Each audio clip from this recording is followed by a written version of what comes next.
Awesome. Cool.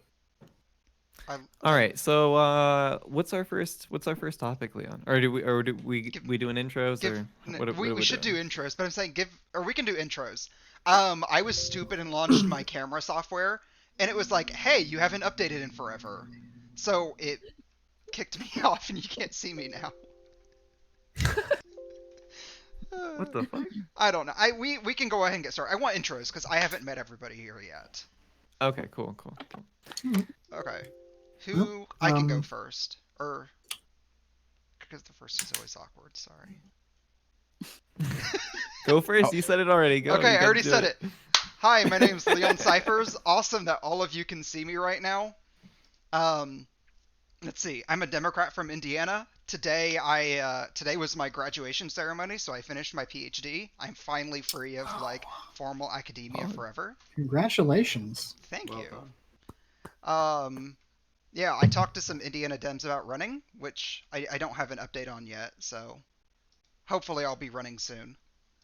That might be about it. I usually do like Monday podcasts, and then we're doing this Friday one now, which this is our episode 1 hype. True. Yeah, Hell yeah. Yeah. Hopefully in the future it'll look better than this, but hey. Yeah, I completely We're here. lost my stream for some reason. Lycan, you go ahead and go while I try to figure out why everything's broken. My turn. All right. Hi, my name is Lycan. I don't know what I am. Fuck. I'm going through this identity crisis. Am I liberal or am I conservative that wants to stay with the party and help it change? Because I think there are a lot of the things that now make me a liberal are things that I think are just common fucking sense that everyone should stand against, such as privatized prisons and certain law enforcement reforms. But regardless, I am here to discuss, have good discourse, and to make friends and get Twitter followers. So if you have that Twitter finger, fucking like in GTV, add it in now. Anyway, that's it. Hell yeah, dude. Thanks for Right joining on. us, Lycan. Yeah. Well, Thanks for having me. yeah. So, folks, I'm Mastiat. It's great to be here tonight. Thanks for the invite. I'm a neoliberal corporate attorney. I work in fossil fuels, and I've been streaming now for the past 4 months or so. It's been a lot of fun, and I am pleased as punch to be here tonight. Hell yeah. Who wants to go next? Hello, I can. Hi, everybody. There we go. I'm Tori News. Yeah, thank you for having me on tonight, Mindwaves. And Leon, definitely. I'm dog sitting for some friends right now, so I'm kind of like Cute dogs, using by the them way. to my advantage. Oh, yeah. They're wonderful. I like to talk about, I would say, like economics, international politics. I've been doing a lot more getting active in like Bernie Sanders volunteering, trying to do some canvassing and things lately. And yeah, I usually stream at some point every day. So thanks for having me. I appreciate it. Nice. Well, you've been doing a lot more like IRLs lately, right? Like, what's your most recent like IRL stream, Turing? I went to the Trump rally in Hershey, Pennsylvania on Tuesday, in the blustery cold and the wind and the rain. Damn. And what was the highlight of that? And there were... what was the what? I'm sorry? Oh, I'm sorry if I cut you off. I was asking what was like the highlight of like that event or whatever. There wasn't one. It was it was difficult to like go through. There were a lot of people said, you know, we're voting for Trump because of jobs, because of the economy, 401k, the military is rebuilt, we're strong again, people respect us. Yeah, it was just it sounded like a hive mind. So it made me like double down on my work this week, try to get out for Bernie more often, I would say. Nice. Awesome. Well, thanks for joining us, my dude. Who wants to go next? Anybody? Or I'll point somebody out. I'm really important. Oh, Pxie, there you go. Nope. There you go. You started talking Still in the first. spotlight. Hi, I'm Pxie. I lean towards the left. I like talking politics a lot. I have no life, so I just clickbait and like troll bait people into my channel to start debating stuff with me, right? That's my entire life right now. And yeah, that's basically it. And when you say clickbait, what do you mean by that? You know, how do you lure in the chuds, my dude? I remember my favorite of her titles was "Fight Me, Incels." No. You want to know? You want to know my favorite? My favorite was the one where she was like Nazi hose. I was like, Oh, come on, Pixie. I gave you the best one. Remember? You femcel for incels, right? Femcel looking for her incel. I like that. That's good. That's good. That's It good. works every time. That's all I know, you know? Man, envious of that strategy. Yeah. Oh yeah. Well, you can sell out as well, you know? Like this strategy is all open use, free source, you know? Ooh, okay. All right, I'll keep that in mind. All right. Well, thanks for joining us, Pixie, for sure. It's always good to have you.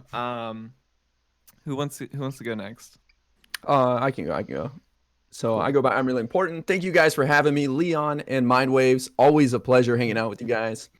I talk politics on my channel. We're focused on the 2020 races, Senate, President, House races, and we're taking a close look at the impeachment stuff that's going on in the House and coming soon to the Senate. So if you want to hang out, learn about your government, come hang out with us. But I'm excited. I love all these people right here. So I'm very excited to chat with everybody. No, thanks for stopping by. Yeah, definitely. Who wants to go? Who wants to go next? We have a few more people to go, right? I don't want to go last, so I'll go next. Awesome.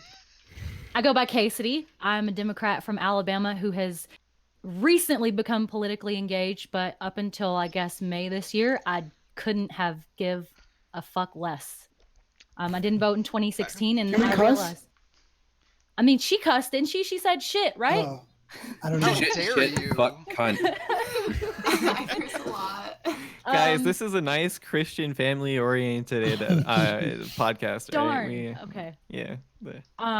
So I realized how big of a mistake I made in 2016 by not voting.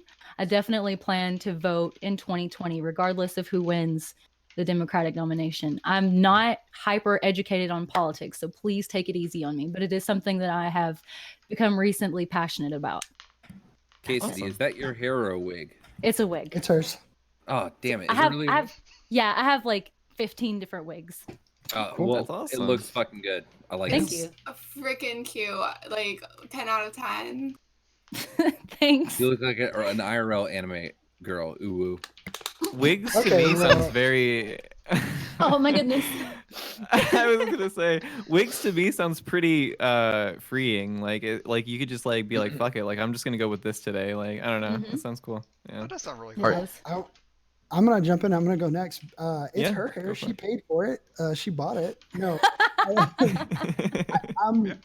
my name's Afer Andre. I'm a washed up. During the day, I work in an MMA gym and I do IRL street fighting. I teach Brazilian Jiu-Jitsu, and then I come home and I play fighting games. And I've been doing that for like 5 years. I'm a Twitch partner, got a little bit of clout, but I'm new to this space, which I've been watching probably half of your streams. And those of you, if you've seen me in your chat, I admire the work you're doing. And I'm honored to really be here with you because I think you're doing great work. So thank you for sharing the stage with me. I'm not here for Twitter followers. I am here for hair compliments, though. I really want to be told the hairline's getting worse and worse. You know, I'm not getting any younger. That's what I'm here Dude, for. Amen, brother. Finasteride and whatever the fucking other one is that's in Rogaine both work very well if you start now. I'm gonna I shave. can let my hair down to try to win. I don't look Best good with the Friday shaved head, so Right. I have to. Doesn't work for it. finasteride like doesn't that come with like the consequence of like possibly giving you erectile dysfunction or something? Like Only in literally high like, breaks your Right-off dick? spring. I don't- Only in high That's a dosages. really so big side effect. It's worth it. Yeah, I was like, I'd rather have my dick working, dude. I don't know. It's I'll the take hair the can go. hairline. Fuck I'll that. take the hairline. that Yeah. stuff's only in like the high, like 5 milligram doses. Your I doctor. followed you on Okay. Twitter, but I'm not You taking 1 your medical milligrams. advice. Okay. You should. If Bassie has any advice, you should take it. Like I Looks so good. will compliment his hair. I Yeah. gotta agree with it. It's so Well, good. thank you. I appreciate that. Although I'm thinking right now, a few years down the line, I'm trying to figure out whether I'm gonna make that trade off or not. Okay, since I made that comment, I want to say like Huh? I have a full head of hair, but I've been on that shit for 3 years, and my penis works just fine. Thank you very much. Good to know. Hey. Right on. I don't know. I'm gonna need. Some I mean, you reference kind of on have to that. say that though, right? Like nobody would say that Yeah, their penis yeah. doesn't True. work, right? Like- I don't have to say it. I'm not trying to fuck any of you, so I could just leave it up in the air. Like, That's does it work? Does it not? disappointing. I don't know. All right. Well, I think that only leaves Scuffed Lefty, correct? Yeah. Awesome. Hello, guys. I am ScuffedLe, and I'm the biggest who on this podcast. So here I am. Thanks for having me. I currently vote for the Socialist Party in Denmark. Oh shit! Sorry. What happened? That was I unplugged something. My fault. All right, can I Yeah, okay. you should be good now. Yeah. Yeah. Okay, so yeah, I vote for the Socialist Party in Denmark. I live in Denmark. I am a refugee here. Yeah, I talk about European politics, U.S. politics. Yeah, thanks for having me. And I'll probably be the one providing hot takes tonight. So yeah. Well, hey, hot takes are always welcome. And where do you stream on Twitch as well? Yes, I mostly so far done YouTube. I just recently started streaming on Twitch as well. I usually stream debates and talks with people. Yeah.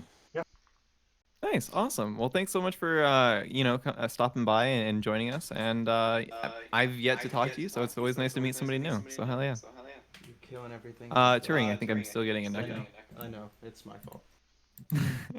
You have dogs. It's okay. I like the True. dog cam. Cute ones at that. All right, so I guess that means now that we got all the intros done, Leon, what's our first topic, my dude? Yeah. I don't know if this will be much, but I wanted to talk about the Democrat debate next week. If there's even a debate next week. Yeah, kind of big switch up of events there, huh? Yeah. So apparently the university this is at is currently having a protest with Sodexo, which provides a lot of like lunches and stuff in the area. And I think Warren was the first candidate. I think she beat Bernie Sanders by half an hour, saying they wouldn't cross the picket line and there won't be a debate. Yeah. Wow. Yeah, man. That's I mean, if it doesn't come to an end, I guess that's the end of that. Because everybody, I think, Bernie, Yang, Buttigieg, and Biden said they're not going to cross the picket line too. So, I think that was like, yeah, I think there were going to be two others who were going to be there. I'm not sure if they said anything, but I'm sure they're gonna. So. Yeah, there's 7 total, and all 7 have now said that they will not go. They will not break the picket line. Yeah. It's a small number of people striking, though. It's like affects 150 people or something on the campus. Yeah. It's not a big group. Yeah. What's the picket line? Tulsi's gonna go. She's gonna take back her I'm not gonna go to the debate, and she's gonna be the only person. Oh man. Oh man, that's a good one. Well, hey, maybe they can all take an hour on Joe Rogan's podcast instead. Oh Lord. I'd love to see Bernie just going off on there. He was on there. He had a really good one. He was there for like an hour and a half. Yeah. So wait, I'm still confused. Why exactly are they choosing not to do the debate? Well, because doing the debate would mean crossing the picket line by engaging in a debate in a forum, the providers of which, or at least the workers that provide some of the support for this forum, are on strike. So to attend the debate would be a kind of crossing the picket line. Protest? No, this isn't that one. That one's another. This is purely, I believe, a group that works at this forum that they were going to present it at. Right. Unite Here Local 11 represents 31,000 workers in hotels, restaurants, airports, sports arenas, and convention centers in Southern California. So that's who's protesting. And good. Do you think that them like abstaining from the debates gives these people the desired result? Are they going to relocate the debate, or like how is it going to go down? Is there just not going to be a debate in December? It's a good question. There's. I think they'll just reschedule it. I wouldn't be surprised, or try to move it to a different university if it keeps happening like this. Like, as far as I know, correct me if I'm wrong, because I honestly don't know. It's not like they have a contract with the university ahead of time that they can't move it or anything, right? Mm-hmm. So I don't see no reason why they just wouldn't move it. Yeah. They're already protesting Are they protesting the working venue, or are they protesting the debate? No, it's the venue. The And, like, it's some agreement between Oh the yeah, folks. then that'd be Yeah. fucking stupid. Like, fuck off. Like, your problems do not need to be part of like one of the biggest, most important fucking events of the year with So you're regards saying- to the future of our country. So go move it somewhere else. Enjoy your protest. Oh, so you're saying they should effectively cross the picket line then by I don't- basically going around the protest I mean, to don't cross do the another picket debate. line. Like, hey, we're not going to use your event, but yeah, fuck off. Like, this isn't time to virtue signal. Like, we need to see these debates. These are super fucking important. Like, what, March Well, is when we're going to decide on our candidate? Like, far, fuck off. far be it for me to stand up for the unions that are constantly trying to undermine capitalism in this country. But I mean, don't you think that what they're doing, I mean, to do that is basically to go against one of the central messages of just about all the candidates, whether it's central or not, So for them, to like stand with unions. I mean, for Bernie and Does your for company Bernie have and any union Sanders, workers, Yeah. Bastia? no. What's the literature that gets passed around for when the people do try to unionize? Nobody's ever actually even tried. I mean, we don't have any kind of, I'm not going to get into specifics about the company beyond, that would identify, but nobody's tried to prevent one. It just hasn't happened. So I don't have an issue with I don't have an issue overall with protests, or not protests yet, with a walkout or a strike. Sorry, that's the word I'm looking for. I don't have a problem with it overall, but I mean, at the end of the day, like when we're looking at one of the most important events with regard to the future of our country, yeah, I'm gonna be like, hey, listen, maybe not fucking do it here at the venue, which wouldn't be like, it's not here. All right, actually, I'm backtracking a second. It's not on them to fucking use this event as the one that they're like, hey, we know this is going to get a lot of attention, therefore we're going to fucking do our strike here. Like, fuck off. Like, this is way too important to fucking do that. So if you're going to do it, fine, but I think it is responsible for the sake of the country to fucking go off to another venue. do you think so? Are you saying it's irresponsible for them to be trying to protest?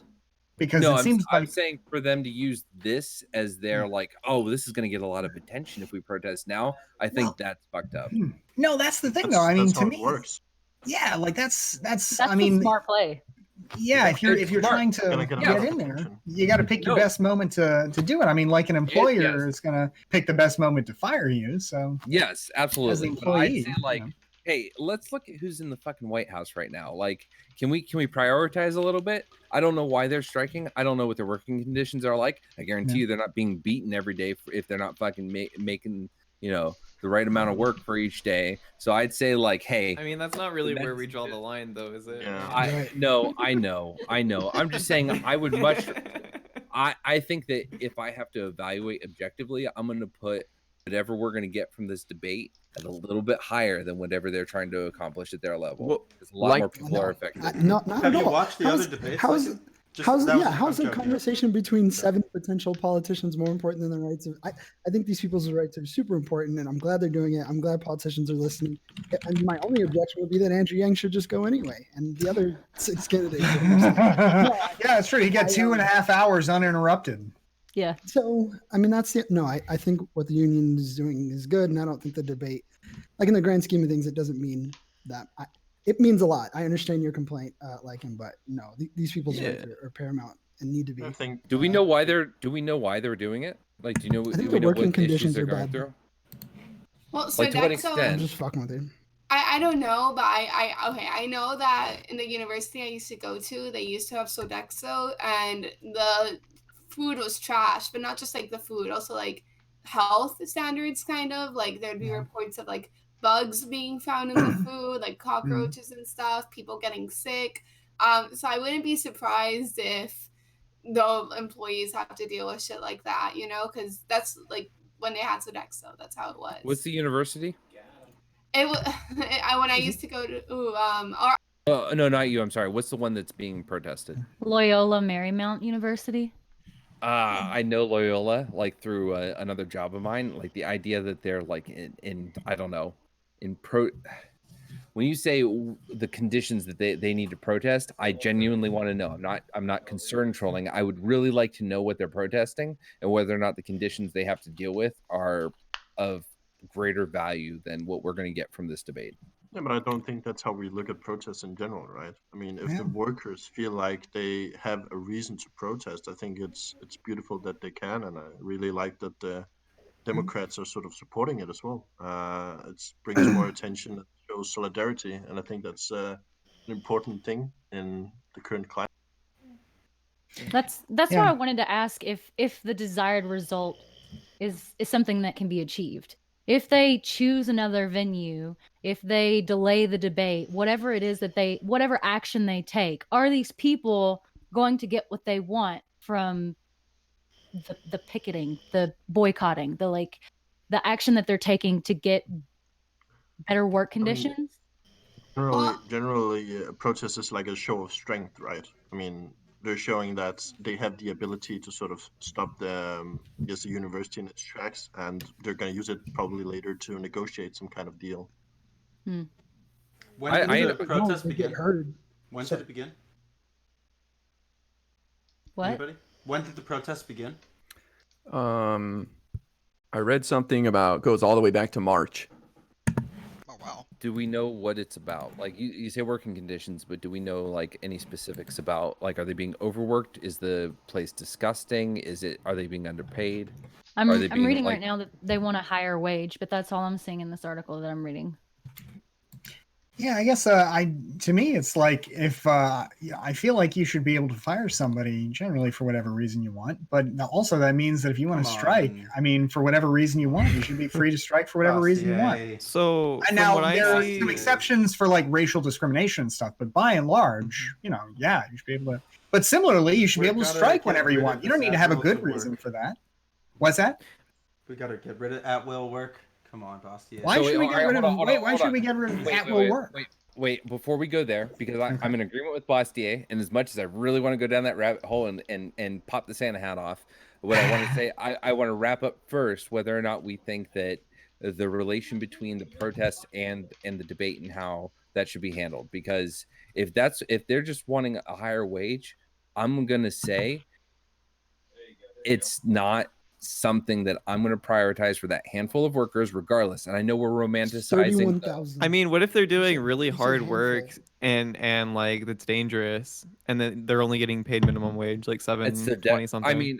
I mean, so it depends what the work is like. But if they're Sodexo workers, I'm assuming they're wearing, you know, net hats and plastic gloves and frying fish. Like, I'm going to say they're issue- cafeteria workers. So And- from what I see, the reason that they're protesting, it says decent wage is part of it, benefits, and allowing their workers to organize a union if they choose. So apparently the company's engaging in anti-union practices. So I'm going to say that this can hold off until another time. Like, yeah, it Well, might they've not get been- as much they impact, started but the that point then, of the whole But it doesn't point of, have like, to, doing though, the- right?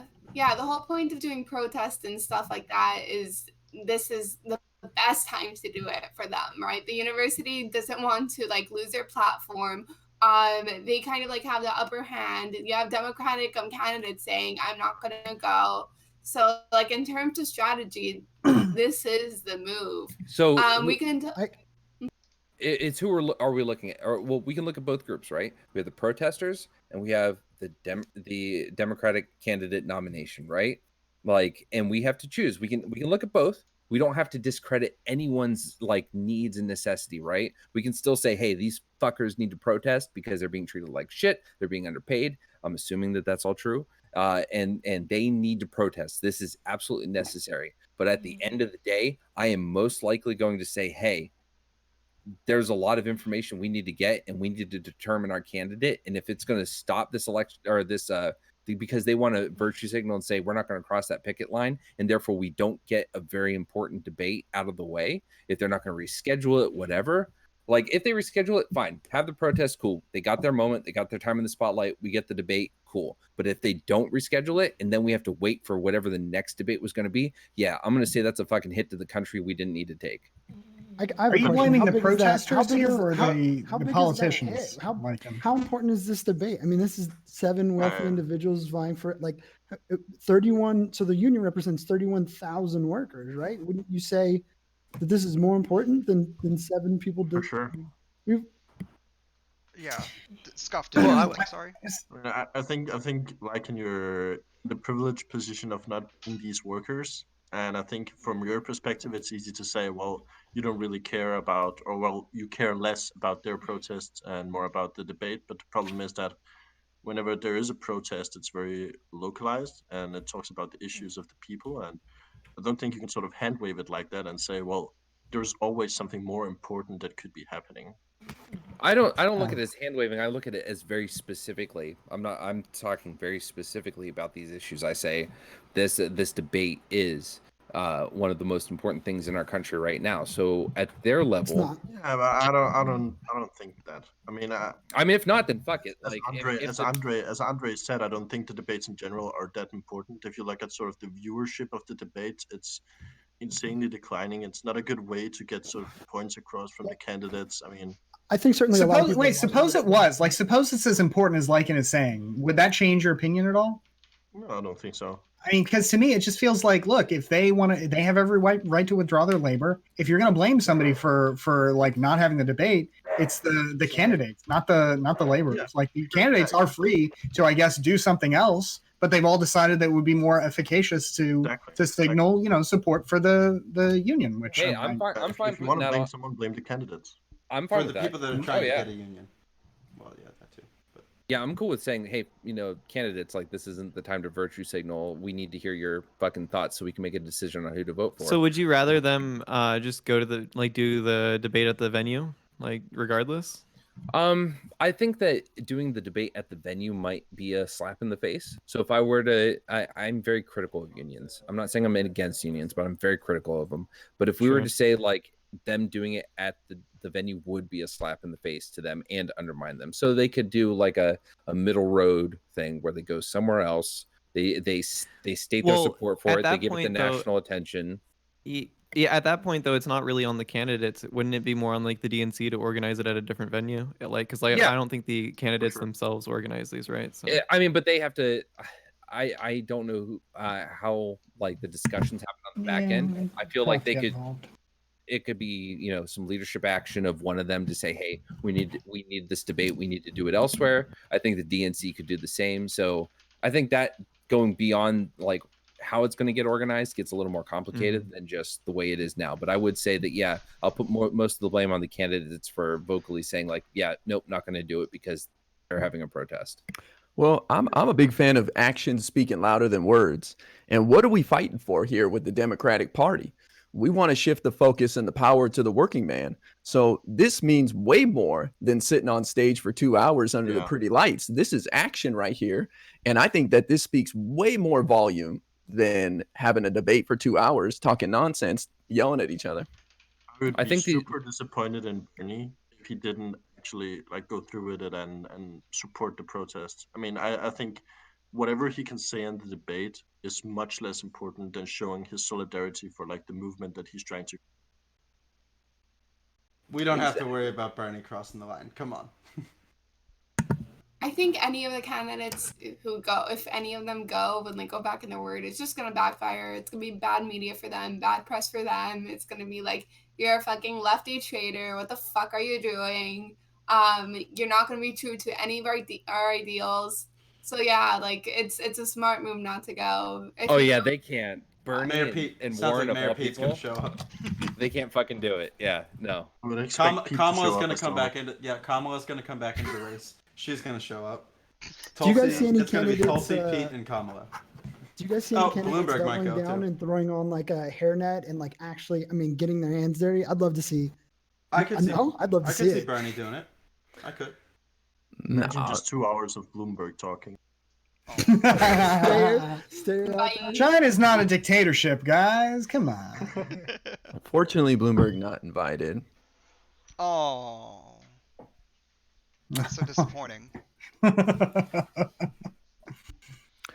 This kind of came out of nowhere, though, right? Like this kind of story just kind of popped up, like in the last day or two, from what I saw. I just heard about it today. Yeah. So I'm kind of curious about the genesis of this, like the cause, like what, you know what I mean? And like, how did this like come to light? Who was the first one again that did it? It was Warren.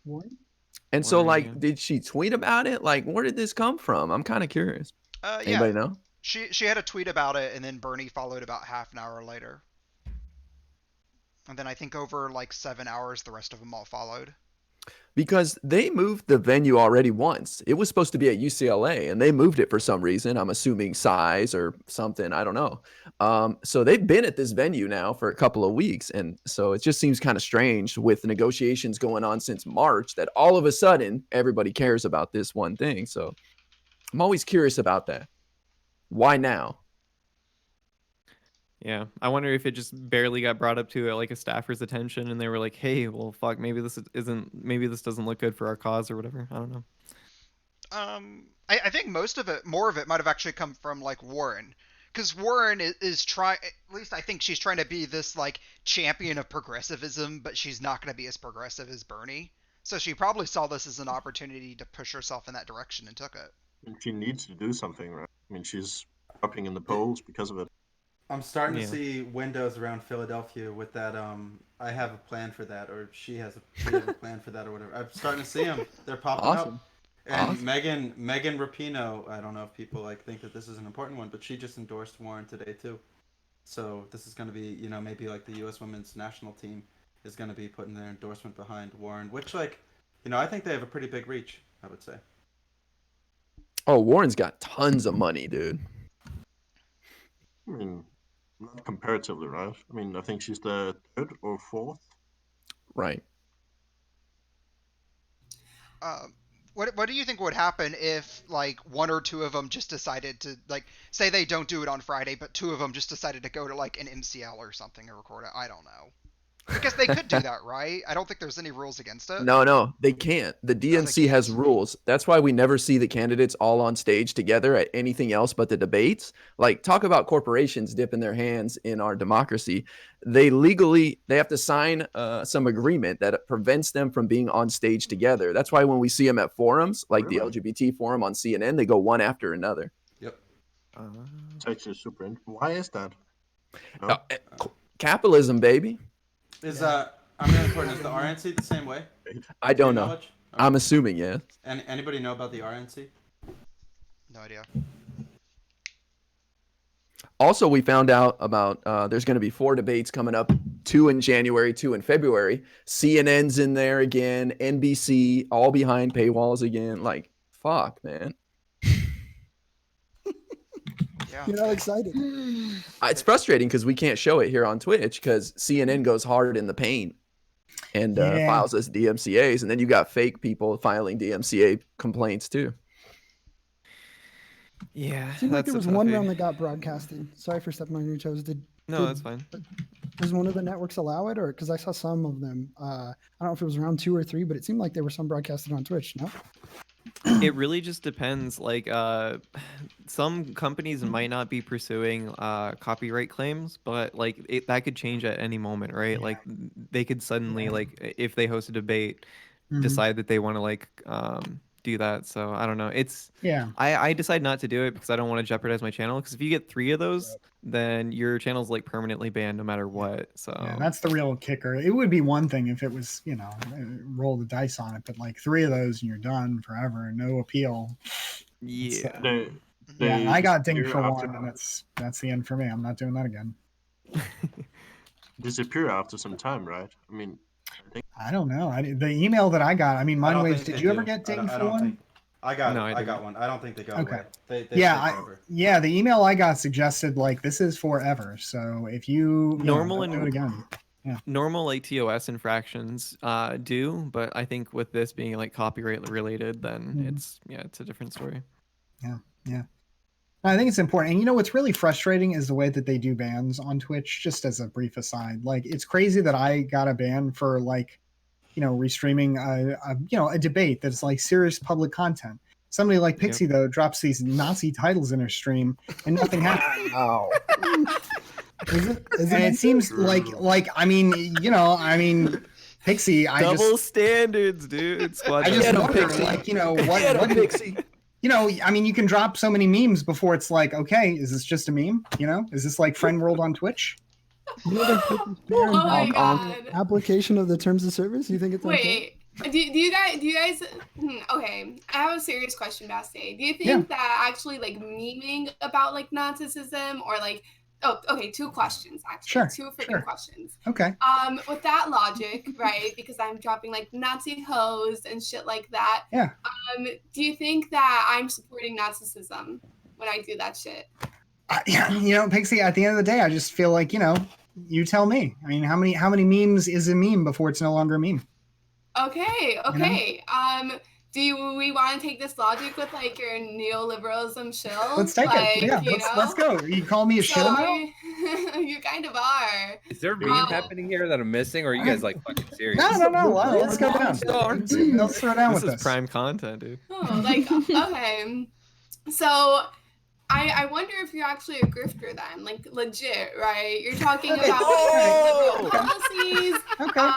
Yeah, a lot of what seems to be your points of views, like completely help the corporate class and like fuck over people in the bottom. So are you really a righty or conservative? I wonder. Ooh, so when you say he's definitely caught out by Big Kellogg's. I saw him chilling out to Frozen 2 the other day. All right. Oh, and also new Raisin Bran Crunch. 6 key nutrients, real whole grains. Check it out, ladies and gentlemen. Only $4.37 a box in a grocery store. That's not shilling, though. I'm just trying to share information about a product that I enjoy with people I love. So, what a businessman. You call it shilling if you want. Personally, I call it freedom to share vital information. All right. As for my beliefs, I hold them wholeheartedly, and if somebody wants to pay me for them, so much the better. Okay, and I have said multiple times on my stream, like, fuck Nazis, but that doesn't seem enough for you, right? Well, you know, I just, you know, when you say femcel looking for her incel, I'm just thinking, you know, maybe some people out there get that it's a meme, but maybe some people don't. Well, we can use that. Hey, just called Pxie's chat incels. Hey, got him. I mean, we can use this logic for fucking everything, though, right? Like, should we not make jokes ever because somebody might take them the wrong way? It's a good point. I'm down for that line of reasoning. You got to be able to draw a line at some point so that if you let humor, the risk that somebody will misunderstand your humor, just define all your content, then you really are just giving up the ship. And I don't want to do that, but. You know, I do feel like at a certain point, though, you know, at a certain point, maybe just propensity evidence suggests, you know, maybe this meme warrants some investigation. You know, maybe Twitch should be paying attention to that instead of me streaming some debates. Same thing as the fossil fuel industry. At some point, there's enough evidence to show about it. So I mean, like, so what do you mean by that, Tory News? We still have our date to come at some point. There's 8 other people here. Okay. No. Don't let us get your way. You just dance with Pxie. Okay. Right. Hey, I am the devil here is always down for a dance. Well, I remember you said the one night that sometimes you take positions because you think they're fun to defend. You know, well, now I'll usually say though up front. Well, you did said it. Okay, you said it on a show that I was on, and then Pxie asked you, you know, are you actually like of this position or that position? Yeah, you know, we'll have our time sometime. Okay, yeah, no, I to be fair, when I'm memeing, I will usually say like right after that I'm memeing, you know, or right before that I'm memeing. But no, I mean, I legitimately believe in what I believe in, and I'll tell you right now, as far as fossil fuels, look, I don't pretend that there aren't real threats to the climate from our current consumption of fossil fuels. What I take issue with is the notion that we can just boom wipe it out tomorrow, or wipe it out like super expeditiously without causing more harm than we are trying to prevent. Like, I just take issue that a person as intelligent as you is lobbying for the fossil fuel industry. You're so smart. You could be getting paid in so many different industries. Hold on. Okay, go to clean energy. I am arguing I argue for clean energy. All right, natural gas is much cleaner than coal. But you lob. Mastiat, come on. Are we gonna do this? All right, listen. I'm ready to dance too. I'm not kidding here. I mean, seriously, the carbon emissions that the United States, until President Trump took office, was declining in its carbon emissions, and a huge part of that was thanks to the replacement of dirty coal plants with cleaner, not clean, admittedly, but cleaner natural gas. I mean, it's a step forward. You know, it's hard to go, you know, straight from where we were at to 100% clean energy future. But natural gas is a good bridge fuel to help us get there. So I did want to touch on something previously touched on, and when I think of the question of like using problematic language or memes or whatever, um and like your responsibility as a content creator, I think the best thing to do is to like make sure you look at like and pay attention to your community and make sure that like your community isn't reflecting those problematic things that you're memeing about or whatever, right? And then if you start to see like if you're memeing about like Nazis and incels and like your chat's like Nazis and incels, which I'm not saying it is, Pxie, I'm just saying like if it were, then that's when I would be like, okay, maybe I'm memeing too hard, right? But yeah. Yeah, I Mindwaves mean, isn't saying it. Bastiat No, I is. think that's the genuinely good like way to look at it, right? Like you can get a good, it's a, take a litmus test with your chat, see how they're reacting to what you're saying, and if they are getting way too into it, then it's like, all right, maybe we need to reel that shit in. But I mean, I don't have anything further than that. Oh, Okay. look at Quintus. He's also just memeing. But here's the thing. I sometimes put those titles on purpose, right? So to like reel in some of those people so I can like debate them or convince them otherwise or point out like flaws in their logic. And sometimes I'm kind of an optimist. I think I'll change their mind. But sometimes I just do it for the people in the middle who just get interested in the title, who might not really hold like any political like strong beliefs. But if they go through like enough wrong rabbit holes, they can easily end up in an echo chamber, or like in a really like toxic echo chamber. So yeah, I don't think the majority of my chat is Nazis or like incels. I think they kind of get too frustrated with me saying fuck incels and fuck Nazis too much to do that. But yeah, it's like it's kind of a balance, right? I don't want people who only like spew like bullshit propaganda. But I don't want people like to never discuss these topics ever, Yeah. I think it's the same argument for us about the argument for responsible platforming. I think there's definitely a way to sort of platform these ideas and reel these people in, and I think it's all about sort of how you deal with it.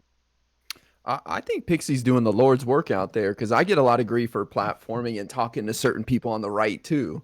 I don't have like Nazis. I don't think she even has Nazis or anything like that on her stream. I've been in there a bunch, and I mean, I don't think she like if she knew somebody was a Nazi, they'd probably get banned right away. But I mean, I worry about where we draw the line with who we talk to.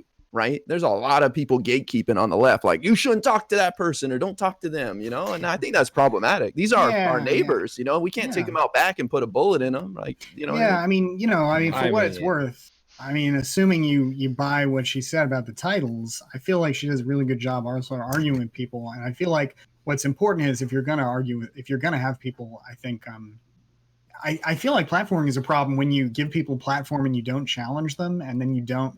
Or like if you're unable to challenge them, you do a poor job of it. But like if you're equipped and you're ready to go with it, I think you can really, I think you can make a positive difference. So. Okay, Cool. I just want to share like a small like anecdotal story that really frustrated me when I was first doing Twitch. Mhm. I'm not gonna name names or anything like that because it's rude. But basically, I had a person tell me like, "Oh, you shouldn't do that because it's dangerous, right?" And I was like, "Well, I see people like Destiny doing this stuff, and I think that it's important work, and I don't have those same exact takes as Destiny at all, right? Like I disagree with him in like a couple of stuff. So I still want to get my view out there." And then that person was like, "Oh, but he's like a kind of expert or whatever. Like he's done this for a long time." And I don't know. It kind of pissed me off because it's like, so am I not capable of being an expert? Like, am I not like, can I never do it because I haven't had like as long experience as him and stuff? And yeah, it's just a little bit frustrating.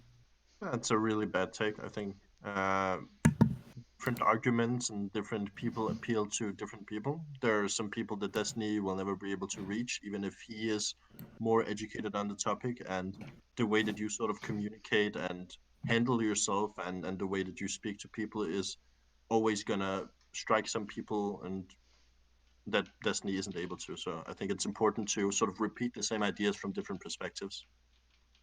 One comment that I'd like to make before we leave the topic is that I find it challenging, especially someone who's transitioned from, almost entirely gaming to when I try to advocate for certain ideas, I like to, as I'm really important said, I like to, just sort of like go back and forth with people who maybe don't think trans rights are as important as I do. But sometimes if I give them, in this debate, whether it be a new viewer or a longtime viewer, they may be accustomed to a safe space, right? And when these ideas are vocalized, this safe space kind of vanishes. And I guess it's difficult for me. Where do I draw the line? Certainly, there's not hate speech going on in my Discord or a whereby while I'm streaming, but it's like, how much back and forth, and where does it lose the value? And, when you lose this safe space, what disservice have you done to your viewer base? Not necessarily with a title that says, right, that I'm a Nazi, but when you talk with someone who isn't about any marginalized group. So I don't know. I guess it's challenging trying to go back and forth, not just clickbaiting titles. That's easy, but changing minds is tough.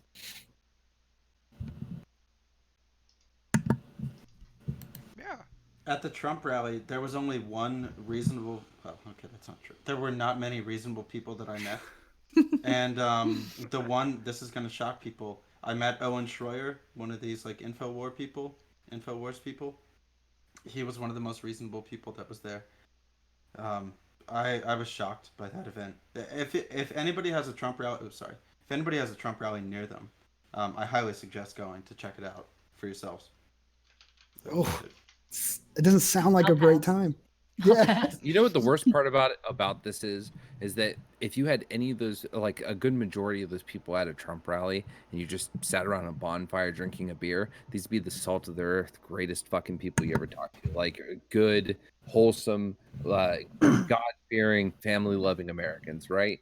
And like I think that's one of the most troubling things, is because you see these people and it's like, it feels really shitty to look at them and think, oh, wow, look at that unintelligent individual. But to see them caught up in these ideas, like people that like his tweets. Ideas? Well, like not the God-fearing. I say God-fearing just as a former Christian, like people that just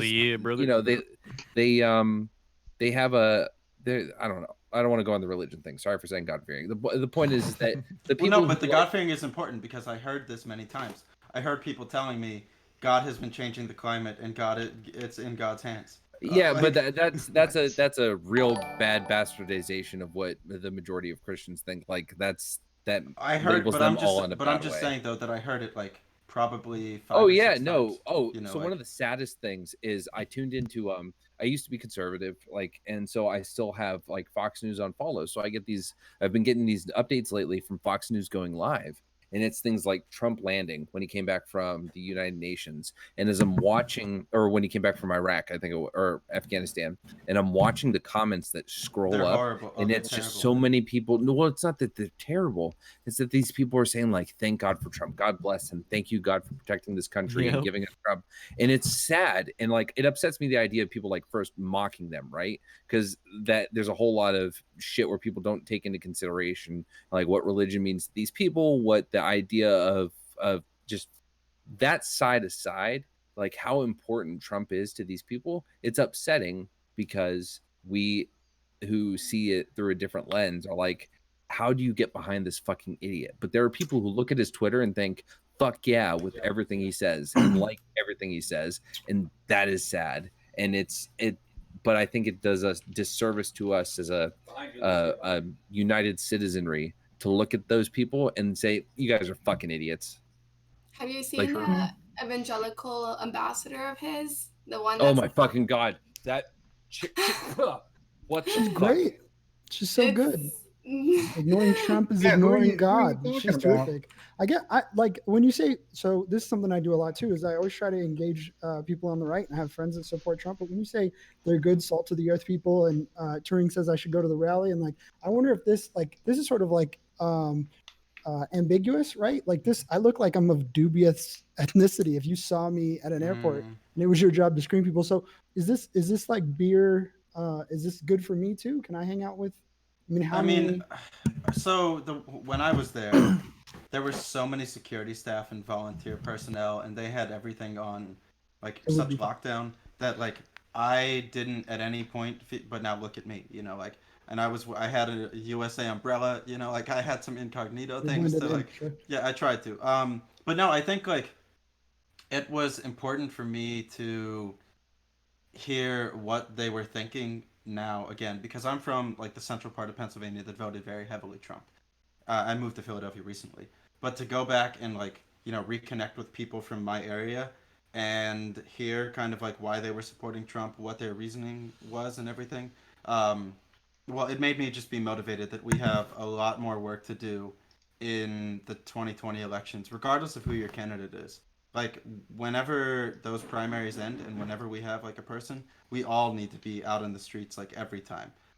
This is like, I was shook. Things don't really get to me all that much, and this got to me seeing all these people at that rally.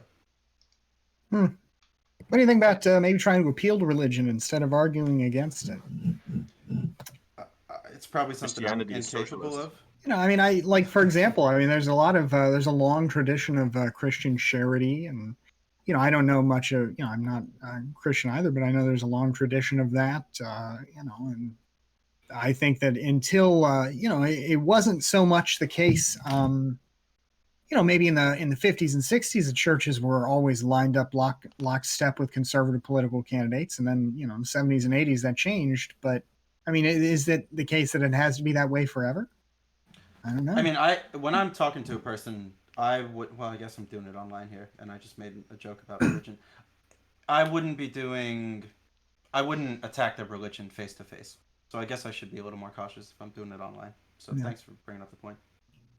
Here's the deal, right? When I talk to like religious people and stuff like that, there's a couple of things I've noticed. I don't know about most evangelicals, but if they seem to be like a very, I don't want to say isolated community, but kind of in a sense of like that extremity, right? Like they legitimately think you're gonna go to hell if you don't follow their beliefs.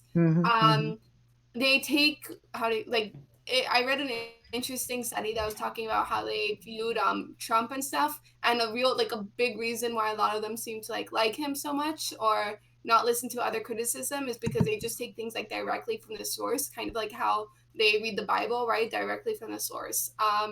So instead of like hearing other people's like opinions and interpretations, you kind of end up in a one like back and forth echo chamber, if that makes any sense.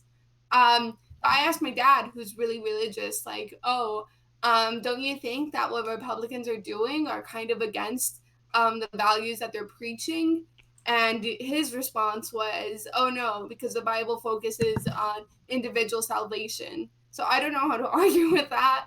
That it's not a systemic thing, it's individual. I don't agree with that. I think like if it was supposed to be just individual, like Jesus wouldn't have fucking flipped the table, literally.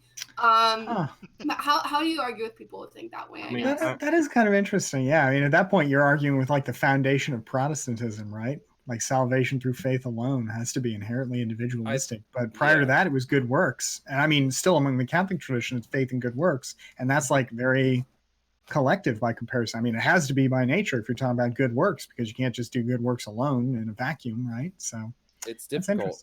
Religion is tough, and one of the things that always upsets me is that you hear people try to rail against religion, but like without realizing, they want people to change their minds, but without realizing how intrinsic that religion is to these people's lives. Even if they don't do it to the T, even if we can like pick apart and say, yeah, you like this, but you don't like this. Why are you giving deference there? Like at the end of the day, regardless of how they've interpreted their religion and determined to apply it, most of these people grew up with it, and it's a big part of who they are. And you're not going to you can't just say, well, this is logical because look at X, Y, and Z, so therefore you should probably relinquish that belief.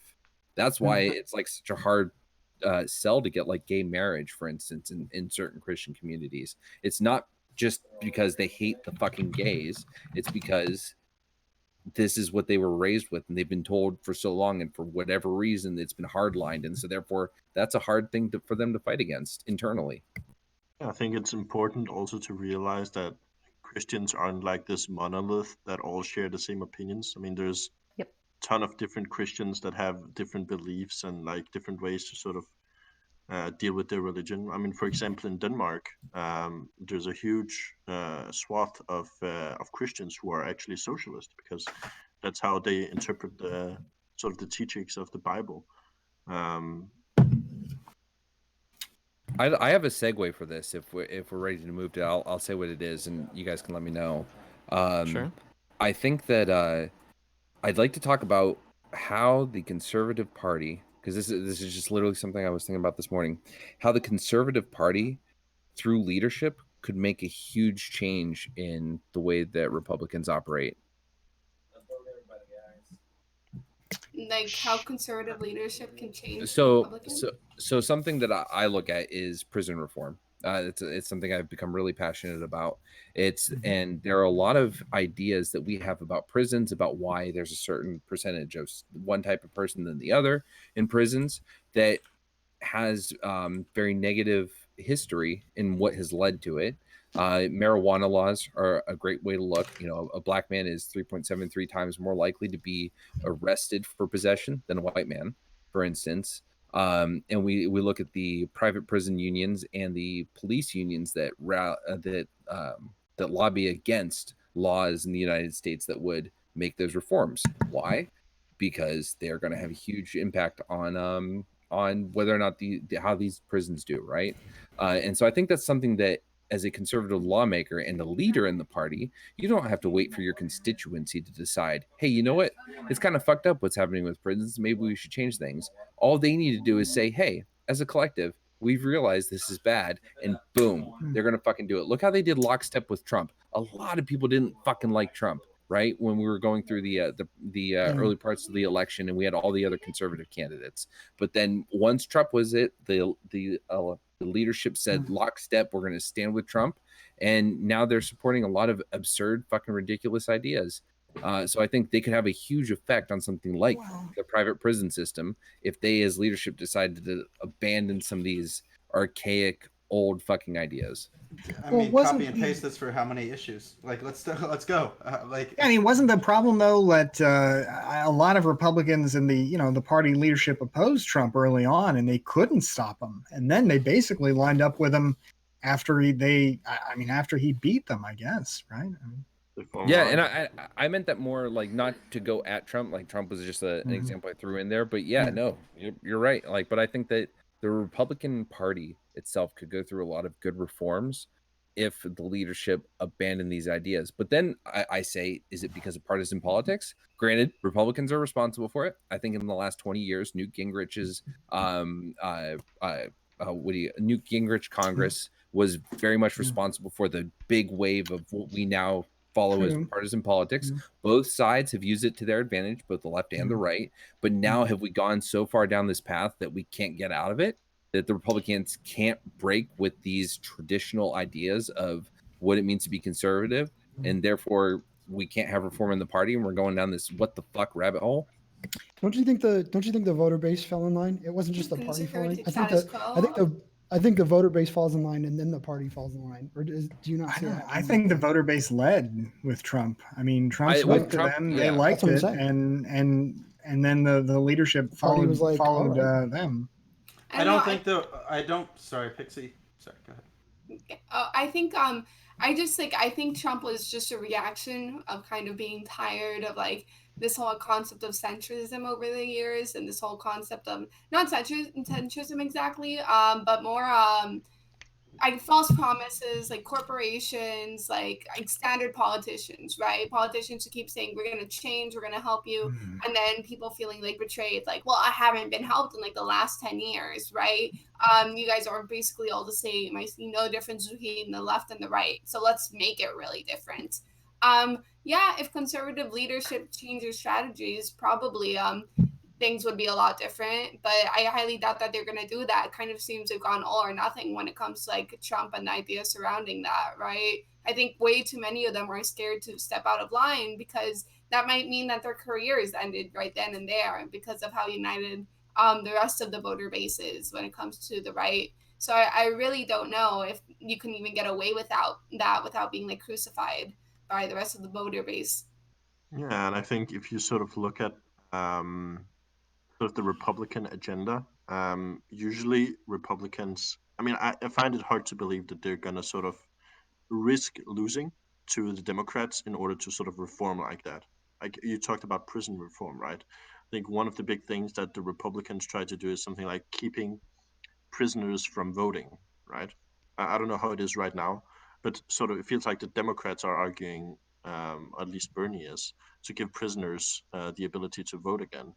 And I think Yeah, there's a big assumption that prisoners are going to vote Democrat, which seems like a big assumption to me. I think there are a lot of prisoners who probably could be convinced very easily to make America great again. But I guess that's neither. Yeah, exactly. I mean, and it's really interesting how sort of all of these people could be voting Republican, but the Republicans sort of don't want to take the risk of doing it. I mean, it's the same with the conservative immigrants and stuff like that. Yeah, Hispanics would fucking vote conservative, at least first generation, if the Republican Party reached out to them. Like, a shit ton of them believe in old Catholic values, anti-LGBT even, you know, stuff like that. So, and that's why, okay, so I'm going to go on a mini rant. The concept of white has changed in America a lot. I don't know if this is going to be true or not, but I have, like, read people like writing articles and stuff saying that there's a good possibility. Wait, read people? No, I've read articles.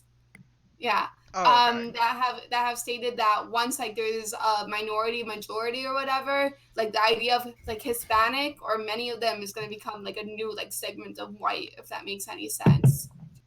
So it doesn't. Lined up with historical precedent, though. I mean, happened to Italians and to the Irish and to certain Hispanics. I mean, I think that matches completely with the history of the United States.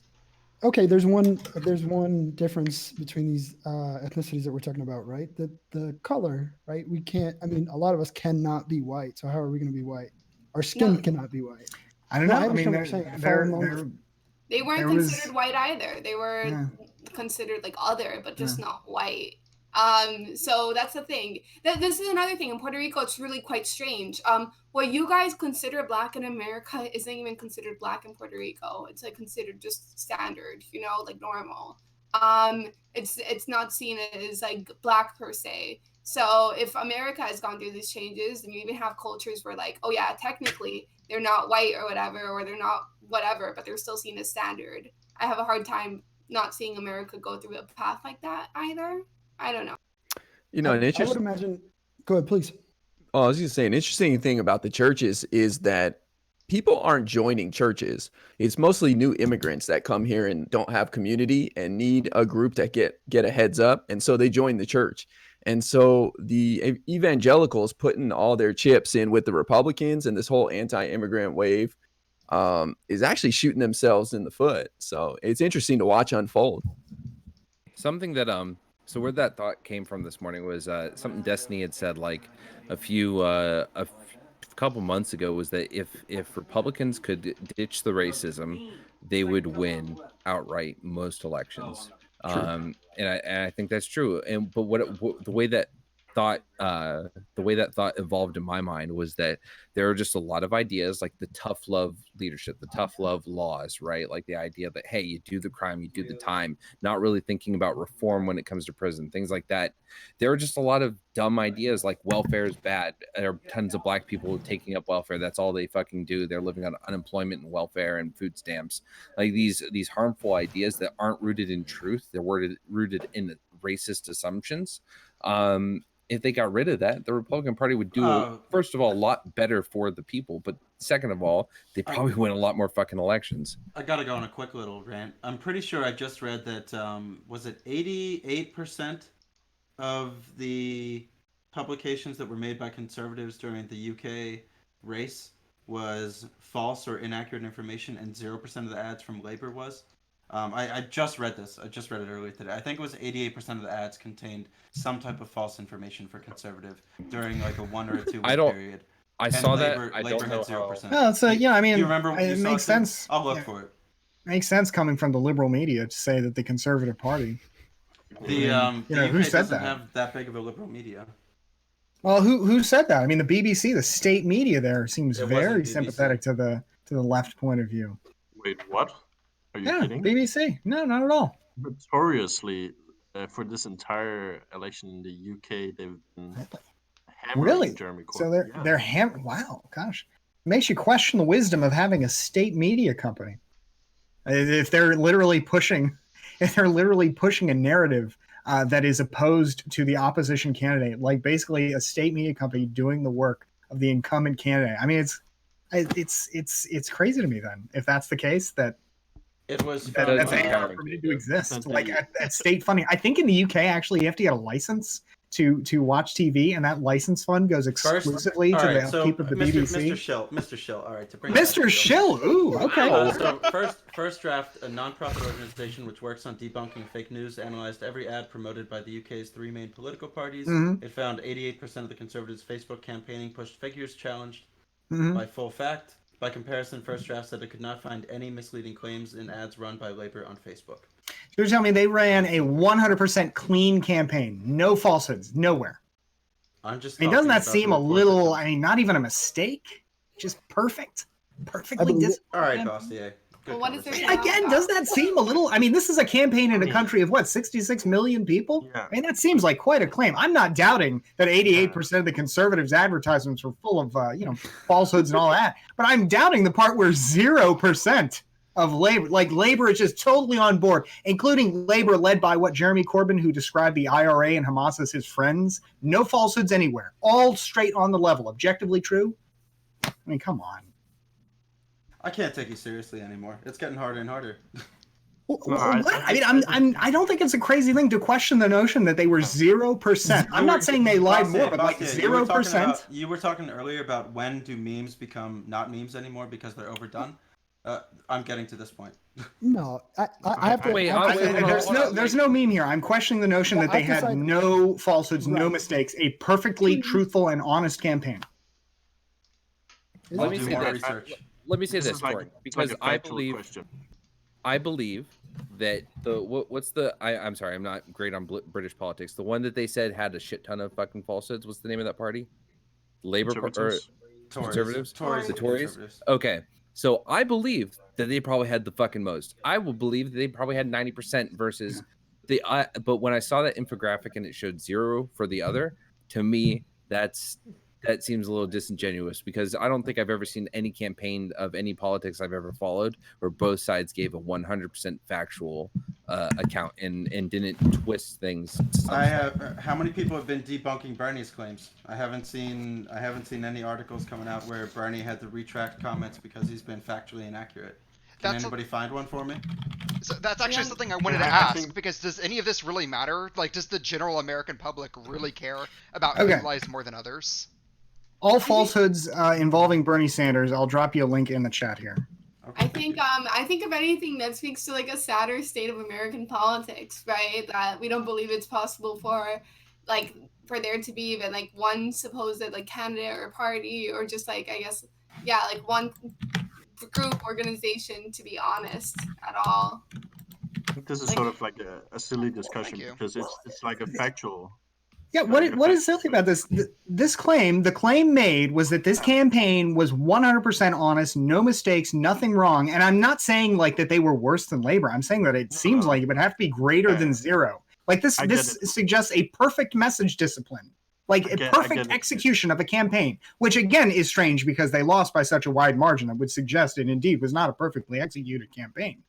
But I mean, not. just this notion that they like nothing, no mistakes, nothing good or nothing false. No, I'm with you. I mean, geez, I was able to find without looking. I mean, Bernie Sanders, a very honest guy, certainly made a few false statements. Like when he said, we spend almost twice as much per capita on healthcare as do the people of any other country. PolitiFact says that's false. Texas Republicans believe in abolishing Social Security via healthcare. Politico says that is false.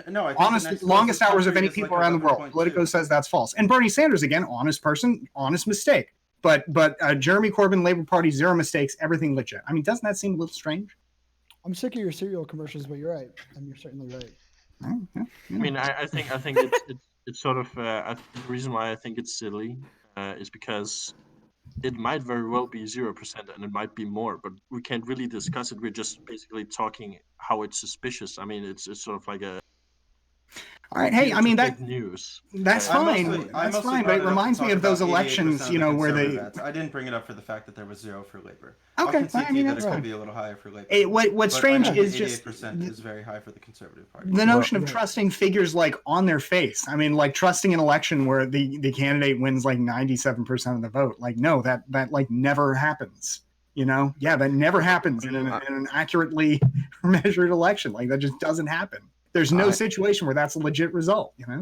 I think we need to start stepping to their level, to be honest. And I know people don't like this, but if they're going to be down there in the mud wrestling, we need to get down there How? too, because they're How not else are we playing gonna by the fight? same set of rules.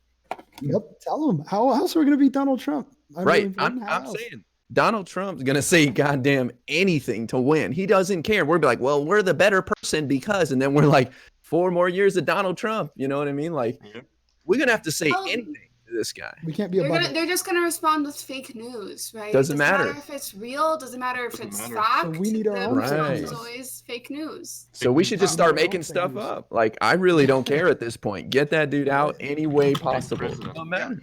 Well, what we really need is beanbag chairs and sexy poses and Santa hats. That's what we really Lycan need. is looking really sexy right now, Yeah, man. to be honest. I mean, I'm I wish we could run a clean campaign and not do anything shady. I wish, but that's not what our opponent is doing.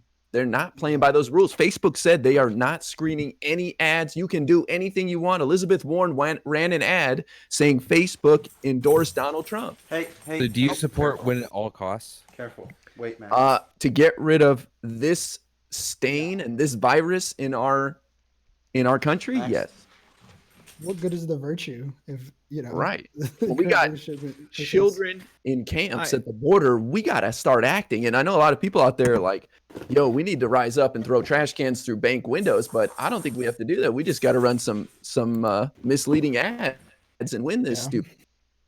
I think I think if winning- you, well, Sorry, go just ahead. real quick, I was gonna say, I think if you take this approach, if you're pushing anything too extreme, anything outside of like what moderates would consider acceptable or centrist types to be considered acceptable, then you don't get looked at on through the same lens as those types, right? Like so like.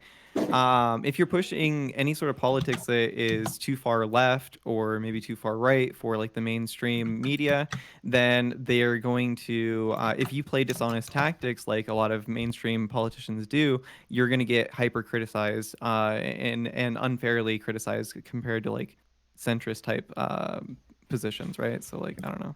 I think an It issue is- I have is that we've seen with Trump, he kind of threw the book out the window. There was a certain amount of decorum in which these people operated.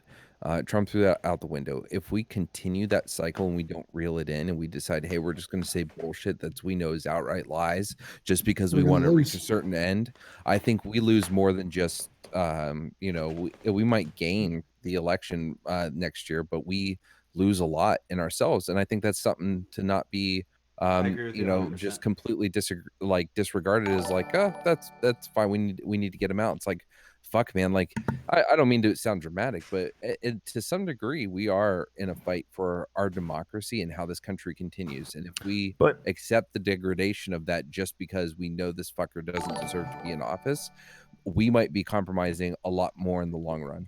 But he already crossed the line. It's He already been it, but crossed. We can bring it back if we can. We can't. It's like, all right, We'll so never imagine, bring it like, back. We'll never bring it back.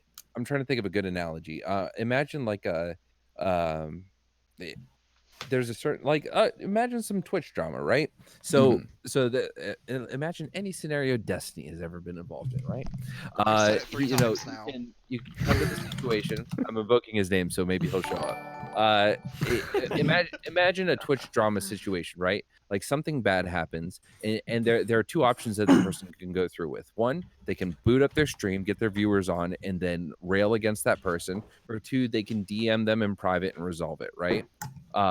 There are 2 different outcomes. The DM in private means that everyone knew about the start of it, but then everyone can come out afterwards and say, hey, we're good now.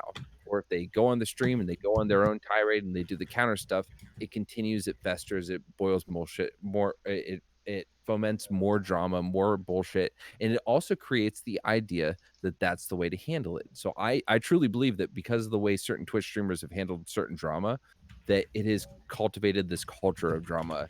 And I think a lot of us can look at certain situations that have happened and thought, man, that's not the way that should have gone down. Like someone could have just called someone and fucking finished it, right? And so I think with our election on a much more or not our election, but just in the way these politics conduct their media campaigns, I think that could lead to something extremely more negative, which is, hey, it's okay to lie and it's okay to mislead and it's okay to say these negative things because, hey, at the end of the day, this is probably better for the country if this is the outcome from it. This I like- thing, yeah, this I thing. think it's really important to talk about the difference between rhetoric and tactics and sort of the policies themselves. Because I think in terms of rhetoric and sort of getting the message across, I think we need to expand, or the Democrats need to expand their ways of sort of getting the message across to more people. But then you can say, okay, well, if they do get the message across, then because the policies are that much better, ultimately it's going to be a better place. And the thing that you would have sacrificed is sort of like this high ground integrity that people don't ultimately care about anyway.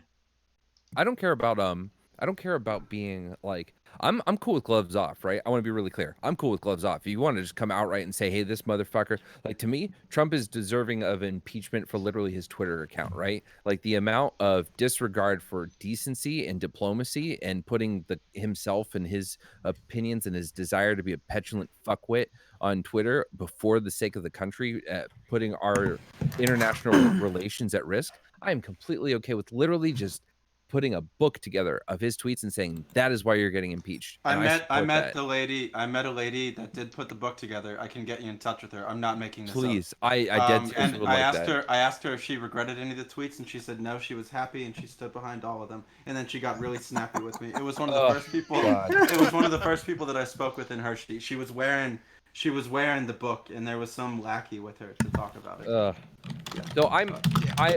So I just want to say, Sorry, like, if I can go yeah. real quick, I need Yeah, to go go to ahead. bed. I'm just exhausted, and I have to wake up early in the morning. Before you go, I dropped a cool link in the chat about some falsehoods from Labor during the campaign about their framing of the. If I didn't say Facebook ads, I meant to say Facebook ads because those were the ones that were evaluated. And I'm looking at Independent. I'm also looking at other places, and it said they spent considerably less money on the Facebook campaigns than the Tories did, but that there were no bogus claims in their Facebook ads out of all the ones that were analyzed. Well, because between some of their ads claiming that the NHS, the costs were going to go up by $500 million a week, in the event of some kind of U.S. trade deal, which again, there are no details of what this deal would look like. It's like 7 years away. Is it a Facebook that ad? claim? Right, that's a fair distinction. Between that I said claim? that it was- And again, it's fine to say that it's a Facebook ad, but that wasn't the way the headline was run. The headline was run saying 88% of conservative claims false, 0% of Labor claims false. Okay. So, I mean, that was the news story there. And I mean, I guess they got lucky on Facebook because it turns out they had a few falsehoods of their own. So, I mean, and maybe more than a few, depending on how you frame some of these. These are some big numbers they're claiming. And this is on top of them stirring up alarm about so-called chlorinated chicken from the United States. Chlorinated chicken, which, by the way, is entirely healthy. Just stirring up like anti-scientific health scares to try Less and tasty, dissuade though. people You from have to trading admit, the U.S. less tasty. Excuse me, I just went to a Popeye's chicken tonight. Popeye's chicken. I don't care about. Try the new Popeye's chicken sandwich. You will not be disappointed. All right, Terry News. Do you want to go ahead and give your shill? And because Bastiat just gave his. So. Yeah, I'll be around. I'll be talking about the news throughout the weekend and throughout the week. I thank you, Leon, and I thank you, Mindwaves, for having me on. I will see you all soon. Have a good night, Yeah, Tony. thanks for hanging out, dude. I appreciate it. Have a good night. Later, bud. All right, so let's talk about my dick, right?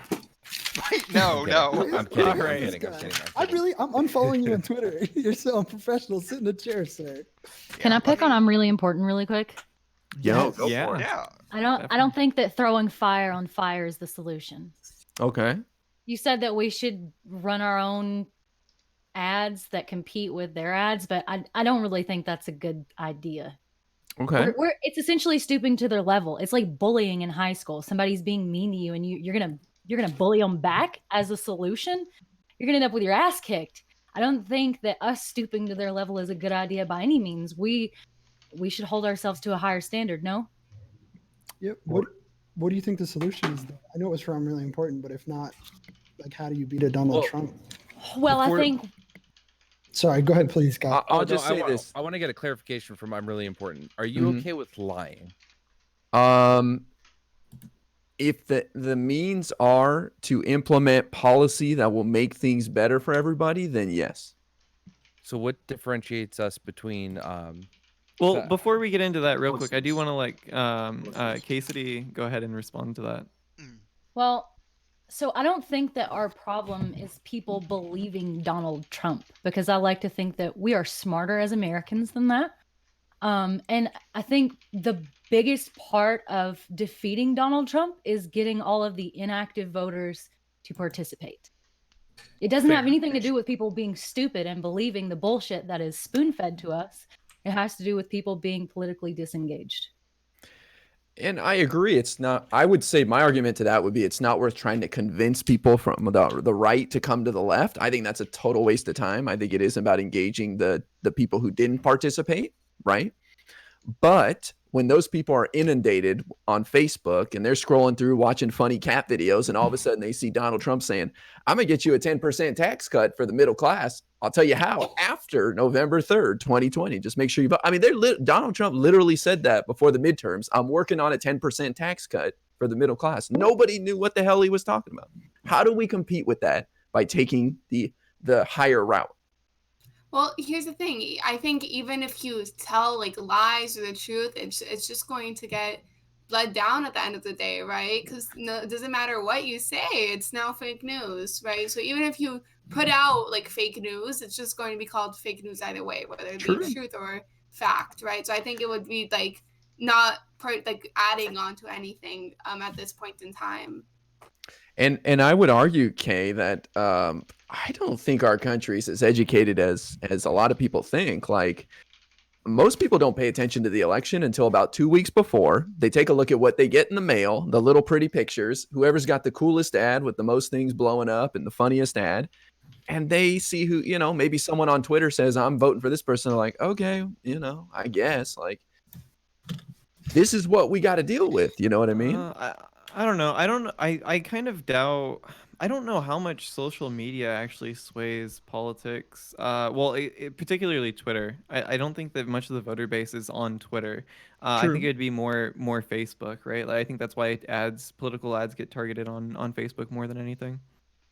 And they are pinpointing these ads, right? Donald Trump's not trying to win millions of people's votes. They're literally targeting like 4 or 5 states, maybe, under 100,000 people. That's how they won in 2016. They don't care about me over here in California. They couldn't give a shit. They're going after some working class people. And that's why they're doubling down on the racism, getting those people fired up, fomenting their discontent with what's happening. They don't care what the rest of us think. That's our electoral college just bending us over a barrel. I think there's something to be said for in terms of Twitter. I think a lot of the voter base on Twitter is very younger, and a lot of the people who don't vote are very young. So in that way, you could say that Twitter is really useful for reaching that voter base that notoriously does not go out to vote. Yeah. I'll just add in closing, Kay. I think if we do get our people in there, they've got some great bills to fix a lot of this stuff, so we don't have to play these games. But I think you got to look at your opponent. Look at this raid boss. Donald Trump is the final boss. It doesn't get worse than this. I don't know how much worse. I can't picture anybody worse in that position, willing to lie, a complete criminal, above the law. Like, it is scary, and he's revealed a lot of holes in our Constitution and concerns for us. So we just got to take this raid boss any way we can. So I'd like to say I'm really not comfortable with that, and I was trying to think of a way to describe it, and I'd say 1984. And I don't mean to be the guy. Actually, no, most people go for Nazis and communists lately. So I think 1984 is starting to be original again. But I think that it's a little Steinbeckian to say, war is peace, right? Like, just because we want to reach a certain end in our country to lie, deceive. I think in the end, in the most non-dramatic way, I think that undermines the democracy, because I think in the purest form, which we would all hope for, is that Americans are presented with truth and fact and a scenario, and they get to decide what the outcome is, and they get presented with candidates, and the candidates say, I want to do X for Y reason. We can't always determine whether or not at the end of the day they're being truthful, but I think the idea to intentionally lie and deceive and to be okay with that, just on principle, it seems like it's a counterintuitive thing, and it's a path that it's hard to come back from if we start to normalize it beyond what has already fucking happened. We should be trying to reverse it as much as possible. I think the problem is that we just don't live in that world right now. I mean, we're already far gone. I mean, the truth is already relative. I mean, just look at the whole fake news. I really think if that cunt goes away, we can get back from this. Like if the impeachment takes, if the election goes the way we all hope it goes, I really think that we can step back from that. I think to quote my man Andrew Yang, I'd say that it's not just about removing Trump, it's sort of addressing the issues that got him there. And I don't think that if you just remove Trump, you're gonna solve all these issues. Yeah, Not all of them, absolutely. he's a very Entrenched in unique the figure, but yeah, I agree. Well, you know, I love what you're saying, and I would love to live in that world, but I'm with ScuffedLe that our opponent is not playing by those rules, and us playing by a different set of rules, he's just going to make us lose. Because what's going to happen is they're just going to flood those voters they need with deceiving ads. They're going to promise them the world. That's what Donald Trump did. He went around the country and he lied through his teeth to everybody. I'm bringing back the factory. I'm bringing back jobs. I mean, he just said anything to these people. And how do we compete with that? It doesn't matter if we lose. What does it matter if we take the high road? I mean, Mitt Romney was a couple of there are two very specific Obama ads that were kind of similar as far as like being intentionally misleading. There was the moment that Mitt Romney's recorded conversation where he said 40% of America isn't going to vote for us, therefore we can't focus on them. The way it was spun was as if he said, fuck 47% of America, we only care about the other 53%. And that's not what he was saying. It was a very small strategic high donor or high value donor meeting where he said, hey, those 47% aren't going to vote for us. We have to focus on the 53 that might in order to sway. That's a strategic discussion, right? But it was twisted as if he doesn't give a fuck about that half of the country. The other one, sorry. Oh, just real quick. The other one was the thing about the the binder full of women, or that narrative of the war on women. Like it ended up being a legitimate thing, a serious campaign when he was governor, where he was like, "Hey, we don't have enough diversity between men and women. We need to work on it." It was twisted into a super negative narrative, and I think that the fact that those were used, regardless of whether or not you think Mitt Romney should have been the president, I don't agree with that tactic. Do you think that if the Democrats use deception, that another person like Trump would have it even easier down the line after voters get mad that they were, deceived? I mean, do you think there might be some kind of snapback after? I mean, for example, if you think about how, like President Bush, Bush II, that is held in pretty low regard by Republicans today, at least by a lot of Republicans. Do you think that there might be some similar feeling about maybe a Democrat, or about the Democratic Party generally, if they were to get into power, by similar means? I mean, President Trump did only win through the Electoral College, right? Like he lost by 3 million votes nationwide. So I don't know if it was exactly, I don't know if it was something that I think he's going to be pretty hard pressed to repeat that. I mean, second-term presidents seem to have an uphill battle getting as much excitement behind them as they did during their first election. So I think it seems like it might not be worth it. I think usually a re-election, though, like of the first term. What's that? Is it usually a re-election of the first-term president? I think if they run, I think there usually is. I don't know the total statistics, but I know Reagan did. I know Clinton did.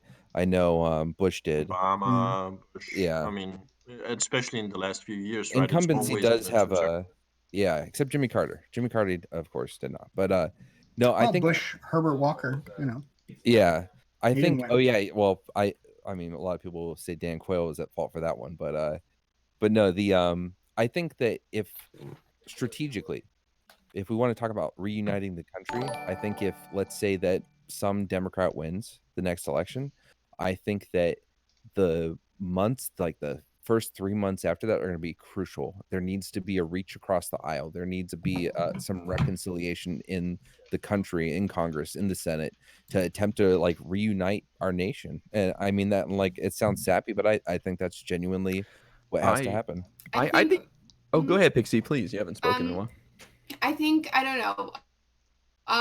At least the way it stands right now, I truly think that the only person to be capable to do anything like that, or at least get like the country united, even if Congress isn't united, would be Bernie Sanders. Because everybody, whether you're left or right, kind of has like this idea that, mainstream media also doesn't like him or isn't very favorable towards him either, Because right now, like, the Democratic Party has low-key, like, become, like, a manifestation or symbol of what a lot of these people's grievances were for a very long time. You know, corporate establishment, they don't care about us, the working man.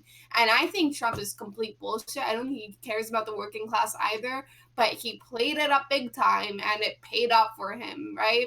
And I also think that just a lot of Republican voters now just look at this as like team blue versus team red. They don't give a fuck even if they know that the policies are hurting them, because at this point in time it's just like, well, as long as the liberals are getting hurt, then, you know, we're winning. You know, it doesn't matter if I'm getting shot in the foot either. So I really don't know how to even think about trying to change these people's minds. Especially since a lot of them tend to also be like older generation, not all of them, but a lot of them. And it's like, this sounds really bad and terrible, but a lot of them just seem to fucking hate their grandkids, right? Like, you look online about millennials, snowflakes, oh, they don't understand how we had it, like, they're so selfish, etc., etc., etc. Just like, it's really like vitriolic and like filled with hate, and it's like, holy shit, how do you convince people otherwise when they hate the younger generation so much? Or it seems like I don't understand why you think somebody like Bernie Sanders, who isn't even leading among Democrats, would be able to unite the country compared to somebody like Grandpa Joe Biden. You know, you can just look at the stats for that. I mean he's, you know, Joe Biden is beating Trump more than any other Democrat in most every poll. He's got a real grandfatherly sentiment to him.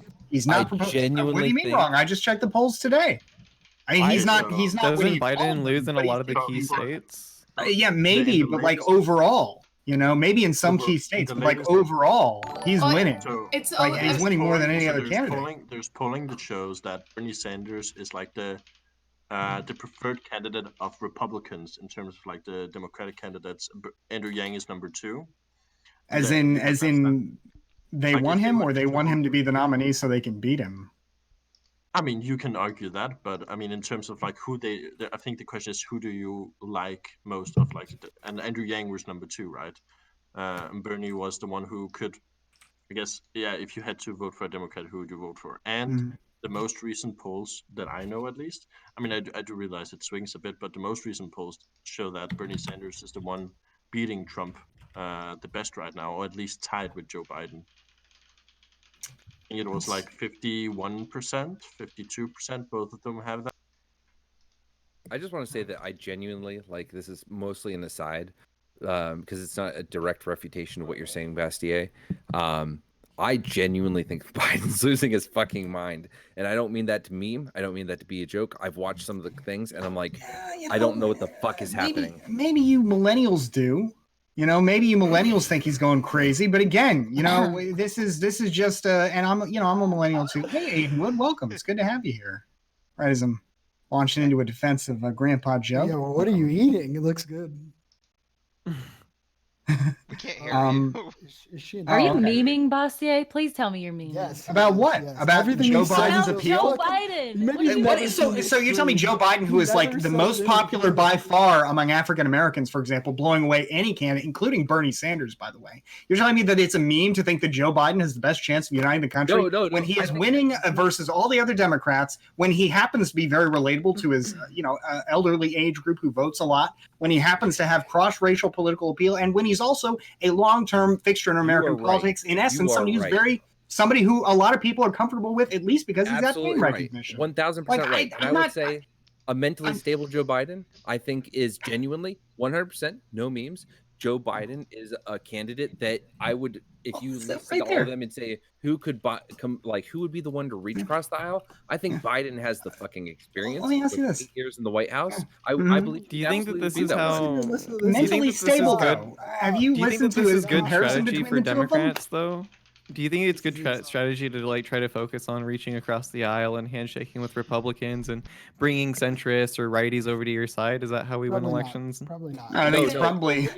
No, we're talking post-election strategy. Well, I mean, I'm talking about. Strategy? I think Joe Biden is likely to win the election too. Yeah, but yeah, we're talking about Yeah, but afterwards, certainly, How's you that know, a unifying figure. even post-election, Joe Biden's going to bring the country together and solve all the. Well, I mean, I think No, he's a lot not- likelier to do so than Why am I somebody here with to a talk farther about left Uncle agenda. Joe? You know, Look, I mean, I'm not look, I'm not saying When Joe the Biden is necessarily my favorite candidate, but I mean, in terms of like being able to unite people, being a familiar figure in American politics, When I think when he's the probably the best shot. Republican propaganda Right. machine gets their hands on him, he's gonna be Yeah. done with, just like Hillary Clinton was put around the ringer and spit out. Okay. And you think Even that if- Bernie Sanders, though, Democratic Socialist, I went to the USSR, Bernie Sanders is going to have any better luck with the Republican Yeah, hate machine? yeah, They're going to go certainly after he will. everybody, Certainly he and they're going to, you know, it's going to be. Certainly, you know why? Joe It's Biden- gonna Joe sound Biden- fucking crazy, but like for real, actually, yes, because it seems like mainstream media that's also like lefty hates him as well, right? Like there's still that narrative going on around a lot of circles. I honestly think, like, I don't know, who do you think that mainstream media or these like lefty outlets that Republicans absolutely hate and despise are going to side with if it's Bernie Sanders versus Trump? Like, I wonder. I don't know. I mean, I imagine a lot of people would probably end up siding with Bernie Sanders anyway. But I mean, at the end of the day, I think it'd be a lot easier for them to just say, you know, Joe Biden, he's a known quantity. He's a known quantity. Yeah, he says some crazy things, but hey, that other guy says some crazier things. So like, that's not really a consideration. I don't think anybody's going to say, I'm voting for Trump because Joe Biden's got all those gaffes. Does anyone here think that Joe Biden would be terrible at his job? I mean, I don't think that. I think Joe Biden would be good at uniting Americans. I just think Bernie would be better. And I think the polling... I think Donald Trump cooks him in a debate and causes him to lose the election. Can I ask? Probably. Oh, can you guys hear me also? Okay. Oh, here you go. Sweet. Basti, I was just wondering, what do you mean by uniting Americans? Because I feel like Joe Biden, I think that he's like, I personally like the way I view uniting Americans is like bringing people together around common issues to fight for like shared interests. I feel like Biden is just sort of middling, you know? Yeah, Like I feel yeah. like any pressure he'd cave under. He will unite people around a return to mediocrity and normalcy. Isn't that what we A all lot of dream people of? don't want I think a lot of young people don't like that, but I think a lot of older people really would like that. I And I think some young people might like that too. Just business I think as a lot usual. of like, okay, A politics okay, you don't let's- have to think so damn much about anymore. I mean, that's a pretty unifying message. I think that's Isn't probably a that lot how more we got unifying where we are than now, like. though? I don't know about that. I mean, I think a lot of people had this idea that we need to shake things up. If we shake things up, maybe things will be better. And hopefully, after this election, people realize, no, middling politics is the way to go. Stop trying to shake everything up. All you're going to do is make it worse. Middling politics weren't successful, were they? What do you mean they weren't successful? We've had a rising standard of living for a long time with relatively few exceptions I'm to talking that. about him getting elected. Was that? Oh, well, in terms of him getting elected, look, he got elected not because, I think ultimately not because of some great change in this country, but because Hillary Clinton decided to strategize by getting maximum turnout in New York and California to drive up the popular vote and not paying attention to the rural Rust Belt states where they have very, very narrow margins. If they had focused on those states, she would be president right now. And the margins were so close. In some states, less than 12, 13,000 votes. So there were some states where if all the Green voters had voted for Hillary, she'd be president. So it was so narrow that I think just this idea that like the whole country has changed. I don't But think the so. Green voters, they don't want to vote for Hillary, right? Right. And the Green They're not voters, I highly doubt are suddenly going to want to vote for Biden either. Like the point is that they're done with the establishment, with like mediocrity.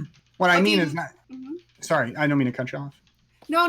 But what I was like trying to say is that right now we look at the people who are like for Donald Trump, like super pro. They're not going to change, like probably no matter what. People who, you know, like I'm going to use Tory News as an example, who went out, people who used to even like Bernie Sanders beforehand are like, well, you know, now the economy is going well. Why should we change anything? It seems like this dude's okay. So what do we have? We have Biden. Who do you think he's going to motivate a populace to go out and vote? Like he has the appeal of a bowl of oatmeal. Like, Well, that's the thing. Do you But think that a Pxie- populist is going to motivate somebody who's looking for a bowl of oatmeal? And there are more people looking for bowls of oatmeal than there are populists out there in this great country of ours. Do you think they're going to be I feel like driving people there's out to vote? I mean, Do you like, think somebody's going to go out there and vote for somebody who's promising serious change to this country? Wealth taxes, federal jobs guarantees. You think they're going to? Yeah, I think there are a lot of Democrats who will silently reconsider. I think promises like that do mean things to people who are struggling because their insurance isn't paying their medical bills, or they're going homeless, or they lost their jobs due to automation, which is part of Yang's appeal. I mean, like, I think that like it's easy to dismiss like like populism as just like a political ideology, but I think that part of the reason Trump was elected because people in this country are suffering. Like Well, obviously, I yeah, think- the overall standard of Mhm. living is going up, but like Mhm. there's also a lot of issues, and I think we need a candidate that like addresses that. Yeah, I think Populism he works all over. What's that? Populism Sorry, works all over the world. Populism works all over the world. I think he managed to use some populism in some swing states to motivate people, and beyond that, it was a campaign run by hate of Hillary Clinton. And I think if a Democrat focused on how bad Trump is and focused on fixing those few states that they lost and could have won by just turning out more of their voters, they would find success with somebody like Sanders Joe is Biden. definitely like a candidate that can do that. I mean, like I remember I mentioned this on I think I mentioned this on Pxie's podcast. But like I'm from Michigan, and like my younger brothers voted in 2016 in the primary. They voted for John Kasich because they were so confident Hillary would win, and then Bernie swept the entire fucking state. Like Bernie like got like but 90% of the vote. Like I think that like he has more appeal in a lot of those purple areas than Hillary does, or Hillary did. Did you guys see that poll? I think Joe Biden's continued to poll similar, but a recent poll showed that he has 44% of the African American primary voters favorability. That's like, and that's higher than Bernie Sanders by, let's see, 29%. It's pretty. Sure, but if you look at, I think if you look at people of color in general, so like Latinos and stuff, Right. Bernie hasn't beat by a lot. So it's specifically black voters. True. That's, true. That's what took Kamala out. She was banking on getting black support in South Carolina, and they didn't budge off Biden. And then she had to shift her focus to Iowa, and it was too late, and just things start falling apart. Why does he have so much support, though? One word: Obama. Yeah. Yeah. That's most of his campaign. A great president. I don't think that he's like Obama in a lot of ways. I don't think Joe Biden's a good president for our country. You know, this is something I'm curious about. Were there any Sanders supporters who didn't vote for Hillary that ended up voting for Trump? Was there anybody out there? Was there any? There were. Yeah, I'm sure there were some. Really? Yeah, there were. Wow. But I think there was this stat where there were more Hillary supporters that what was more Bernie Sanders supporters from the primary voted for Hillary in the general than Hillary supporters voted for Obama in something like that. Yeah. Yeah, but there was for sure. I mean, they did, especially in like the Rust Belt states and stuff. There were for sure people who were for Bernie and then ended up voting for Trump, and most of those people did regret it afterwards. I think there was a lot of interviews with folks like that.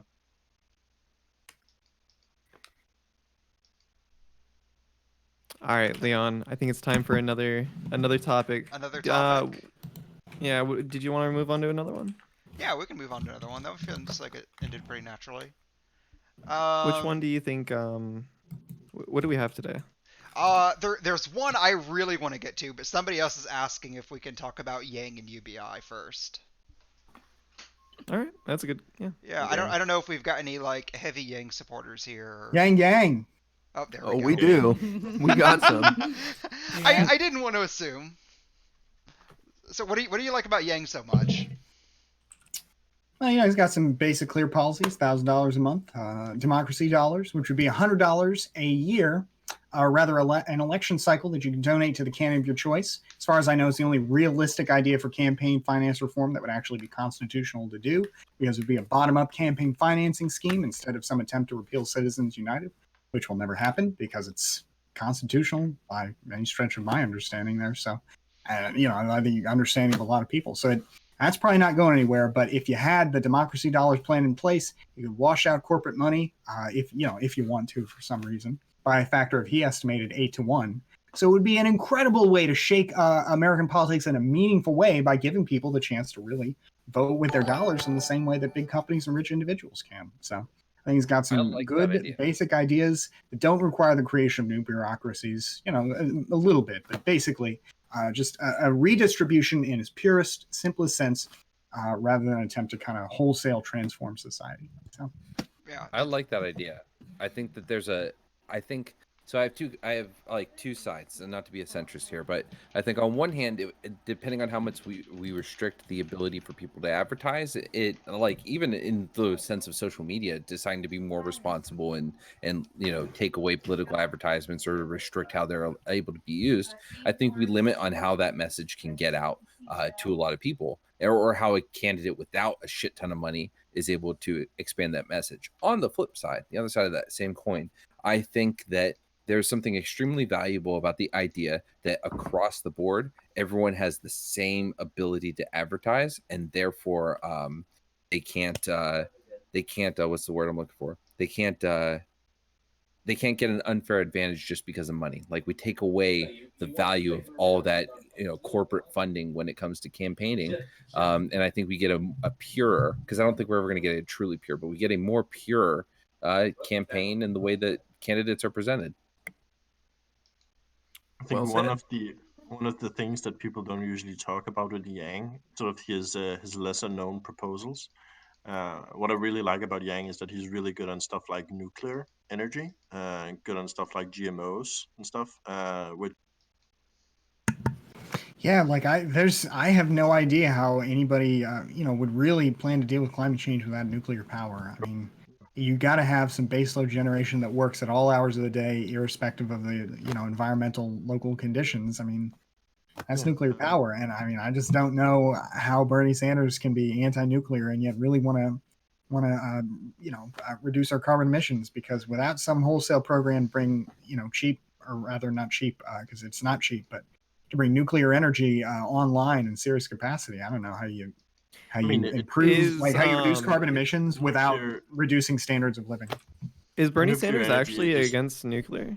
Yeah, and he's stuck by it. Surprised. I mean, I don't know why really, but I mean I'll double check that now. But I think he's says it can be useful, but he's not. He's not promoting it. He's focusing more on like the renewables. The problem is that it's just not effective enough. Like, you can never cover everyone with renewables. Apparently, Bernie Sanders says he has a climate plan that calls nuclear energy, quote, a false solution, and says it should be phased out by an unspecified date. Yeah. Elizabeth Warren is mum on the issue, but she said in a recent town hall that nuclear should be phased out by 2035. I'll drop a link in the chat for anybody who's curious. Both for phasing it out, and it's nuclear is such an important thing. We've had so many big advances in nuclear technology and how we run these factories. The idea to just it's a frustrating one. Like, we've seen some bad stuff, Fukushima, 3 Mile Island. Like, I get it, I understand it, but at the same time, like, this is the technology, and these are the lessons we're learning, that it's gonna, at the end of the day, power the fucking United States. Power the world. I don't really see what the alternative is, because we do need to cut back on fossil fuels. I mean, like, there are some ways you can store some of the energy generated by solar and wind to use when like solar isn't or wind isn't available, but they're just not particularly efficient. They're really only like, you can use the energy to pump the water up a hill, and then when you need the energy, let the water fall back down, and then spin a turbine and draw some energy from that. But you're just you're losing a lot in the process. So when you have to, a lot of the problem is I was just going to say, a lot of the problem is the materials required to create the batteries to even store the energy as well. Yeah. Like, you can only build so many, and they're just, the scale is just not there yet. When you have to account for the storing of the energy for times when renewables don't work, it's much more expensive than nuclear. That's sort of the issue. So besides UBI and besides these like sort of what is it, like a voter freedom voucher, dividend or the democracy dollar. Yeah. Democracy dollar. I fucking hate that. That sounds so branded. God, that's what it's about. He focus but tested all this stuff. We should address how stupid the names are of these things. He focus tested all of these names. That's why he picked them. He says, I just focus tested them. Can I make one point, Mindwaves, if you're about to pivot? Like, that makes it way worse. Yeah. Well, yeah, sure. May not appeal to us. I don't want to rain on people's parade, and I know some of my Yang gang know what I'm about to say here, but you got to compromise when you get elected, and Andrew Yang is not going to be able to push through $1,000 a month. Congress is going to force him to compromise, and now you're talking like $350, $450 a month, maybe if you're lucky. And what are you going to do? You already got him in power. He's going to say, what can I do? I can't do anything. Congress is holding me back. Yeah, I mean, I guess it depends ultimately on what Congress looks like, but there are various forms of compromise you could have on a universal basic income. Like you could do a negative income tax that would be that would have some of the advantages of UBI, but wouldn't be quite as universal. Just as an example. So, I mean, the idea that, like, you're right that if you said, we're only allocating like half the money you want for this program, so you're going to have to do a smaller amount of cash. Like maybe you could get the same benefit for most people if you did a negative income tax, which basically the difference is it's still a theoretically universal benefit, but at a certain point, once you make like a certain amount of money, you're no longer eligible, and then once you dip back down, you're immediately eligible. So it's more flexible, it's more means tested, but it's still a kind of universal income floor. So Not like universal. Well, it's universal in the sense that like you never like run out of it. It's not like say food stamps where some states will limit you or require you to like look for work. Right? Yeah, I mean it's not as like as truly universal as UBI where literally everybody gets a check without having to do anything else. Like universal, a negative income tax, you would still have to show your income and it would still change, but it would be an advantage over still, I would argue, over current programs because you wouldn't immediately lose the benefit after you cross a fixed threshold. Like you would only get a little bit less as you improved your own standard of living. So it would, I think, go a good way toward ending what some people would call the poverty trap. I think if we're talking about hypothetical, Congress, Senate, whenever Andrew poses. Oh, just real quick, KCD, you are cutting out a little bit. Okay, hold on. What did you guys think about the whole argument about it just being like transferred into like landlord and rent costs and stuff like that? Do you think there's any merit to that? All tenants are bad. And some places probably, yeah. Like in San Francisco, it's probably going straight to the landlord. But I mean, that's an indictment, I feel like, of San Francisco's, I think ridiculous housing or zoning rules and housing policies that have just exacerbated a housing shortage by they have rules that forbid you from building more than 4 or 5 stories, and that require the government to protect people's sunset rights, like their ability to see the sunset from their property. Like, if you don't care about poor people, that's fine. But like to pretend that you care about poor people in this city and the housing problem, and yet not permit the construction of new high rises for new affordable housing options. In a place like that, it wouldn't mean much, but it would at least give you money you could use to pick up and move, which is more than a lot of welfare benefits do right now. Is this better? It is. Like significantly better or only a little? Am I still cutting at all? You're fine. No, you're quite good. Okay. Yeah. So on the topic of hypotheticals, I know some people have a huge issue with the fact that Andrew Yang's UBI does not stack with welfare benefits, but I would argue that if this does get compromised down to a lower number, that he has the ability to combine it with welfare instead of trying to replace it or add it as an option. Yeah, it's possible. It would depend on how it ultimately went down, but right now he proposes that it would only not stack with food stamps, WIC, and a few other cash transfer benefits. And I think like housing assistance, Social Security, disability, Medicare, the really big parts of the budget, ultimately it would under his current plan stack with those. Well, of course, like you said, Congress, that might change, but. And I do want to say this goes for any candidate, right? Donald Trump went out there and said, we're building a wall. Mexico's paying for it. And, I think Bernie's saying Medicare for all in 4 years. I don't think that happens. I think we're going to get a public option at best in over 8 years kind of thing, So we got to start at the bigger position. I just wish Andrew Yang started at 2 Gs a month instead of 1, because then people would be happy with their $1,000. Yeah. If only it would be, I think, about $6 trillion at that point. But at that, $3 trillion. He said he wants to go to 2 trillion, right? Or 2. Well, right now it's like 3. His position is that he's going to increase it to 2,000 KCD. What was the timeline? Oh wow, no, I've never heard that. Wow, I haven't heard that so either. He's going to increase it to and every time you hear him, I was talking about I'm really important. He's talking about families of 2 getting 2,000 because I think he agrees with your position that $1,000 is not nearly enough for families, especially if we're talking about automation and job business. I hope you don't mind me talking about. I know Kellogg's is important, but I think $2,000 is the way to go. I think $1,000 isn't enough. I want my $20 now, and I want to give a shout out to the Yang stream who rated. Thank you guys for that. And I'll certainly pass the love on to Mindwaves or Leon. when we're done Absolutely. here. But Yang Gang, Yeah. I've already introduced everyone and political affiliations. I don't want to hijack, but is it safe to say most are Bernie supporters if we're talking about the Democratic race? I introduced the 3 Yang Gangers. Is everybody else Bernie or? Yeah. I'm Bernie. Whoever gets nominated at this point. Like, Yeah. we're gonna be honest. Okay, but you have to pick. Sure, You but have to- we're talking Listen, preferable. Beanbag, I'm talking to you. Who do you like? Who do you most agree with? I'm sorry, I mean, the Say jury's Andrew still Yang. out for me. I haven't figured No, like say Andrew Yang or else. what's her name? Warren and Sanders are very, very far left for me.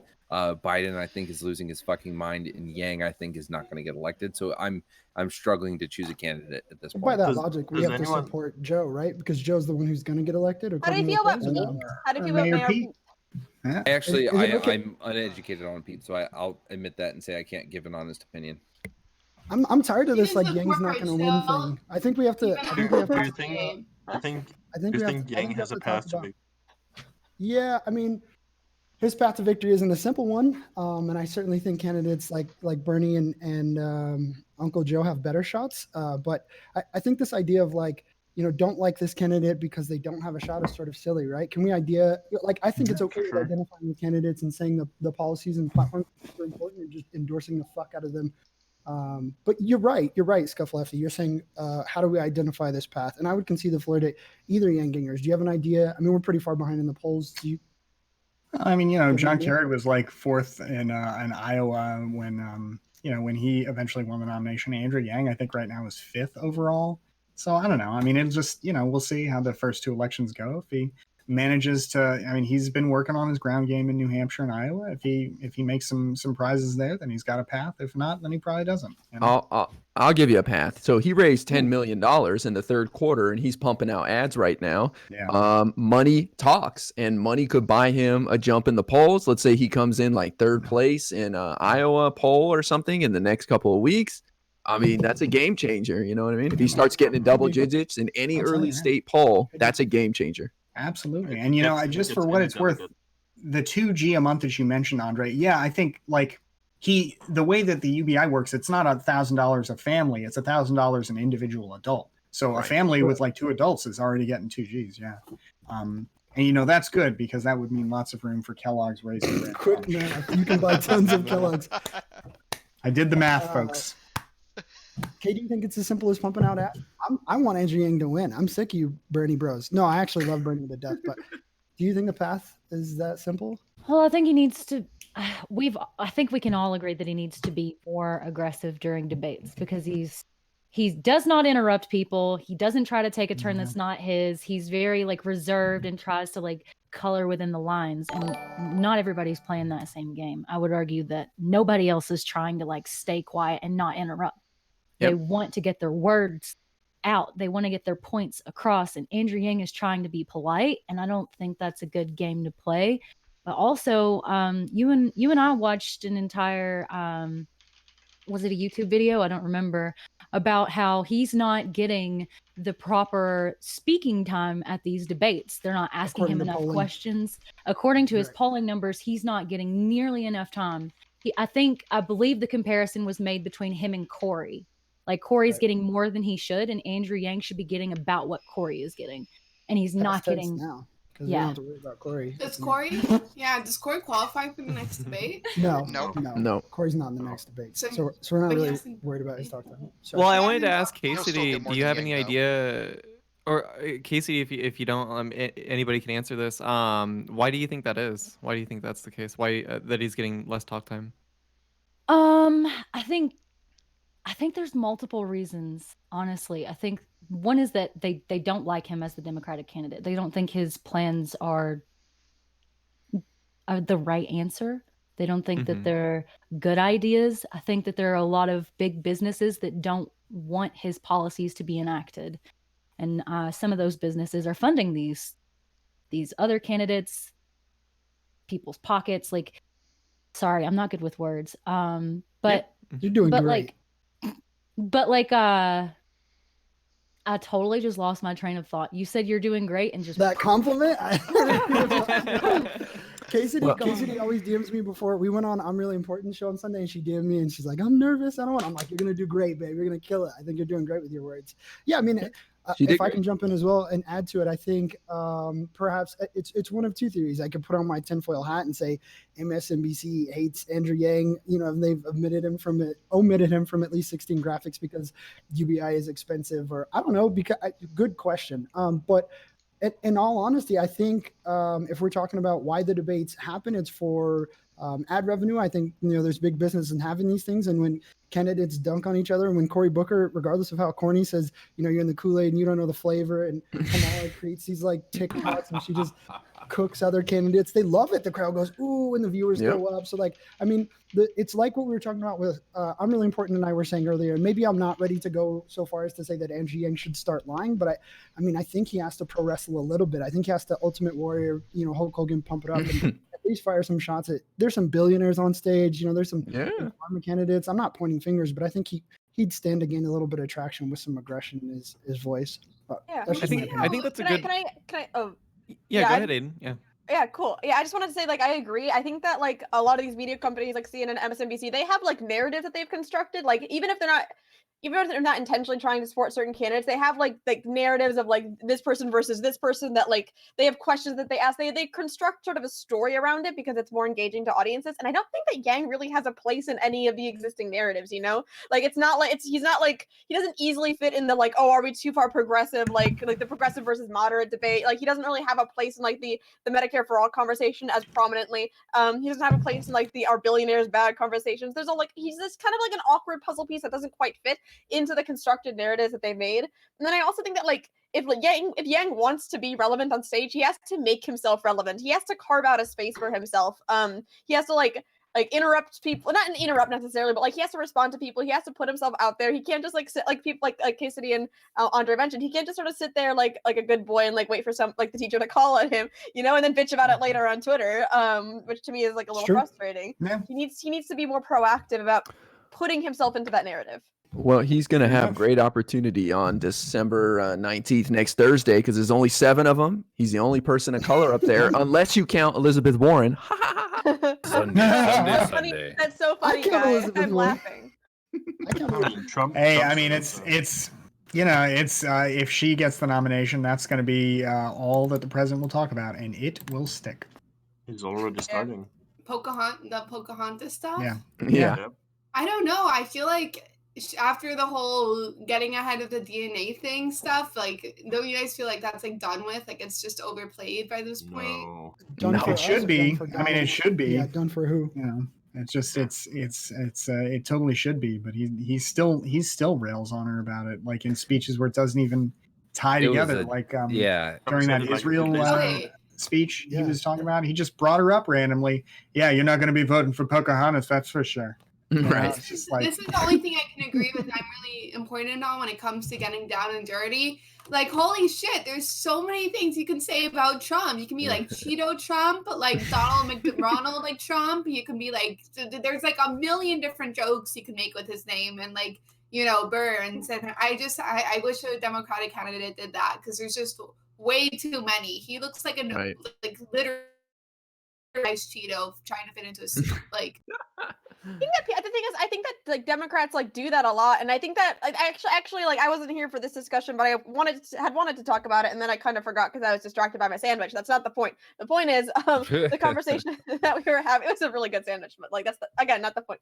The point is that the conversation about Democrats getting down and dirty. I feel the thing is Trump, the Democrats shouldn't need to lie or cheat to make Trump look bad because they criticize him for fucking everything. He's worthy of being criticized for everything. And Democrats go so hard attacking Trump's character, attacking his personality, attacking his image, attacking his mental state, that it's become a meme, an orange man bad kind of meme, that's part of that's kind of Trump's he's almost impervious to those sorts of things, because he gets so much of it, and he can create these narratives of the fake news narrative, the those things that I don't think that mimicking the Republican strategy of calling people shitty nicknames and attacking them relentlessly, I don't think that's going to be effective, so yeah.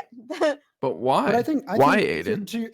Yeah, I was going to say to your point earlier is that like so Yang is, I'm not going to say he's flip flop because that's certainly not how I feel. But in the beginning, there was comments made about like he said something off color about like Donald Trump couldn't do nearly as push-ups as me and like called him fat. And then he sort of like was like, this isn't the way we're going to take this. And currently when he gets on stage and they ask about impeachment, he says something really short and then says, but let's talk about what got Donald Trump elected. Let's not talk about the problem or the symptom. Let's talk about actually the problem. Right. So I don't know if the high ground works. I don't know if the low ground works. I mean, I'm sort of currently, wanting, and this isn't just for Andrew Yang, but certainly him in particular, all the Democratic candidates, when we consider who takes that stage a year from now, I don't know what the right play is. I tend to lean towards, like I said earlier, the pro wrestling strategy. But is that effective in the Democratic debates? Is that effective a year from now? I don't know. I do know that right now, it's not working for Andrew Yang. We're pretty far behind in the polls. So but I'd be I curious. kind of want to.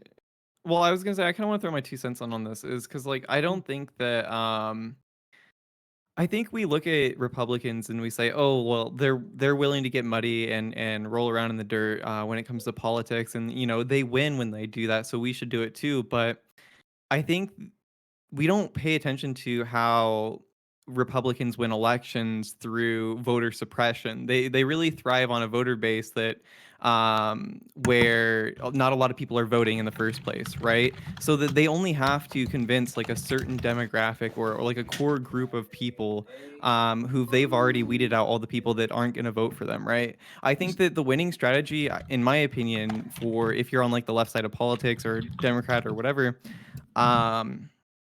is to encourage more people to go out and vote, and then also push for electoral reform to make it easier for more people to vote and stuff like that, right? So I think that like we have the winning issues. If you look at our issues like on like the Democratic platform, we have the popular positions. It's just a matter of getting the people to go out and vote for us, right? So I don't know. That's my opinion.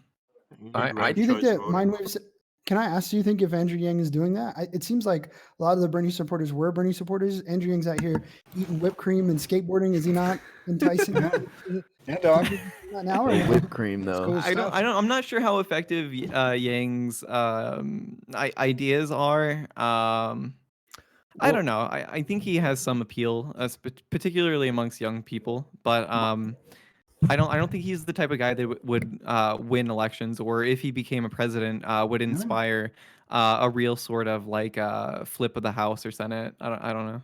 Well, Yeah, it's a lot to say. I mean, considering that Bernie Sanders couldn't bring it home last time around. Bernie Sanders has not really led much in the way of like winning legislative priorities during his time in Congress. So to say that like all of that's going to flip, I mean, and again, I'm saying I'm definitely going to vote for Bernie Sanders if he's a nominee. And I would be curious if there's anybody in here who, if there's a Democrat that's going to win, you're like, I'm not voting for them. No, and so I'm not trying to dig at it, but I guess just I'm only trying to the extent that it's like, well, Yang, I don't see all that. I mean, I feel like, whoever wins the nomination, it's just at that point, I mean, the whole Democratic machine is going to be, there's got to be a big incentive to coalesce around them, whoever it is, to figure out how to fit their ideas into a grand national narrative. And I mean, $1,000 a month is, say what you will about it, it's a real tangible policy that would be real easy to describe to people how your life would improve. Sure. Oh, he's run a brilliant campaign. Absolutely. I'll give him credit for that. Probably one of the best campaigns. In Mindwaves, I'd agree with you 100%. Voter suppression is the biggest problem. But I think the only way we change that is if we get into office and pass HR 1, House Resolution 1, that has some fixes, right? Automatic nationwide voter registration, some of these tools that we just can't implement unless we get in there. So I'm like, by any means necessary, let's get in there, and then we can implement some of this stuff. So I feel you. I don't like cheating. I don't like getting dirty. But look at our opponent. Yeah, and Hey, I also. Casey, I was just going to ask Casey because Bastiat said earlier he was asking if anybody's not going to vote, and Casey was really upset last night. Oh yeah, we had an entire like super heated argument around people who are going to abstain from voting if their candidate doesn't get elected, and like what that means and why they're doing that. And they say that they are not going to vote for someone that hasn't earned their vote, in their words, and like they're gonna they're not going to betray their own beliefs, is what they said. And I'm like, can you not practice a little bit of empathy for your fellow Americans? And like, please just fucking vote, please. I'm sorry, effing vote. Like, I did you didn't see vote the in results of that poll? 2016, and I don't get to bitch about Trump, but like, he's ruining our country. I see how big of a mistake I made. And I know like my one vote may not have made much of a difference, but like if everybody has that mentality that like, oh, well, my vote doesn't matter and like my candidate's not running against Donald Trump, so I'm not going to vote. Like, we're handing him the election. It's ridiculous. We don't need 4 more years with Donald. I Did got you see the very results upset. of the poll? We ran a poll and it Yeah. was almost 50-50. It was for Yeah. that very question. If your Democratic nominee doesn't, I'll find the results of it. But people were saying if it's not the right candidate, they're not going to vote for the wrong candidate against Trump. Are you registered in Alabama, Kay? No, I don't. Okay, so I meant to say that during my intro. I got out of Alabama. Okay. Yeah. I don't live in Alabama anymore. I live in Colorado now, Smart but I was choice. born and raised Well, in Alabama. Well, With- you have a very important race The that you glow could up, you could change everything for us in this country. Cory Gardner, the Republican senator, is on the ballot. That's more important, in my opinion, than the presidential race, taking back the Senate. Because even if Donald Trump wins, if we take back the Senate, he can't do jack shit because they're not taking the House, and he can't get any more of these judges through if we have 51 senators. So, I mean, Cory Gardner, he is one of the most vulnerable senators that's up for re-election. And so you can make a huge difference if you start getting people out to vote because they'll vote down ticket, right? And we can get that tool out.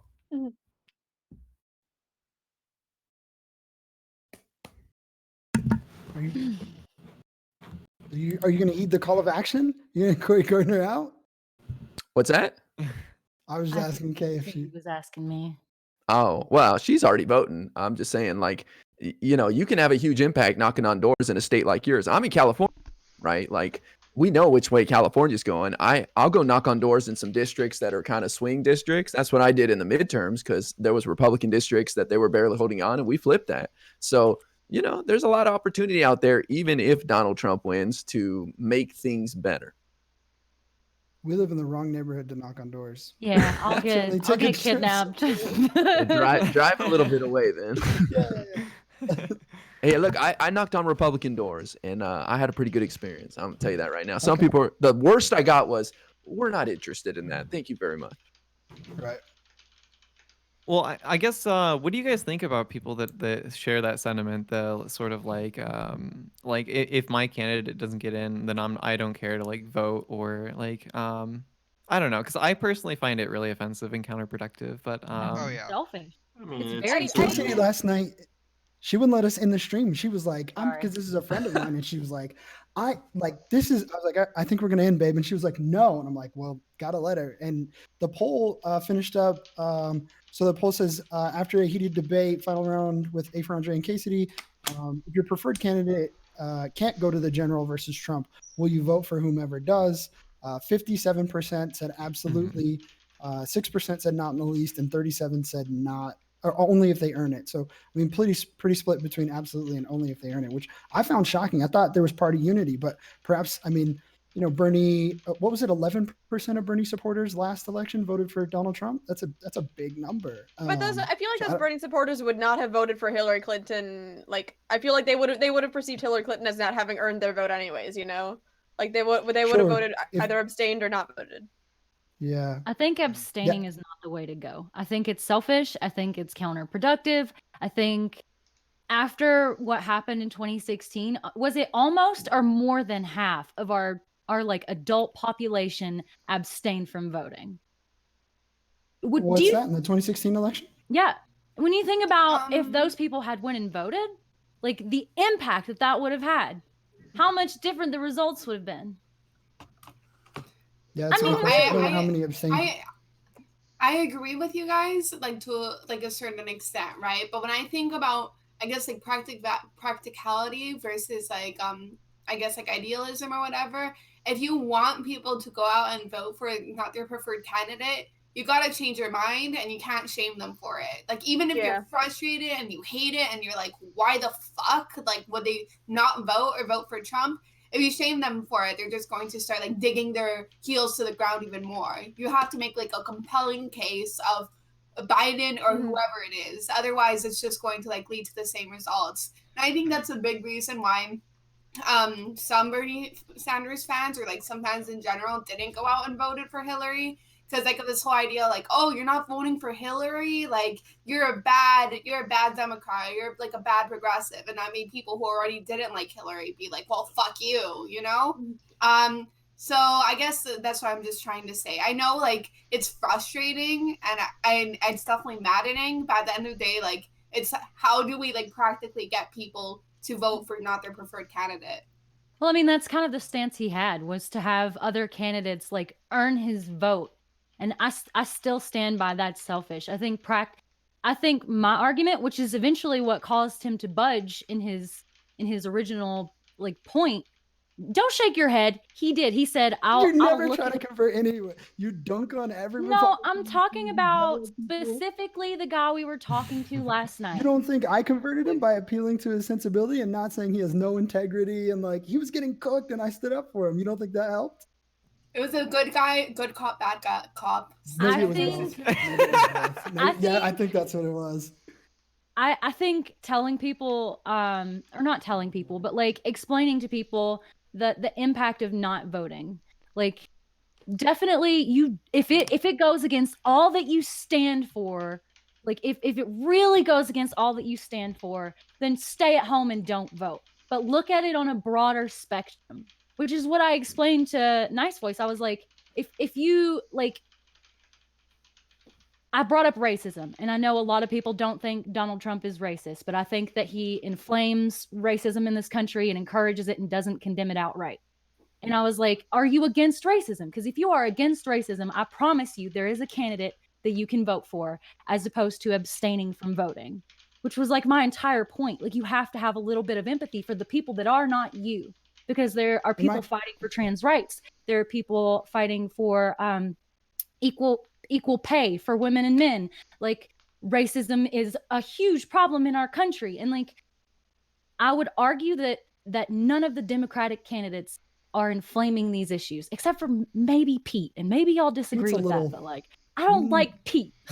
Well, his history, Mayo Pete's history as mayor has been questionable, but I guess I would make a separate appeal to anyone who's like, you know, if Bernie doesn't get the nod, or even if Yang, because there's some of that on our side as well. I don't know if Basti has heard this, but like a lot of Yang gangers are, you know, especially because we have the bipartisan appeal. I would say that like just when it comes time to vote, that like abstaining from vote, I think, is a bad look, and I think it's much better for you to decide who appeals to you more. Because I don't think any candidate. I mean, like if we're gonna do this, I'll just announce that I'm running in 2020, and I want universal basic income. I want Medicare for all. I want college for all. I want the student loan debt erased. I also want to change all the water fountains in the school to chocolate and strawberry milk. Right? Like, of course, we would love to build a character and vote for that candidate, but on the ballot, there has to be a candidate that appeals to you more or less, right? Are you more Trump? Are you more Hillary? And to just do your best to get out of bed and don't be lazy and, you know, choose. Unless you absolutely think they're equal, in which case I guess you could stay home. Sorry, boss. Yeah, I'm not really sure. Like, I don't know how anybody could. I don't know how anybody could find, you know, Trump equal to, like, it's hard for me to imagine somebody who hears whoever the Democrat is and then, you know, hears Trump and then concludes, man, I can't make a decision. It's so close. Maybe somebody would stay home because they feel like one of them, or because they feel like they're both repulsive, but I don't know. It's hard for me to imagine somebody staying home who wasn't already inclined to like just not vote anyway. The argument was like Hillary's a crook and Hillary's big business and Trump's big business and it's going to stay. Yeah, I disagree. Even at that point, how could you not look at? I don't know. This is when I say how could you not? That's just me expressing my biases. I was going to say even then, if you view her as a crook and him as a crook, he's competent or she's competent. He's, you know, not even that. So I don't know. There are a million ways you can slice it. I'd be careful with the competency argument. Look, I say what you will. Yeah, because like some people would say that if you have a president in office that is competent but is pushing for the wrong agenda, then that's more dangerous than a useful idiot. Then you should then you should vote for the incompetent one. At least go fucking vote, I guess. Yeah, that reminds me of like That reminds me of like somebody who's like, I voted for Trump because I want things to get worse, so then we have a real Exactly. leftist win. Yeah. It's So like revolutionist. I don't know how many people are really doing that. I mean, there may be a handful. I of know a couple on this consolidationists out there, platform, but I mean, yeah, but I mean, this skews pretty. But do Okay. you know a couple I mean, my goodness, accelerationists, I general call like Bernie and accelerationists of the platform, or people who actually are voting for Trump? Yeah, no, maybe. people that have said if Biden's the nomination, then they would abstain from voting because Yeah. they don't like want to have that on their conscience that they can't vote for somebody that they're not sure is going to be worse or better than Trump. I don't know. If they're legitimately unsure if Biden will be worse or better than Trump, like if they're like legitimately like I disagree. Like I think that Biden would be better than Trump because I think the people that push this don't really believe that, honestly. Yeah, I mean, at that point, to just like It's a really yeah, it privileged seems position. super. Yeah, it seems super. I think It is Trump privileged, is yeah. such a one-off fuck up as far as candidates go that I genuinely believe that everyone that has touched that Democratic stage could do better as a politician when it comes to global, when it comes to domestic policy. I think that there are people who could defer to advisors and not have a pig-headed approach to how they conduct themselves. That I really think that anyone could do it better than Trump as far as the candidates we're presented with. Yeah. I don't know. I'm kind of hoping Hillary jumps on in. Derails She's them. been thinking about it. She won that you one really want poll that? recently. Yeah, she's been talking a little bit here and there. I can never I hope- tell how I sarcastic you are. Hey, No, Hillary I'm almost serious. closed the deal last time. She's come closer than anybody else has in beating Trump in an Hillary election. Clinton ran the most incompetent campaign. And she in the has world. learned a lot of lessons from that. I don't think she has. Stop, I'm not buying She's it. got a lot of big money backers. I want her to She's jump never on. taken responsibility for it. But I want She's her got to all jump on just so she can split the Biden vote. Okay. Yeah, some people say that is the what would ideal happen. reason. Fucking get can't. her on. Split that moderate vote, baby. She missed So- she missed some deadlines for registering, like in New Hampshire for the primary. yeah. I have a I mean, question. like she could still split the moderate vote if she Thanks for the bits, registers Chris. I later, appreciate it. Yeah. right? Well, she'd have That's all I to. care about. She'd miss. certain Yeah, I states. doubt that's. I doubt I that's doubt really it as well. happening. But You were gonna interject there, Scuffed? Something that I've seen, which is, I guess, tangentially related to this, is people who, I mean, it's mostly Bernie people, I guess, who say that if Bernie doesn't get the nomination, he should run as an independent, in sort of the election. And I mean, as much as I hate people who don't vote, or say that they won't vote for candidate, I mean, I genuinely hate those people even more, because that would just be a sure loss for like Historically, that fucks over a candidate way more than than ever doing any good for anyone. No, like Ross Perot, who's the other one? I can't remember, but yeah, no, independent candidates will fuck over whatever party they split from. Can I? Didn't Bernie prop Hillary? I've had Sorry, multiple I was genuinely conversations. asking. He did. Did Bernie prop Hillary last election? Didn't he? After he Did. Good. I was just gonna say because I've had He- multiple conversations with score. like older Gen X and Boomer folks who were Hillary supporters in 2016, and I talked to them in the past year, and they were like, "I'm still so angry at Bernie for running as an independent and like taking votes away from Hillary," and I'm like, he didn't do that, and like I've like looked it up and I've shown them like the ballots like Bernie Sanders did not run, he withdrew and he supported Hillary, and it was like shocking to them. They were like, I was sure he had run as an independent, like after not getting the primary nomination. And I've had multiple conversations with people who believe this, and I have no idea where this narrative came from because it's totally false. Probably some Facebook advertisement. Yep. Maybe. Like, Facebook don't give an honestly. F. I mean, Yeah, but there are some people who genuinely just think that, I mean, no matter what, want their candidate to keep going, and I mean, they don't really care about the day-to-day lives of other people. And Yep. This is a big concern for me on Twitch. I see a lot of streamers just bashing on all the candidates except Bernie.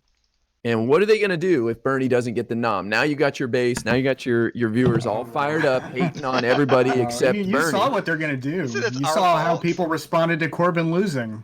Everybody's at fault except for Jeremy Corbyn. It cannot be him. It must be everybody else in the world. The same thing is going to happen. Okay, but except then it's going to be on steroids. But that's think- bad. That's bad Yeah, for our it's Democratic Party, right? Like on Twitch, like we have a responsibility not to bash on Mayor Pete every single fucking day because he might be the nom. You But you know, also have to be you also have to be No, honest with people, though. I Sure, mean, yeah. if somebody's gonna be talking about like who's on stage and who's the best, and they talk about healthcare, I feel like I have a duty and responsibility to be Mhm. like, listen, this guy takes a bunch of money from pharmaceutical companies and Mhm. health insurance companies. Sure, He's not the yeah. best guy for the job when it comes to that. well, I So said I had a how friend. do you balance that? No, I think I you're had a right. friend I think you can do that without like getting, personal about it. But yeah, no, I think you're right.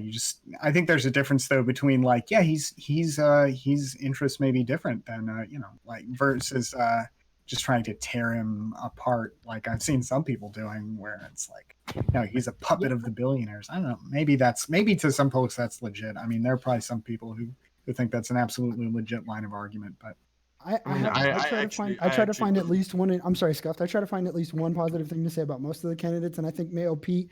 Even though I think he gets his lunch money taken by Donald Trump, and even though the history of racism as mayor is appalling, I try to think of at least positive things. And someone came into my Discord the other day, and they were like, I don't know why you love Yang, but I had a friend at work tell me about Mayo Pete, and it all sounded promising. And I was like, look, because I have my little Pete compliment saved up. I have one for almost every candidate. I said, look, I think Pete is very charismatic, and I think when he gets his talk time, he's very effective, and I think people have become enamored with him, and justifiably so, because he is eloquent. And it's hard for people to even give him that. When I say that out loud, like people jump on, they want to dogpile on me because I'm not saying Yang or Bernie, but the response was like, here's why I think your candidate's valid, and then here are a few things that he did as mayor that I think are questionable. Perhaps you could do some research into these. And she took it back to her coworker, and now they're both considering Bernie. They still don't love Yang, unfortunately, but like I think if we're willing to concede some things that are like positive, I think it's easier for us to persuade, and not across the aisle, but like since we're all on the left, I think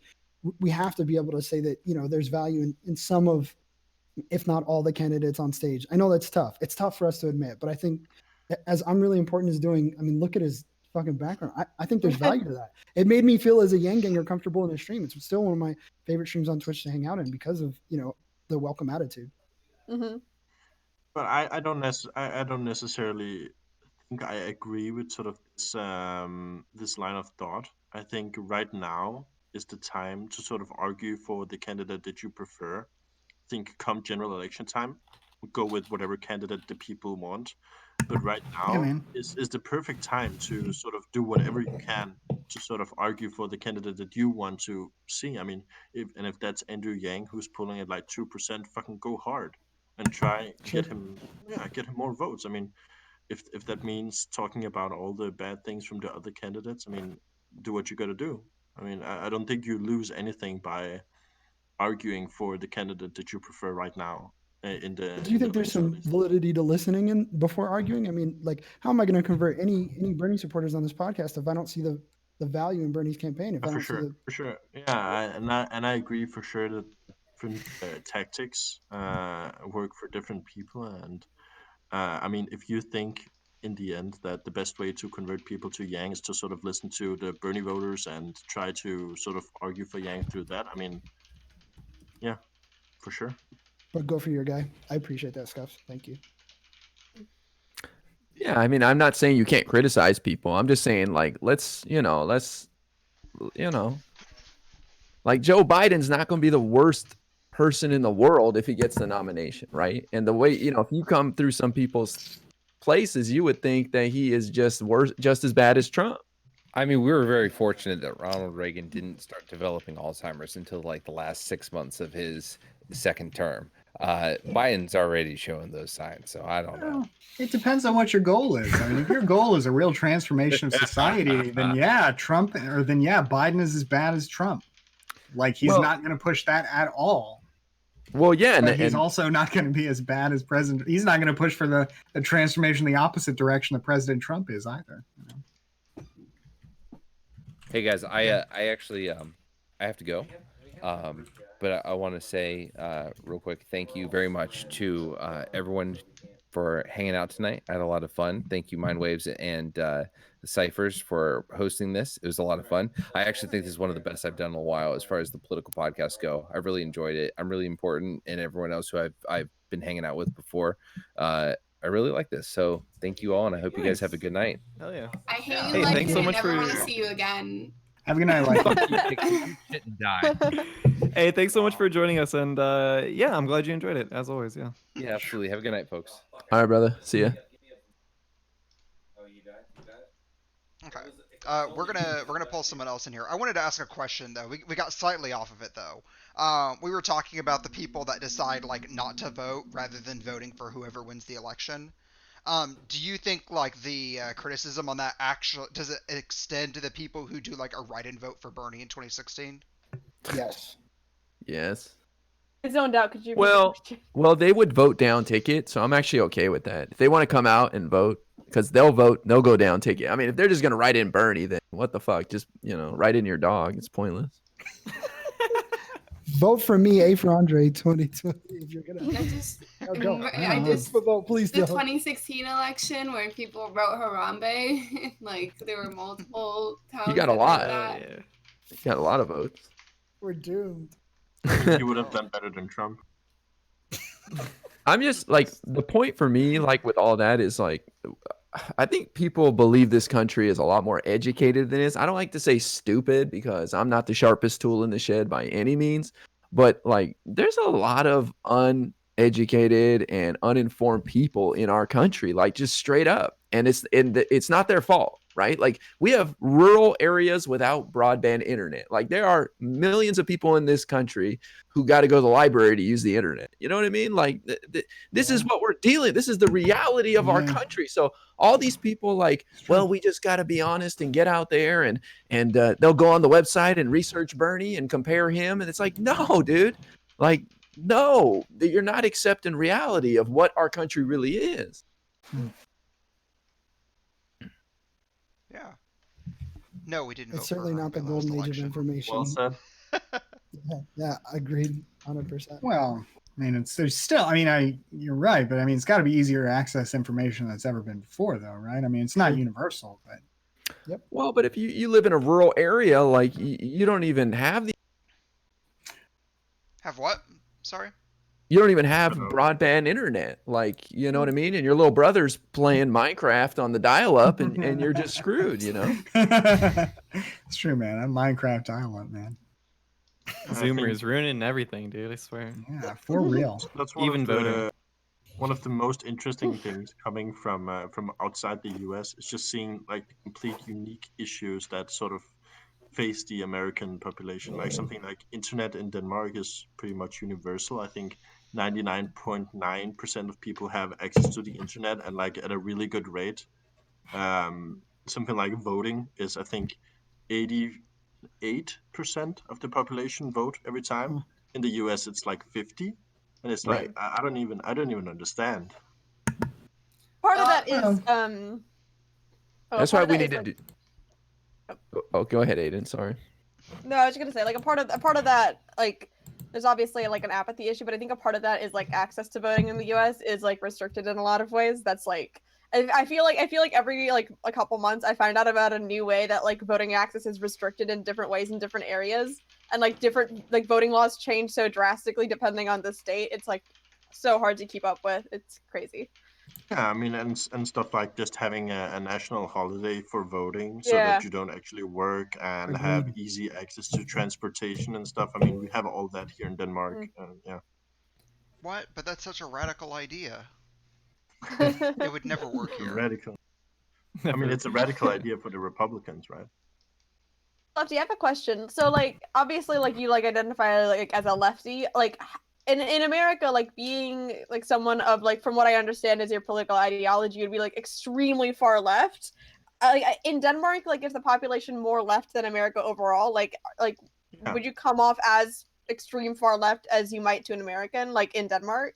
I think there's a really interesting concept of European politics where you will have parties on the right be progressive. So in America, usually to the right of the aisle is like called conservative, right, and to the left is called progressive. But in Denmark, I think there are conservative left parties and there are progressive right parties. So we don't really have that kind of divide. It's more sort of a social focused divide versus like a liberal divide. So most of the parties to the right, or like the most mainstream parties to the right, are very heavily liberal, in a sense that they're like almost bordering on libertarian sort of ideas, where you want to lower taxes but they don't deny stuff like climate change. They aren't openly racist. I mean, yeah, I mean it's really interesting, and I've said many times that I mean I don't think I would be that radical in the U.S. And I've said many times that I think in countries like Denmark, I don't think there's anything wrong with like voting for parties on the right. I've done so myself. Right now, in the last election, I voted for like the Socialist Party in Denmark, but the election before that, I voted for a party called the Liberal Alliance, which is like a libertarian sort of party. So yeah, I mean, it's completely different type of beast. So, and I take it you don't have the same like type of like party loyalty that people have like in the U.S.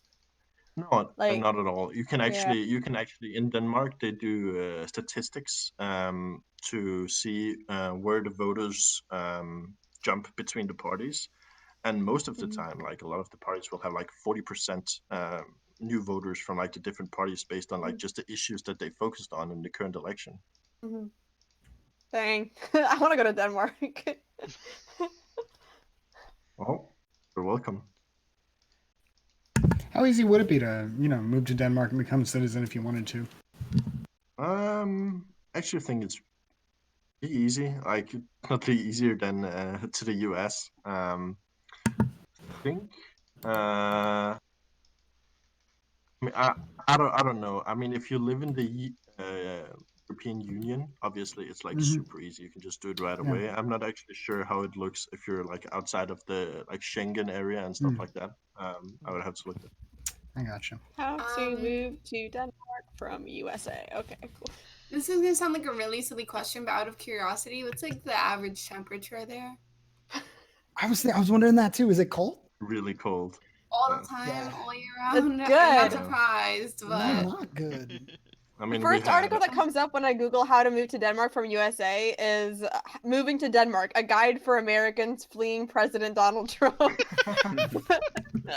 Sounds about right. Oh no. I think we have like 1.5 month of like warm weather this summer, and apart from that, I mean, it's fucking raining and snowing and. What do you guys consider warm weather? Because I'm from Arizona, and I think our definitions might be. Yeah. I mean, where you don't have to wear a jacket, I guess. Oh yeah. Yeah. No, I'm used to like 125 like Fahrenheit in the summer, like in the middle of August, just like dying. Deadly. Yeah. Wow. I think we have like 17 Celsius. I don't really know Fahrenheit. But yeah, 17, 18 Celsius. Okay. okay, hot take here. Fahrenheit makes more sense than Celsius. I'll fight anybody who tells me that I'm wrong. Why?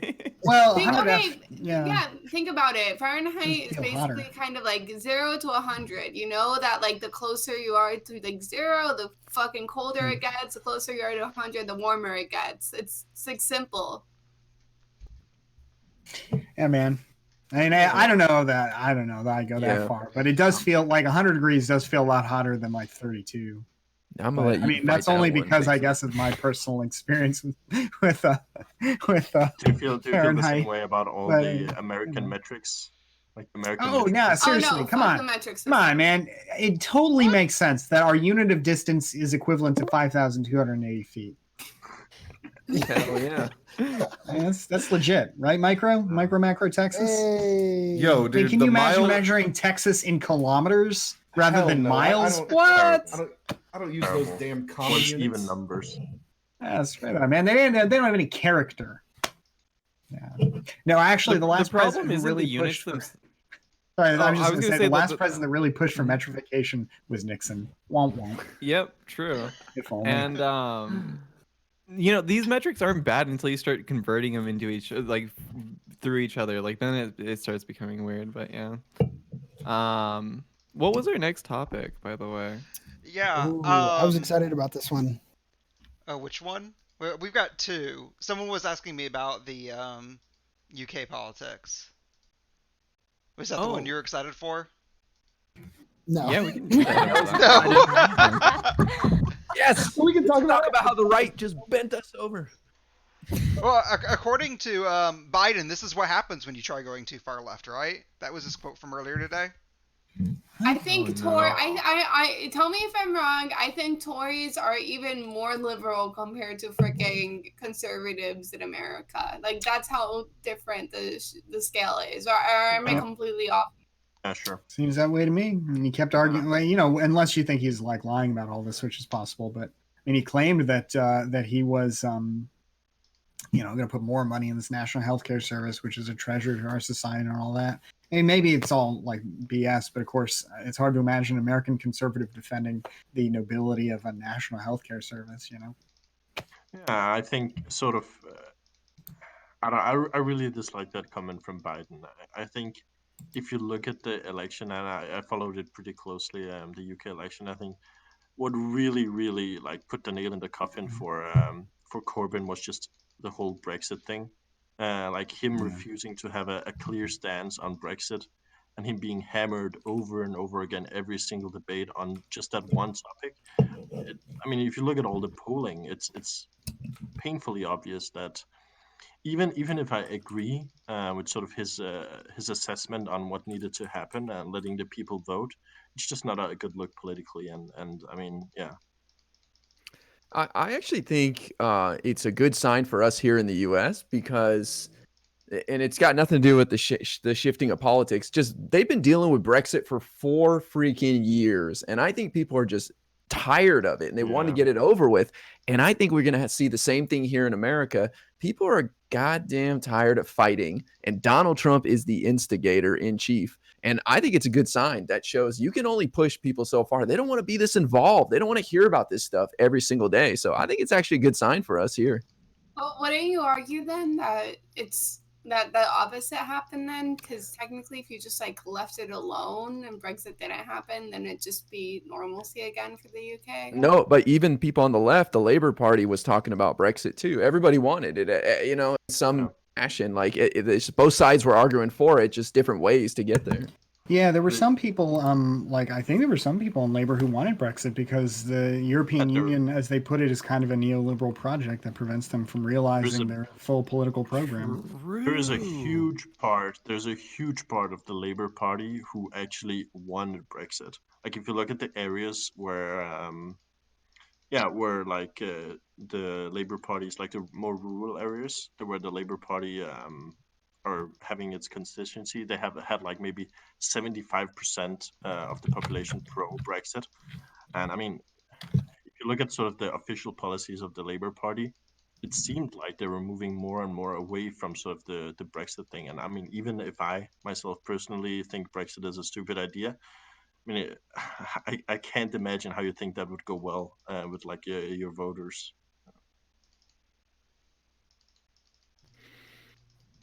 Yeah. Well, I mean, like I said, I think people are just fatigued over there, and it's not going away. You know, like they're just like, fuck it, let's just do it. Who cares? And I think people on the left too were like, fine, you want to leave? Okay, let's leave and watch what happens. You know? Yeah. Yeah. I mean, I hope that's a good sign for us. Sorry. Yeah, is anybody else in here really excited about the prospect of a united Ireland? I don't know. Sinn Féin gained a new seat in a real unionist stronghold in Northern Ireland, and I mean, it seems to me like, you know, now with Boris Johnson getting his Brexit plan, yeah, it's probably going to go through the way he wants it, which means, as far as I know, the last Brexit deal that he got meant that they were going to solve that cross-border problem of avoiding checkpoints on the internal Irish border by having checkpoints in the sea border between Northern Ireland and the rest of Great Britain.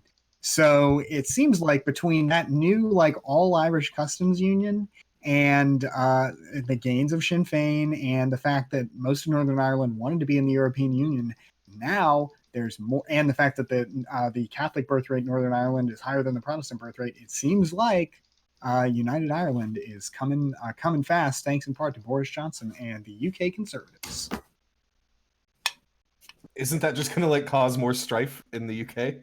Probably just means the Conservatives will have an even tighter grip on power, right? I mean, I don't know that Northern Ireland votes Conservative. Yeah, true. I mean, Northern Ireland also, unlike Scotland, doesn't need, as far as I know, again, I'm not like an expert on British politics, but I believe under the Good Friday Agreement, they have the power to determine whether or not they want a referendum on joining United Ireland. And Scotland doesn't have that option. They have to get permission from the central government to do it. But Northern Ireland, I believe, could do it on its own. Anybody, if I'm wrong on that, please let me know. But yeah, I'm pretty sure that they can totally like they can end the the United Kingdom and Northern Ireland bit all on their own if they want to. So, I mean, it's a big development. It seems like, And there was some talks from like the SNP about sort of like that being their main issue.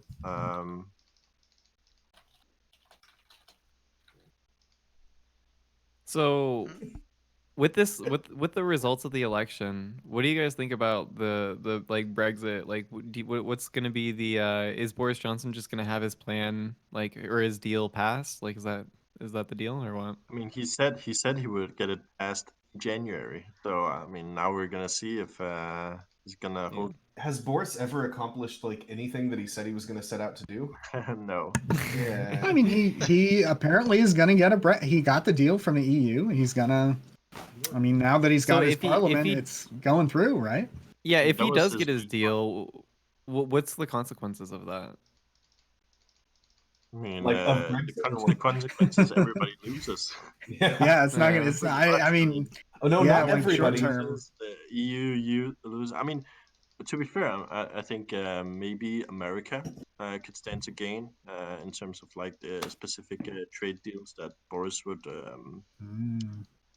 argue for with like the US, but I think the UK itself probably going to lose out. EU going to lose out for sure. Yeah, I'm excited. Obviously, America's the only important one. So, like, as long as it benefits us. I mean, it's I think ScuffedLe is right. I don't know who in the UK really stands to gain from Brexit, like short term, maybe long term. There's some argument that eventually they'll be able to negotiate better trade deals. Yeah. But like in the short term, I mean, they're cutting themselves off from the world's biggest free trade zone, and they don't have any deals in place to replace that, really. They're gonna have so much freedom, though, like all this freedom. Yeah, and that'll be maybe over the long term they'll be able to do something better with it. But like over the short term, I don't know who else is going to benefit except for like U.S. trade negotiators, maybe Chinese trade negotiators. It's been such a long time since I've read about it, right? But I remember there being like a really good argument made about like Brexit in the long term if the EU like collapses because of like the whole like Greek situation. But that was like last time I read about that was so fucking long ago. Like I don't know how many things have changed when it comes to like Greek's economic standing and like I guess the other countries in the EU that are still struggling a bit. I mean, there's just no way. I mean, the EU is the biggest market in the world. It's really strong because it's united. Yeah, I mean, and in the one positive thing that you can say about Brexit is that inevitably it's led to all of the other EU countries considering leaving the EU less, especially here in Denmark. I mean, because Brexit happened, people in Denmark are like, nope, we're not going there. Yeah, I remember even Marine Le Pen, who was talking about doing it in France, and France had some skeptics too. I think that's all, as far as I know, that's gone. That whole feeling. Yeah, for sure. I mean, just the whole thing. I mean, just the fact that it's taken 4 years and they still don't have anything. I mean, nobody wants to put their country. Yeah, and like eventually, I'm sure they could eventually get some kind of deal with the EU. But like again, it's just hard to imagine that they'll be able to get deals as good, say, with the US and China as the EU as they would be able to get as part of the EU. Maybe not. Maybe they're right. I mean, I know Boris Johnson has this idea that he's going to turn the UK into like the Singapore on the Thames. Maybe he'll do it. I mean, Singapore did it, but it just doesn't make economic sense, like in any way. I mean, like even if you have a base understanding of economics, I mean, the bigger the market you can negotiate with, the better the deals. And the UK is very obviously a much smaller market than the EU combined. Yeah. I think he gets it all done, and I think it's my opinion is formed on identity politics altogether because I don't know, but I know Boris looks a lot like our current administration. What is that? What a leader looks like? Is that why we elect this sort of like? He's sort of funny looking. One thing I did want to point is that I went to Scotland for like a Street Fighter tournament. I don't know if it was 4 or 5 years ago, but I remember discussing Brexit as like a laughable, unlikely potential, and now it seems inevitable. This is just kind of crazy to me. I mean, I haven't kept up since then. But you have to consider. You have to consider a really important thing, and that is that if you actually look at the people who voted for Brexit, I think it was only like a 51% turnout, and Brexit was only voted in with like 26 or like 51% of the vote. So like it's 26% of the UK population who basically voted for Brexit. And it's just, I mean, and it's a catastrophic thing for like every single person in the UK. Yeah. So you mentioned failure of democracy. You mentioned earlier how like this like will prevent other countries from potentially leaving the EU if they were thinking about it in the first place. But I think it's also shown other people the power of disinformation. Because like the entire Brexit campaign was a pure disinformation campaign from the beginning. Sure. There's no reason for the average, Brit bonger to want to leave the EU, right? It only benefits a very few amount of people. Well, now to be clear, that depends on what you mean by benefits. Basti, I hate when you use that voice. It depends on what you mean by benefits. If you're thinking about it in money terms, like I've been thinking about, if you're thinking about like open borders, Bastia, then yeah, sure, there's no benefit. If on the other hand, you think that there's real value in controlling the demographics of who gets into your country and who doesn't, then there is some benefit. Those like the biggest, those the biggest I mean, thing that's that a huge, yeah. There's no reasonable reason. Like there's no reasonable benefit. Look, I am always howling about open borders, so I think I can say this and be totally legit in what I'm saying. But I mean, I think a lot of people just disagree with it. It's not reasonable. I mean, so it'll benefit racists. Got it. Other than even then, I don't even think you have to say it's racism. I think there are probably some people who are just like, look, this is a tiny island. We only have so much infrastructure. It's already strained to support 66 million people, and this government isn't taking care of me. And they want to have all these other people coming in. They're going to take care of them. And I mean, I don't think that's like the correct position, but I think you can have that position and not be like, and not like be a racist. I think it's wrong. I think you're shooting yourself in the foot. Everyone's a racist, Bastia. Come on. Well, yeah, I will say too, it does seem like the best way to win elections is to repeatedly call your opponents racist until they find the way.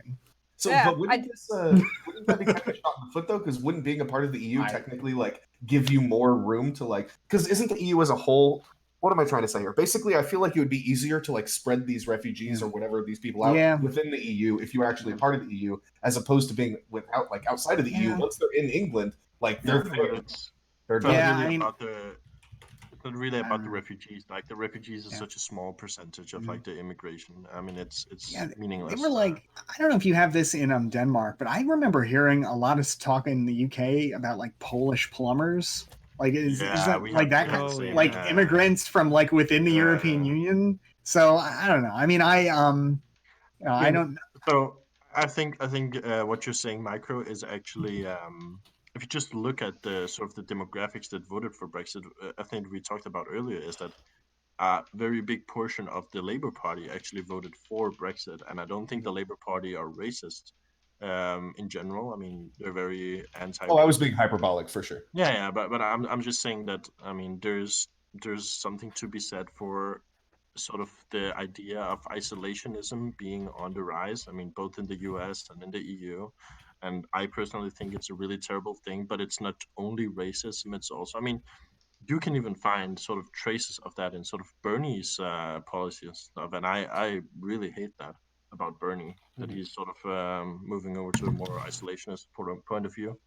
Okay, I think it's really frustrating because I'm not like a super open border person when it comes to the United States. And hear me out. This argument might sound really weird, and I haven't completely thought out about how to use the best words. So apologies in advance if I fuck up, right? But I think like in theory, open borders works really well.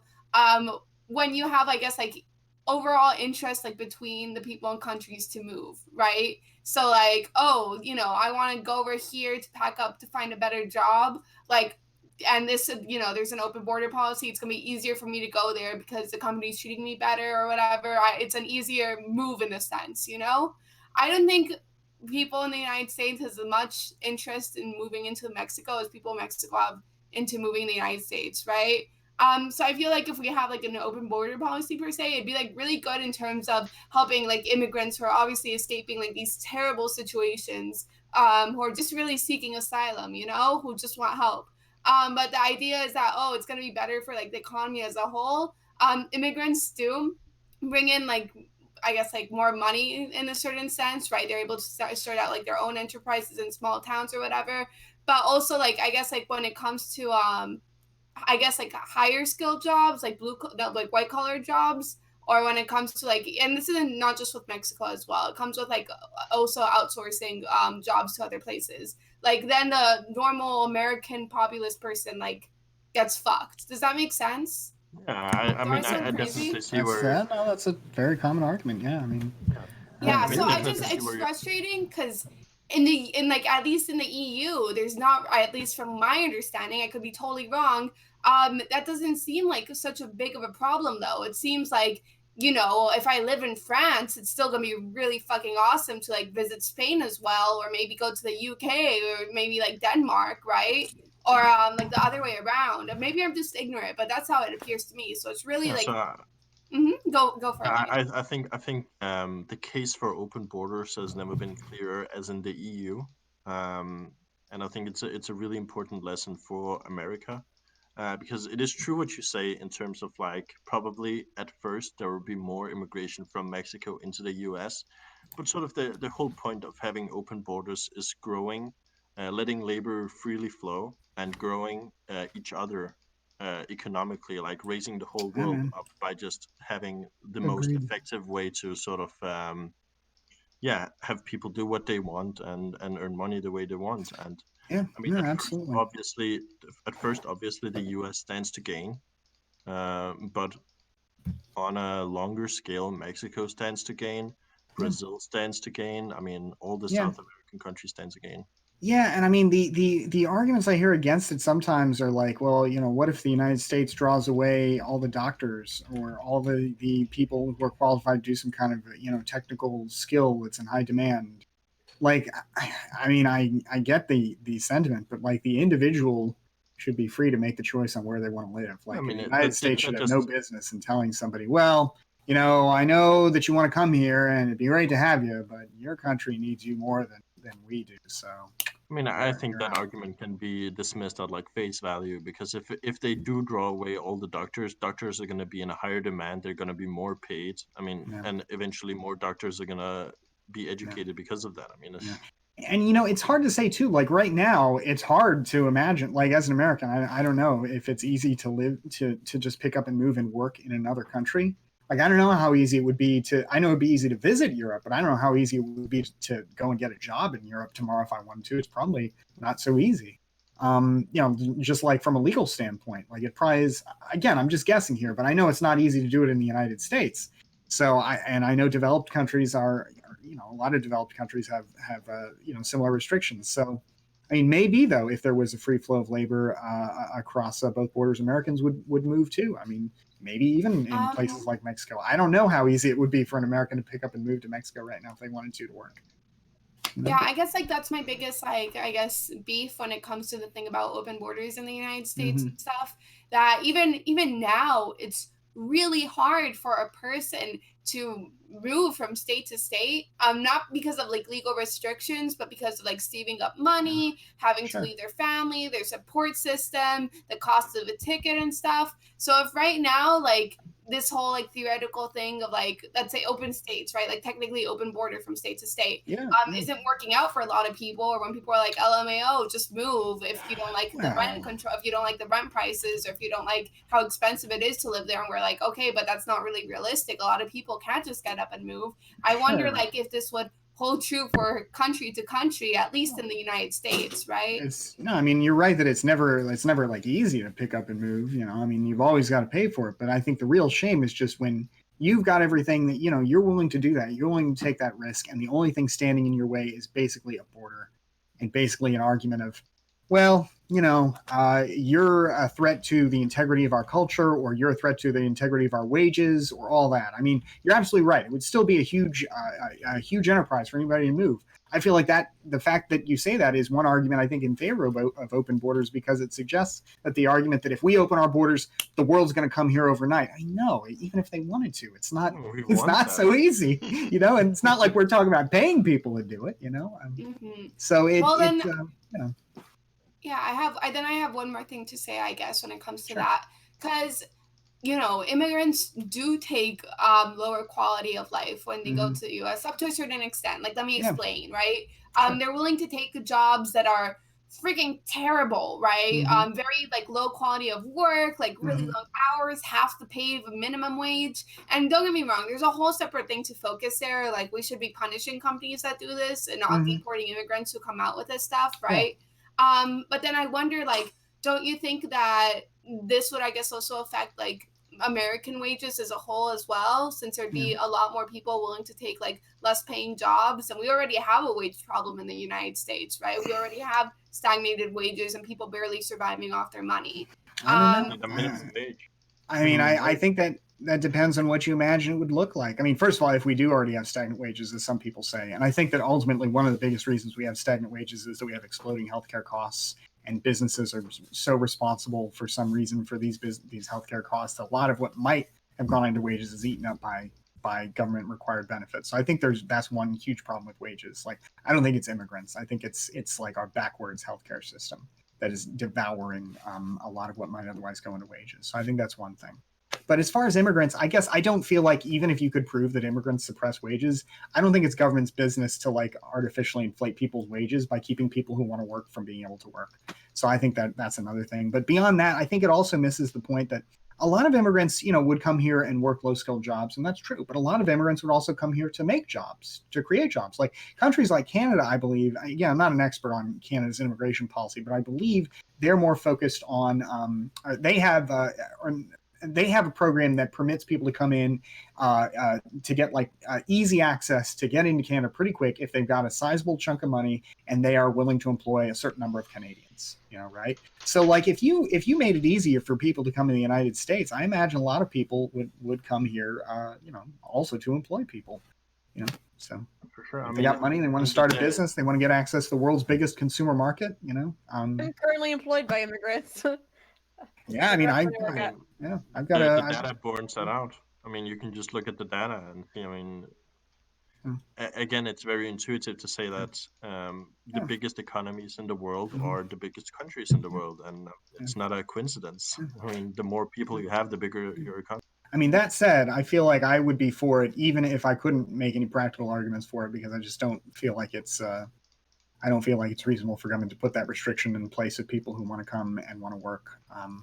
But you know, the benefits are there too. I mean, like apparently, if you could liberalize the trade in goods completely, you'd only make a little bit more benefit in terms of like growing the world economy, because so much progress had been made, at least until recently, on liberalizing tariffs and trade restrictions.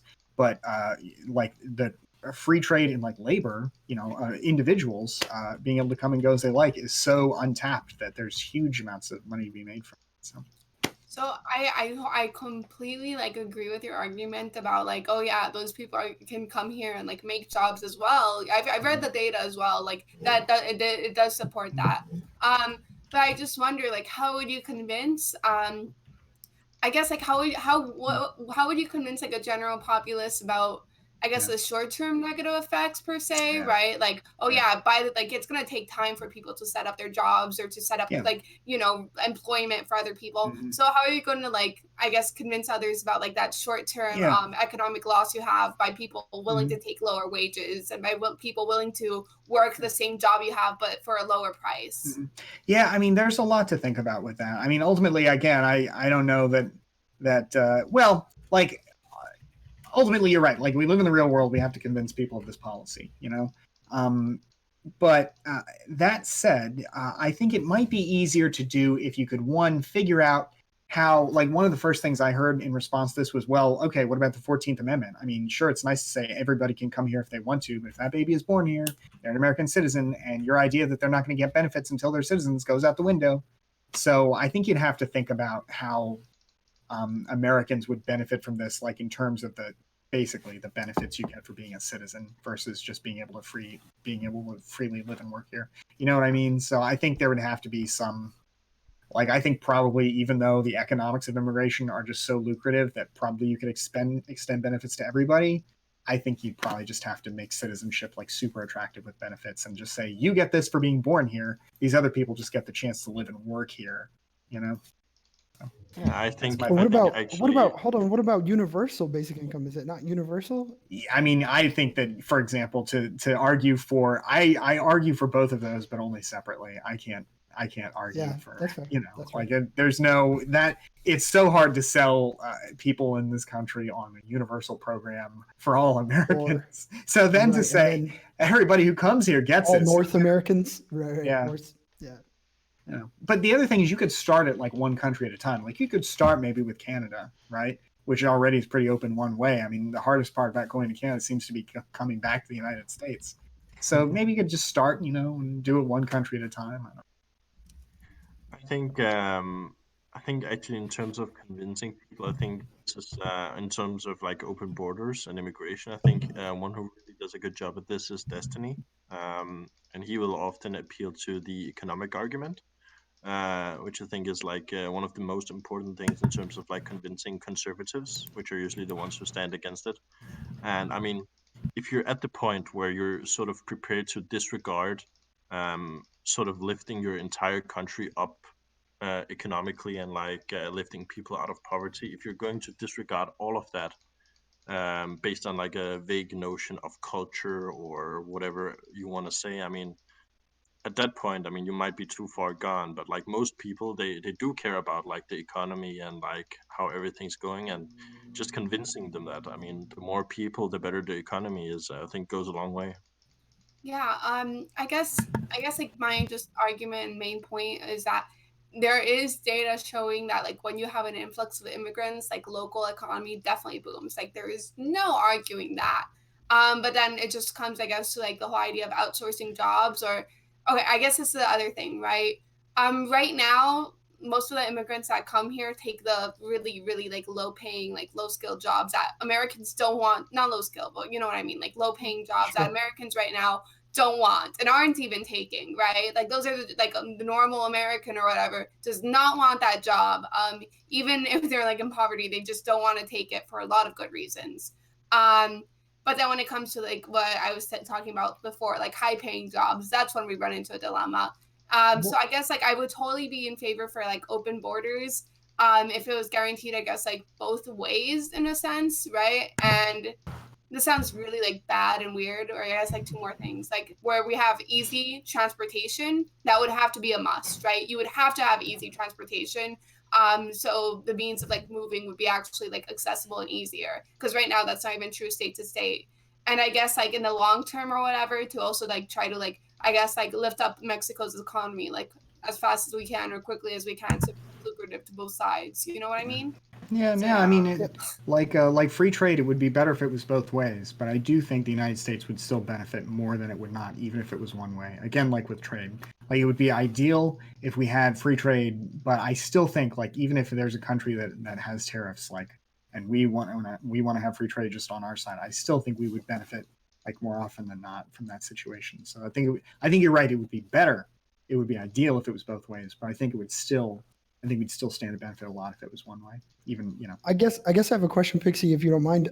What about a humanitarian appeal to like you said earlier, refugees and sort of things of this nature? And when I guess when we talk about high skilled jobs or higher skilled jobs, and perhaps maybe them being taken by second generation or third generation, is there some value in saying that just because these people were born on a different line, you know what I mean, across the line of dirt, isn't there some value in saying that, you know, like I guess as someone who has friends who are not from this country and at least parents who are not from this country by and large, when you say Americans get fucked, it sort of gets to me because I guess I don't really care, and maybe that's anti-patriotic, but I want I want, you know, I want to help, right? And maybe this isn't the most efficient means of help, and I've been trying to absorb most of the discussion between you and Mastiat, but like I guess I just don't care that these people will lose their jobs, and especially if they're replaced by people who are qualified. I don't know that it's really even a concern. I think the competition in the So- job market is good, and the humanitarian appeal should be more important, I guess, is to summarize what I'm more concerned with. So I guess like 2 or 3 things here. First of all, Sure. I'm a big emotional like crybaby. Like I completely default when it comes like to Me the too. humanitarian argument because like I see people suffering and I don't want them to suffer, right? So I definitely want them to like come here like if they're escaping like these extraneous circumstances. But then I have to keep like 2 other things in mind, right? You know, they're like at the end of the day, the people like passing these policies or like the people who are being like affected a lot are also like the average American or whatever. And it affects, I guess, this sounds really weird, but it screws over the average American as well as like the immigrant coming here to a certain extent, right? Because if these companies are basically looking to exploit the lowest wages, and you might be like, well, this exploitation is a little bit better than, you know, having to fear for my fucking life. It's still fucking exploitation, right? Which in that case, it's like we should leverage against like these companies, right? Not focus on immigration. But then my answer is like, let's do that fucking first, right? Let's focus on like, I guess like passing policies that prevent, like for example, I guess like minimum wage might be one of them, to prevent these companies from exploiting people. Before we get these huge influx, right? Because people still like that way the average American and these immigrants won't suffer. Does that make sense? Did I sound crazy? No, I certainly have a who's getting counterpoint, but exploited? Lefty Sorry, hasn't go talked on on. it, but I'd love for him to have the floor. Yeah, I think it's not to call you out or anything, Pixie, but I think it's sort of like a fear mongering sort of thing, saying that we're gonna lose like American high labor or high what's it called High skill. high skill jobs, because what's gonna happen is that as soon as you get a lot of immigration, first thing that's going to happen is a lot of complementary positions are going to open up. So there's going to be high skill positions opening up in terms of just having more people. And if you're thinking about stuff like doctors and everything, I mean, if you get an influx of a lot of doctors, you're going to get an influx of like a ton of different people. And those people are going to need doctors. So you're going to need more doctors overall. You're So absolutely right. I didn't think about that. I think that the Something jobs that I that was are hearing about, like, oh, sorry.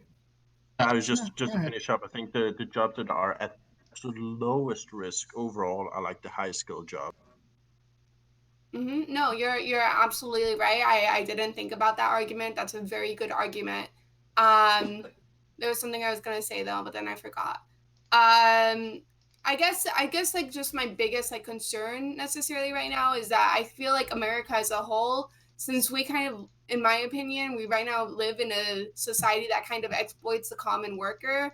Unless if you're like in the really top where you can actually have the ability to create jobs. Like I think that for the vast majority of people, that's still like a tough hurdle to pass. Does that make any sense? But you're right that like logically like speaking, yeah, if you have like a bunch of doctors coming in and a bunch of people coming in, more people need doctors, right? Yeah, does somebody else want to talk? Because there were a couple of counter arguments against me, which I like. Yeah. I was just gonna say, like, after Oh, go ahead. Sorry, you were next. I'm sorry. Because I've also been like a little distracted by Bastier's chat, so like there have been parts of this conversation that I missed, and I'm worried about repeating things. Sorry, I have to like close out of that tab. Otherwise, Shout out to chat. Shout out to Bastier's chat in particular. But what I was gonna say is like I remember reading stories after Trump's election, specifically after like ICE began deporting immigrants en masse. I remember reading like articles that were like interviewing Americans who had like American businesses who were now like under threat of going out of business because their customers have just been deported. So now they don't have any like customers to sell food to pay for services at their laundromat, to buy trinkets, to buy their like local clothes. Like so, I think that like not only like what people have been saying earlier, like it's not just like with high paying jobs, like we don't just need more doctors, even just like the necessities of life, you know, your haircuts, your like trips to the farmer's market, like immigrants do those things too. And like when we have an influx of immigrants, we have like a huge influx of consumers, which in a consumer society like America, I think is a really good thing. But although personally, like, I just like, especially because now I've been reading a lot of anarchist political theory, I'm kind of like, why do we need citizenship? Like, who gives a fuck? Like, why do I, like, in California care if there's somebody in Florida who, like, wasn't born there and just got there? It's like, it's all the way across the fucking country. It literally does not impact me at all whatsoever. But, like, obviously, like, some people perceive it as impacting them. And I guess you have to address that. Yeah, I think it's kind of I mean it's kind of hard to square it because at a certain point the logical conclusion of what I'm saying is, yeah, why do we even have citizenship, right? But I think it squares a real need people have that I think is very reasonable for a sense of place and a sense of permanence, right? And a sense of ability to make decisions about that place which you hold dear to yourself. So I mean I see that there's some, you know, I can see the value of citizenship. I think it's just that it shouldn't come. I don't think it has to be an economic restriction too. I think you can have a separation of like politics and economics with your citizenship. You know, you can have a citizenship that allows you political power, since that's ultimately, I guess, what it is, right? But I think you can separate that from like the ability to live and work somewhere. You know, and then over time, people could still get citizenship, but it wouldn't be automatic. And I think that makes sense because it would, if you people really could come and vote immediately, I think that would well, at least it seems like it would cut against a very real and understandable human tendency to say, look, you just got here, I've lived in this community all my life, right? And you know, you don't know what it's like here and all that. I to an extent, I'm doing a poor job spelling it out because I'm kind of skeptical of these sorts of arguments, but I mean, just because I'm skeptical, I don't think that means they're like empty. I just, you know, I'm more interested in the economic benefits and in the kind of humanitarian side of, like, it seems like really cruel to me to say, hey, look, I know you want to come here and live and work, but, you know, you could threaten somebody's wages indirectly at some point. So stay where you're at, bucko, you know? What's Is anybody here from Florida? Definitely Floridians, right? Like, keep them out of... Are you from Florida? Keep you out of... I live in Denver. Things are great here. And if, you know, you were born there. Like, we just legalized marijuana. Yeah. There's a boom going on. Work is... You lucky fucker. I mean, I mean, the United States is a pretty... I guess the United States is... Weed is great. Come on over. The classic supranational for the first time in a while. Union, right? So... Yeah, I just want to be from Alabama, and sorry, go ahead. Yeah, no, I just want to be completely clear. Like, the reason why I'm like pushing like these like economic arguments, which I would agree, like, I guess like I guess I'm still kind of skeptical when it comes to like first versus second gen. Somebody in my comment wrote like a very good comment.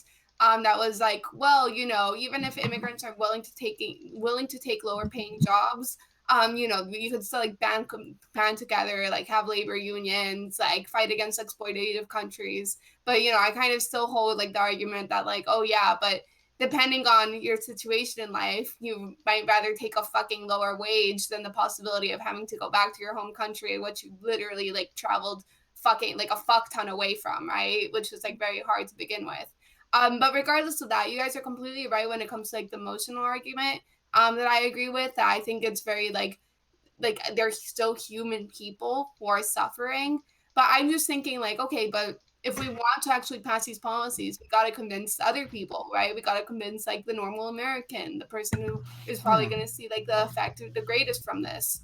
That's the challenge. Yeah, and that's one more thing. I guess like, you know, I'm Puerto Rican. I was born and raised in Puerto Rico. I am a result. Where in? San Juan. My grandma's from San Juan. Oh, yeah. Beautiful island. I am still a direct result of American colonialism and imperialism. I have seen the negative effects of that. And I know I have read about like Latin America history, and God has it happened multiple times. Like, a lot of the reason why these immigrants are escaping from the first place is because of the fucking coups or dictatorships that America has placed before in the past, and the results from like those direct interactions and interference. And I guess like this goes into like, it's really weird imperialism kind of not policy. I think it's also like a short-term solution in this sense, right? Being like, okay, like, yes, take refugee here. Like, I think, I don't want to say like we should support other coups or whatever, because that's contradictory. And I'm not like an expert in foreign policy, but I feel like we should also be trying to focus on that other aspect of that these people are escaping for a reason, and not trying to like, I guess, solve the root of the problem, or like work with other countries to solve the root of the problem. is just a temporary solution for something that, like, I guess, like, yeah, it's just a temporary solution, right? And I don't know. I think a lot of people still, even though you can be like citizenship is whatever, a lot of people still have an attachment to their homeland, you know? Yeah, no, I think there's something to that. Although I will say that to me, my favorite element of this kind of policy proposal is that in a world where anybody could know in the back of their mind, hey, you know what? Come what may, I can go to the United States tomorrow if I want to, and I can live and work, assuming I find a job, assuming I have some money. It's not easy, like you said, but if I could make it, they're not going to stop me there. They're going to welcome me in. I feel like that would be really an incredibly transformative policy in terms of making the world a freer place. Because somebody like a protester in Hong Kong right now who's basically putting their life, I think, arguably on the line, given what happened in Tiananmen Square. I think, given kind of the implicit threat of what may come if they keep protesting. I think if these people knew, hey, you know what, I can stand up for myself because you know what, if things go to pot, I have an escape route.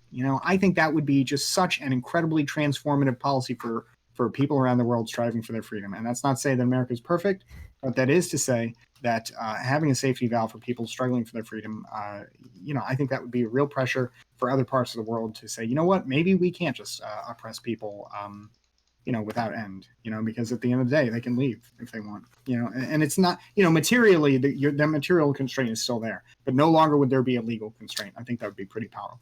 So that was really well said. Thank you. It was all right. Wow.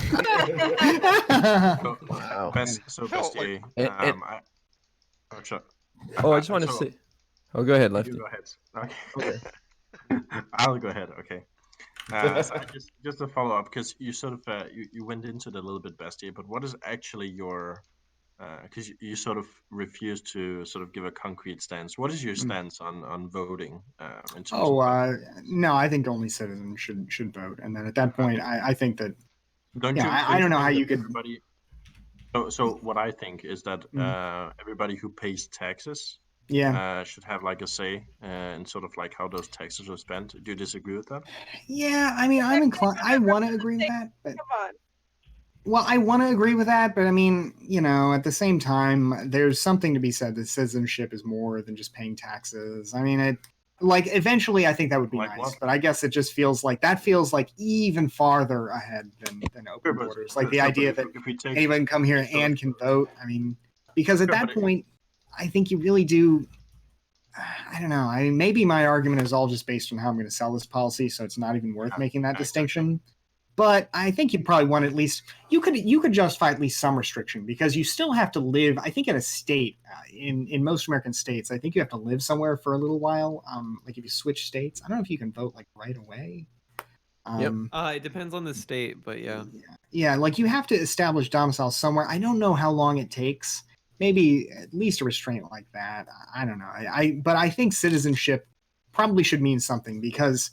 One of the arguments people make against this is, well, people come here and they're going to have different political cultures, different political ideas, and they're not going to have that same tradition of democracy. And it's like, okay, well, maybe I don't know that that's true, but if that is true, then I imagine after a few years of living here, that would change, So, I mean, I tend to believe that I guess... to the extent there are any like arguments about like cultural differences and political differences, I think those would iron out in a few years. So, I mean, I think you're right that it's arguably unfair. If you're here and you're paying taxes and you're working, why aren't you a citizen?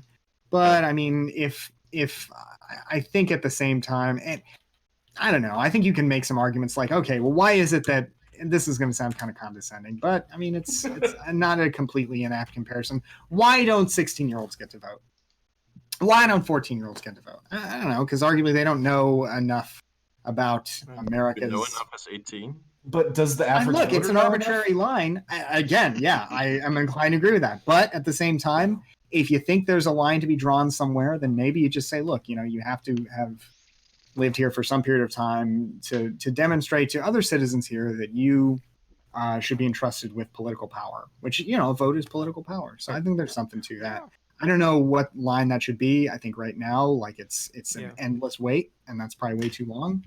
But I think there should probably be some kind of line, so that I think it's important to make this distinction between like what is politically viable and what you would want, like essentially in like a perfect. Well, yeah, and I mean, I guess it is. It's easy to imagine. I guess strange hacks if you really like. If it really was that easy, like you just come here and the next day you get to vote in our election. But I don't know. I'm not really that worried about that because, like, there's 330 million people here already. I mean, Yeah, I mean, who's it doesn't gonna, make sense. you know, who's gonna, to imagine that some kind of big bunch of immigrants is really gonna sway that, I don't know. I'm not sold. But Nah, dude, the Chinese government's gonna send a bunch of Chinese immigrants and flood our elections. I guess and- they could. I guess they could. But I mean, you don't have to have people waiting on a line like just swaying in the wind for 10 years. Yeah. Well, maybe a year, maybe a few years.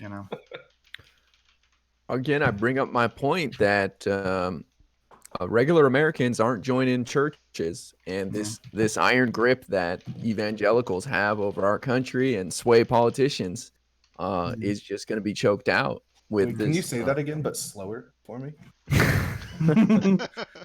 You telling me my surfer dude accent was too fast for you? Oh no, it's just hearing the evangelicals aren't going to have as much of a grasp on American politics as they do today. Oh, that is the sexiest thing you could tell me.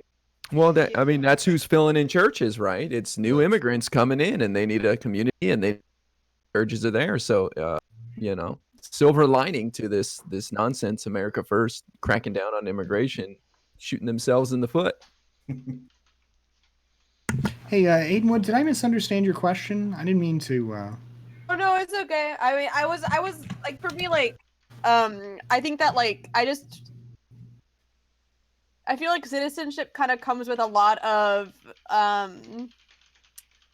think that like the idea of citizenship comes with a lot of things besides voting rights. Yeah, that's true. Like Specifically, benefits. so like I wasn't like I do think that like we do need to have like voting reform, and I think that like for me like it'd be like taxation, and then also like residing in an area. Like if you like live in an area for like more than a year, you should be able to vote in elections. And I think that like waiting people like 14 plus years just to be able to like vote like in like on issues that directly impact their lives is really ridiculous.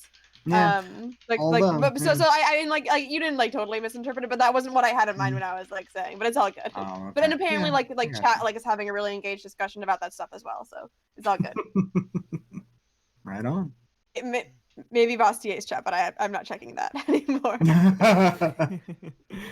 Well, Wow. did anybody have anything to add to this topic, or I think we have like what's the next topic? Oh, I want to get into some Twitch drama. I'm ready.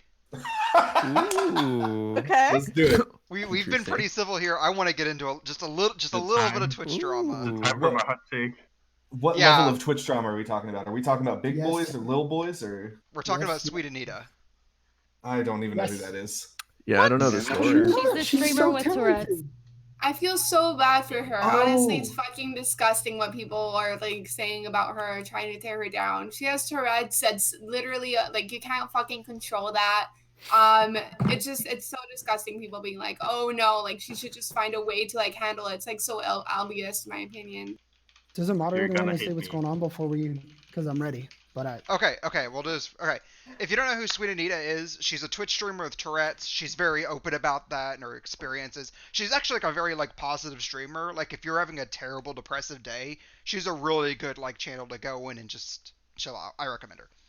Regardless, part of Tourette's means she says stuff that is not appropriate, which sometimes makes for really cool or really funny, I should say, live stream fails moments. You can see her on there quite a bit. On, I believe, 2 occasions that I'm aware of, she said things that probably would have gotten me and a lot of other streamers banned. Recently... Say it. I want to know. the N word.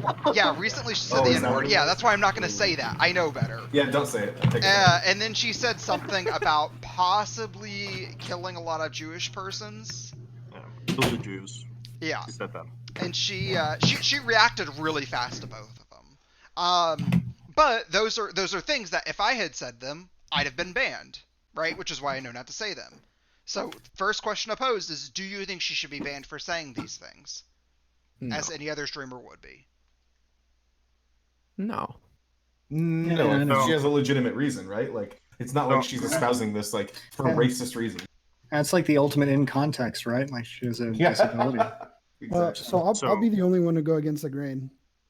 Like, I certainly feel for her because I think Twitch chat, you guys are awful. Whether it's Bastia's chat or Mindwaves or my own chat, I think you guys are the worst. And What? I love My my chat is beautiful. You take that back. I love you, chat. Well, actually, by the way, a lot of my stream was asking if everyone is a broadcaster. Their names are right below. You can find all of them. But I certainly think that, when provoked, it's more likely that these things are in her mind and are going to be said, although I'm not hyper educated on Tourette's. But I do think that, like, fuck this, babe. Do you want that? I don't want this dog anymore. Does anybody want this dog? I'm sorry. He's so cute too. He's only 2 years old. But he's such a good guard dog. I'm trying to take turns with Casey to grab him the dog. But yeah, so I am sort of empathetic to the viewer, and I understand that, like, when you go to her stream, you're aware that she has Tourette's, but, like, and this is more to Twitch than it is to her, is that Twitch's position is that it's contextual, right? If you say the N-word, you should be suspended. Well, I think they've sort of flip-flopped on a lot of broadcasters. I mean, I can name a few: Tifu, Ninja. There's a fighting game player named Maximilian. I think there have to be practices and standards held across the board, and I understand that she's disabled, and I think perhaps a time delay and a mute in what she says is a good way around it. I don't want to seem callous and say I don't feel for this young woman, but, like, I think Twitch has to be fair and balanced in the execution of the rules, and I think she is getting special consideration now, and I'm not against that, but I just wonder how far it goes, and, like, how much can she say before she's held to the same standard that I'm held to?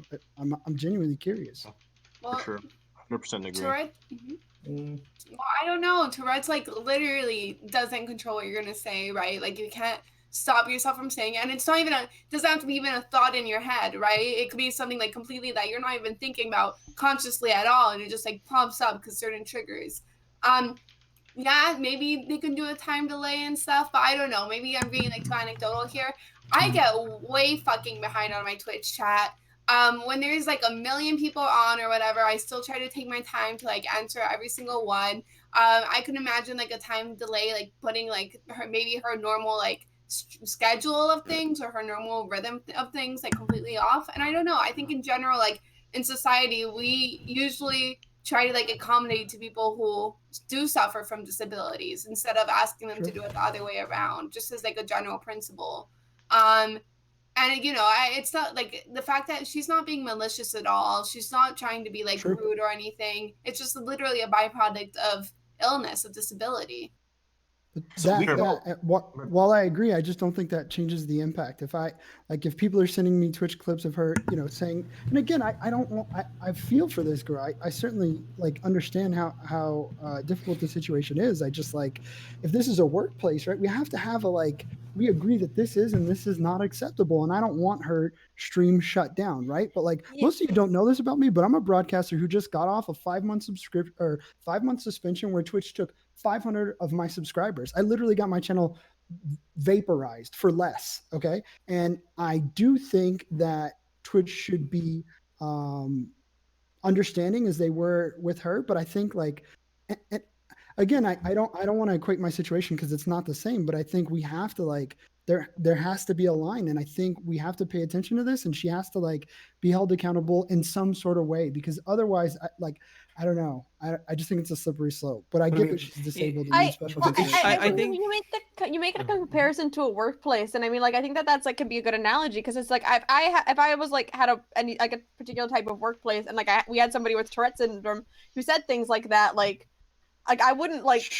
Like, I wouldn't, like, ask them to go home for the day, like, I would, or, like, if I was their boss, like, I wouldn't fire them, and I wouldn't, like suspend them or anything, like, if I knew that they had Tourette's. I think that, like, I feel like a way you could hold her to the same standard is, like, after she says those things, like, because of her Tourette's, like, how does she react to it? Like, you can understand that, like, for this particular person, the initial, like, instance, like, isn't something that's in her control, but she can control how she reacts right afterwards. If she, like, just, like, does not give a fuck, lets it slide, like, says it again, or, like, encourages it, like that can be something that's bannable. Whereas if she, like, immediately apologizes, like, takes a moment and like takes it seriously, I don't know, like, what she did in that particular situation, but I feel like that could be a way of still holding her to a standard, while also taking into account her disability.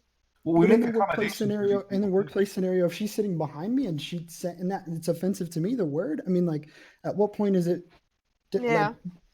But she doesn't get fired. You make accommodations for her, right? Like you put her in a situation where she can succeed. And like, let's not beat around the bush here. Twitch really only cares about what appeals to advertisers, what is going to make advertisers pull away. And if there's a girl who, disability or not, is screaming the N-word on a stream, that's not very friendly to advertisers. In my opinion, I don't know, she has a disability. Like, you can't ban the girl for a disability, right? But like, they don't look at it as in like, this is the way that we've banned one person, therefore in order to be fair to the streamers we have to ban another person. It's solely comes down to their bottom line. Scuff, did you have anything to add? I think there is I recently had a pretty pretty big falling out with some people because of my take on this. But I think there's 3 fundamental questions you sort of have to ask yourself in terms of like the whole Sweet Anita situation. First off, do you think there's anything that a disabled person can do, which would be like where you draw the line? And I think, I mean, I can make pretty easy arguments, and I think most people would agree that there are like some things that we cannot accept on like a platform like Twitch. And if we come to that conclusion, then the question is, so where do we draw the line? And personally, for me, I think a place where I would draw the line is like calls to violence, like saying kill the Jews, and even if it isn't within her control, and even if it isn't something that she wants, just putting the idea out there. We all know how like Twitter accounts work, like fucking alt-righters and stuff, like being super vague about their calls to violence. The truth is that there's going to be a percentage of people who followed through with this. And if you did see the way that her chat reacted when she said that, there were some people in the chat who said, yeah, fuck the Jews, like in her chat. Of course, they were banned, which they should be. But the truth of the matter is that, I mean, some just exposing people to stuff like that, and I'm not necessarily saying she should be banned for doing it once, but the question is, if you keep doing it, if you keep, let's say if she, because it becomes a common tick, so every single day she just keeps saying, kill the Jews, kill the Jews, kill the Jews, multiple times a day. Yeah, I mean, like, I mean, we get your point, Scuffed. I don't know why a line needs to be drawn with. I don't know why a line needs to be drawn with her. I mean, if she genuinely has the situation, which by all accounts she does, then like this is something that somebody like that would run into in any job. And I mean, that argument effectively renders somebody like that unemployable. I mean, I think that Twitch is a unique place that allows a person with severely limiting, some severely limiting situations to have a career. And I don't feel like, I mean, especially considering she banned these people right off the bat. Like, what else can you ask for somebody who didn't want this condition? I mean, ultimately, I'll say this: I will go to bat to the death for a company's right to run its platform 100% the way that it wants to, in accordance with the law. But if they choose to permit her to stream, I think that is a very fair and reasonable decision that respects a condition she had that I'm sure she would prefer not to have, and I don't see the reason for punishing somebody. So do you not? Because I don't think anybody's gonna.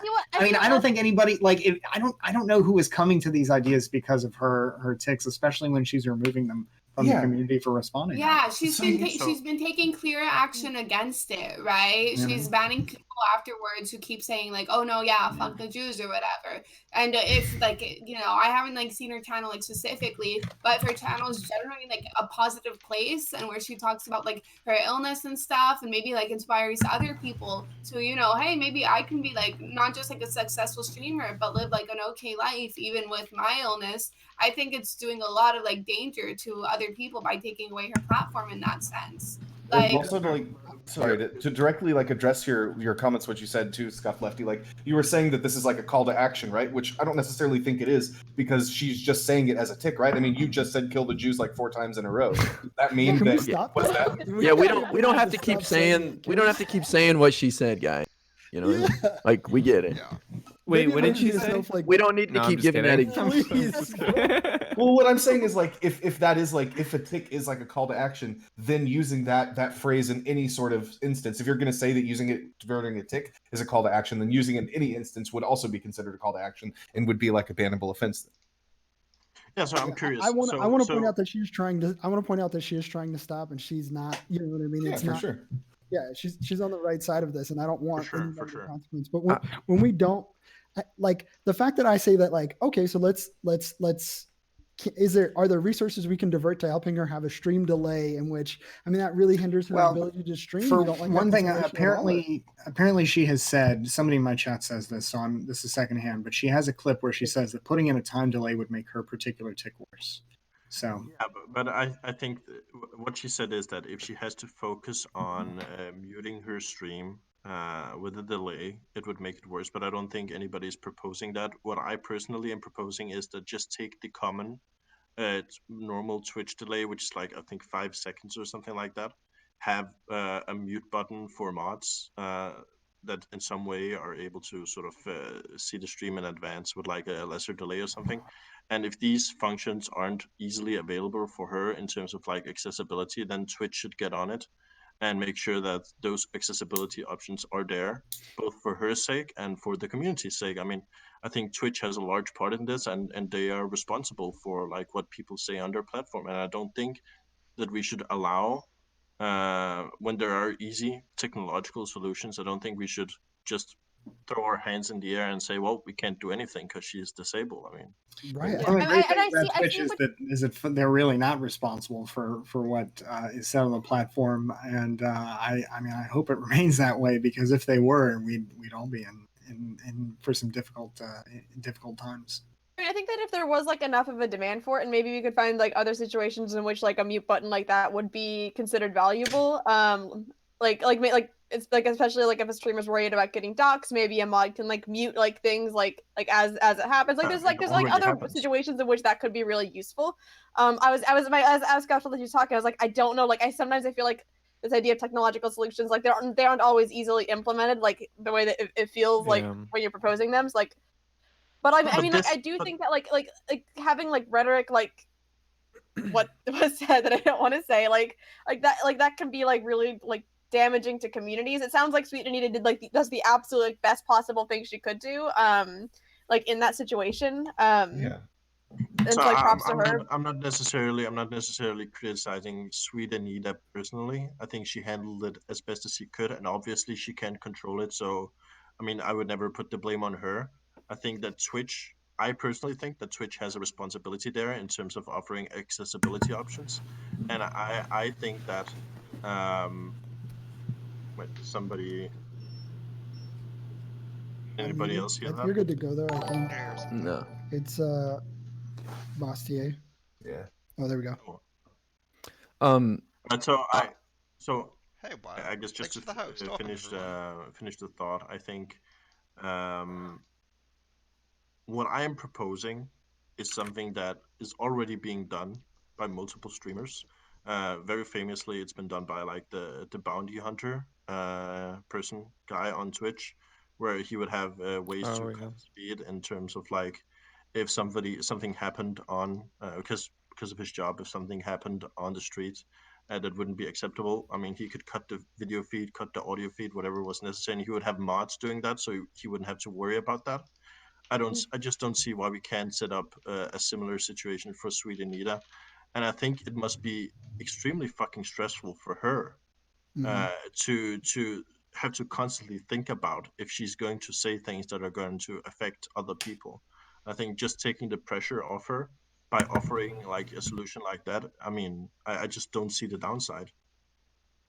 I think it's like, how does this apply to smaller streamers though? Because if there's a smaller streamer with Tourette's who might get banned for saying some of these similar things, but they might not have the resources to like, I mean, if you're a small streamer who has like 3 viewers, right? Like you might not have a mod that can be there at all times to like mute the stuff, right? Sure. So it seems like it might be better for us just to have a general understanding that like, hey, some things come with Tourette's, there might be some people that abuse the system and just be like, I have Tourette's. Yeah, and to say nothing of the value of like being able to see somebody with Tourette's, like actually, like I've never seen somebody who's had Tourette's before, and I think that's like incredibly educationally valuable to see what it's really like for somebody to deal with it, versus, I guess, just kind of seeing a bunch of mutes that apparently would stress, would be stressful to do in the first place. Yeah, so I guess those are 2 arguments that people make. So in terms of like the smaller streamers, I think with most things on Twitch, I mean, it would be a question of scale. already now partners aren't treated the same as affiliates, and affiliates aren't treated the same as like completely new streamers. So I think just looking at it from like a utility perspective, I mean, if it's a 2-viewer streamer, I mean, the damage isn't really that big. In terms of having the advocacy for the Tourette's, I think Anita does a good job of that. And if she has to, like, for 99.999% of her content, she's doing God's work. Like, she's promoting Tourette's and, like, getting people to talk about it. If we mute the 0.1%, I mean, I think it's only happened one time right now. I mean, yeah, I just don't see, like, yeah. You mentioned damage. Like, what kind of damage is being done by like somebody hearing a bad word that like somebody with Tourette's that has no control over it? So I think there's a difference between hearing a bad word and call or like saying something like a call to violence. So another example could be if she, for example, said that about another streamer. She said, "Kill X streamer," and she would say that every single day, like multiple times a day, and it would be like a tick that would caused by her chat. Then that streamer might face repercussions. I mean, the streamer might become. I guess this gets into the free speech argument, but I wonder like who's called to action by this like legitimate example of Tourette's. I mean, are people? Is there the kind of this idea that you're working with that there are folks out there who are just so thin in their mental constitution that if they hear somebody saying something hostile, that they're just absolutely. I don't like it. I mean, to the extent that those folks are out there, I just don't think it's fair to make policy based on these kind of black swan people out there. We're not saying that no, I mean this is responsibility. We're just saying like just to be clear, they have no legal responsibility. And of course, if we imagine they'll do anything, they'd probably just pull the plug on somebody like this rather than give them an accommodation. But that being said, I mean, I think this does have some kind of policy implication because at the end of the day, the question is how do you treat people like this in the workplace, right? How you treat them in society. And if the answer is, well, if we can just kind of shut them up, that's the best way to do it. No, I don't know that that's fair to say. I want to say something. I don't think, no, I don't think it's fair to say right there. I don't. To moderate, like. I agree with what Scuff Lefty is saying. I think the fact that it's on the internet makes it a little bit harder, right? Because tell me if this sounds unrealistic. I could totally see a crazed fan one day or a crazed watcher hear her say that and then be like, "Oh, sweet Anita is technically like trying to send me these symbols and like these messages." Can you imagine it? Like, what if somebody says that about you, Pxie? Yeah, no. What if somebody says that about? Should you be muzzled because of the risk of some crazy fan doing something? Pxie, oh my God, we're not talking about like should we like muzzle sweet Anita? We're talking about creating special tools, and presumably if she doesn't want to use those tools, then she's out. Her the right? tools to moderate and her mods tools to moderate like her chat in a way that's like. Just to be clear, I mean, if she doesn't want to use these tools, then what? Oh no! Obviously, she would be suspended. I mean, yeah, that's the answer, right? I mean, basically suspending somebody for exhibiting their disability, and I just don't think that's reasonable. I don't think it's fair. Let me ask you, Basti. If we aren't talking about Anita, but let's talk about like a different disabled condition. Let's talk about a schizophrenic, for example. Do you think the same rules would apply for a schizophrenic who would like stream every single day and talk about the big Jewish conspiracy? Do you think we should allow that on Twitch? I don't think that's comparable. I'm asking you. Do you think there's a I don't think that's comparable. There's nothing that says like schizophrenics have to say like random offensive things like that. But I will say that if there is some disability issue, I would certainly be more inclined to side with the disability rather than the idea that we have to hide the disability. Also, I mean, I'll say that without knowing more about the particular disability and the characteristics of it, I would be willing to say, I think that people who have disabilities should not be pushed out of the platform on the risk that some people will misunderstand and react, kind of wildly, because I feel like that's something. I feel like everybody's at risk of that kind of situation. Like if I make a meme, I do always run the risk of somebody misunderstanding that and taking it literally. But I mean, at the end of the day, that's a balance everybody has to keep in mind. I just don't think that balance should be so tilted against somebody with a real condition. I think the disconnect here is that we're both looking at I think everybody agrees that there needs to be some level of harm reduction here, but I think it's like who we're trying to like look at, like for who, right? It's like, are we harm reducing for the streamer, for Sweet Anita because she's suffering from this condition and we need to like be like recognize that and do something about that, or are we worried about like the viewers like possibly being harmed by seeing this? I don't know. So Yeah, I it think seems like you have that's something? I've been super quiet. In an hour. Go K-City, go. Yeah, I've been super quiet this whole time, and I want to preface what I'm about to say with the fact that I do not have a solution, okay? I do not have a solution for the problem that is being presented, but I want to talk about an aspect that isn't being addressed, because we're talking about call to action, and I think something that is more likely to happen is for someone to be upset. And I'm a snowflake. I often get upset by words, and I've had arguments with people about the power of words, and I will have arguments with people about the power of words time and time and time again. Words can be triggers for people who have PTSD, for people who have suicidal thoughts. Like, there are a bunch of different things that can cause people to experience a surge of emotions that can spiral in ways that not a lot of people, I don't want to say a lot of people, because I feel like mental health is something that's far more common than we're willing to acknowledge, but like, people don't talk about it, and they assume that when you're on the internet you have to have some level of thick skin, but it's just not the reality. There are people who are not aware of what type of content she has. There are people who are new viewers who do not know that she has Tourette's, and they're going to click on her stream and she's going to say something, and it's going to like that. And that's all it takes is one wrong word, one wrong sentence, and then people are in a spiral of like anxiety, depression, emotional turmoil. And then you've got a matter of like, these people may not go back on the internet because they're triggered in this moment. I'm not saying never go back on the internet. I'm saying that like it's as simple as having like one or two sentences said to me, and I have to go take a cold shower for like 15 minutes to calm myself down. And I know there are thousands, if not millions, of other people on the internet who are the same way. And like, K-City, Well, I mean, I don't want to interrupt you, but I totally understand where you're coming from, and I feel for you. But can we make the argument about people seeing disabilities in real life? Like, some people get very uncomfortable when they see somebody with like Down syndrome, or when they hear somebody else talk about depression and stuff like that, right? And it could definitely affect their mental state. Tourette's. When you say that though, it's like Down syndrome is what you can see. Down syndrome, okay? People when you talk about someone being uncomfortable about Down syndrome, it's because of what they're perceiving, right? When you talk about Tourette's, I'm not talking about people who understand what is going on in the stream.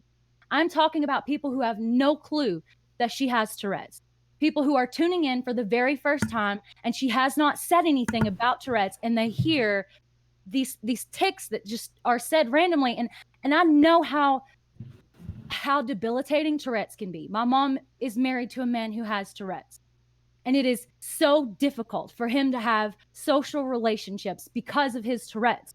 But I'm also telling you that like, I don't have a solution. I'm just saying that like, there has to be an understanding for people who are watching as well.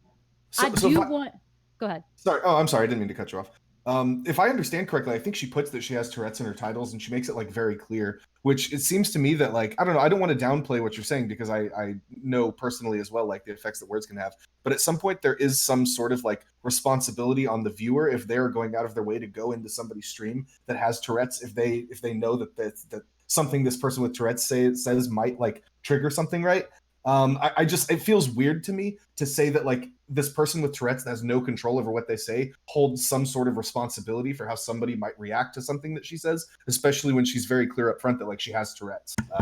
It just feels weird. I don't know. I mean, Okay, but the exposure to ideas that are click on your frustrating stream and they not read your stream title, because it happens to me all the time. But like that's not. I mean, that's the price of life in a free society. Is the possibility of occasionally being offended or disgusted, take a certain amount of accountability if they're putting themselves online. You would agree to that, right? Okay. Like celebrities, politicians, everybody has to take a certain amount of responsibility. I'm not agreeing with this solution, but I wonder if you would like it. Do you know how that sometimes when you click on a stream, it says, "Oh, this content is supposed to be like for mature viewers Trigger only." Press warning, OK. large. Yeah. Like That's a this really great idea. Yeah, like this person has Tourette syndrome and How is might. her disability That could be- mature content? Yeah, that could be really. No, not Is I'm not saying I what believe she in it. says- I was just asking something. I don't. I'm not Is saying what I she says personally not believe mature it. content? No, Is the even- No, are the actual words? this is a condition that somebody has. This isn't like mature content. The fact that we may misunderstand it I don't does not know. make it mature content. So I actually I think it is mature. And I just I don't think it is. I don't think it is any more than any other disability is mature Okay, content. but I mean, I'm these not are saying facts you of have to life. preface it These with are mature uncomfortable content. I think facts you of preface life. it with a And the trigger fact warning. that If they you exist put doesn't mean that before they the need to stream be comes hidden. up, I mean, if you these put are parts of if these my are- this kid- is may life. trigger you. You know? Okay, wait, I'm hold gonna on. make a My- really dumb appeal real quick. If my kid watched Sweet Anita and then like came away watching her streams and said like kill the Jews or something like that, I'd be pretty concerned. I would want like some sort of like Well, filter you like know, that. I mean, yeah, that's why we live in a golden age of web filters and parental controls. But to say that somebody like that should be basically responsible for censoring themselves when what they're exhibiting is a natural condition, I just don't think that's fair or reasonable. And again, I want to say I think Twitch should be free to do whatever it wants as a private company, but in the sense of just pure fundamental fairness, I don't think it's fair. Well, also this idea of like another barrier to her stream, not like a maturity filter, but one that says like a trigger warning filter or something. This is kind of what I do is like internet stuff and adding an extra click to get to something. You have no idea. Really? How much Are we going to put that on these political streams now? Are we going to put that yeah. on these socialist streams where, for example, I walk into somebody talking about the crimes of the USSR? I don't see the argument for that anywhere on Okay, let Twitch. me finish. I'm agreeing with you. I'm Okay, agreeing with you. all right, I'm saying adding another click can detrimentally affect the Oh, okay. I'm sorry. I thought you were about to say it's not a I big want a deal. warning. I want a warning screen, but I apologize for jumping on you. I think before people can watch Bastier's stream, they should have to like click on something that says like this guy is a shill for corporations and Hey, that may you be. can't take Again, any of his political opinions serious. I'll be glad and to then you have shill to for acknowledge it. corporations here every time. But I think that at the end of the day, that if you're going to put restrictions like that in place, I do think it is reasonable to start saying, all right, well, what about other stressors? What about people who have political takes that stress me out? Where people might, for example, it just goes on and on and on. And just in this situation with somebody who has a clear disability, it just seems so clear to be able to say, yeah, okay, that's your condition, and this is how it is expressed, and this is not hateful, this is not mature content, this is just a part of life, unpleasant perhaps, but a part of life nonetheless. Basti, why do we have the TOS? So that because Twitch is trying to create a platform by which it can attract the most viewers and make the most money.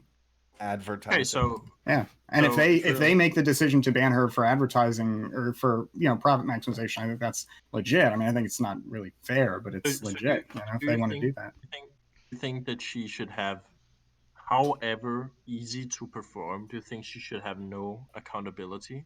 No, I don't think anybody should be like accountable for their disabilities. She says that she banned people in chat and stuff. Something that people have recommended. Something as simple as just deleting the clips and the VODs of the like the really offensive stuff, just like every single other streamer. I mean, Do we know she's not doing that right now? No, I think No, she she's is. not. No, I the think clip she is is still actually. up actually right now.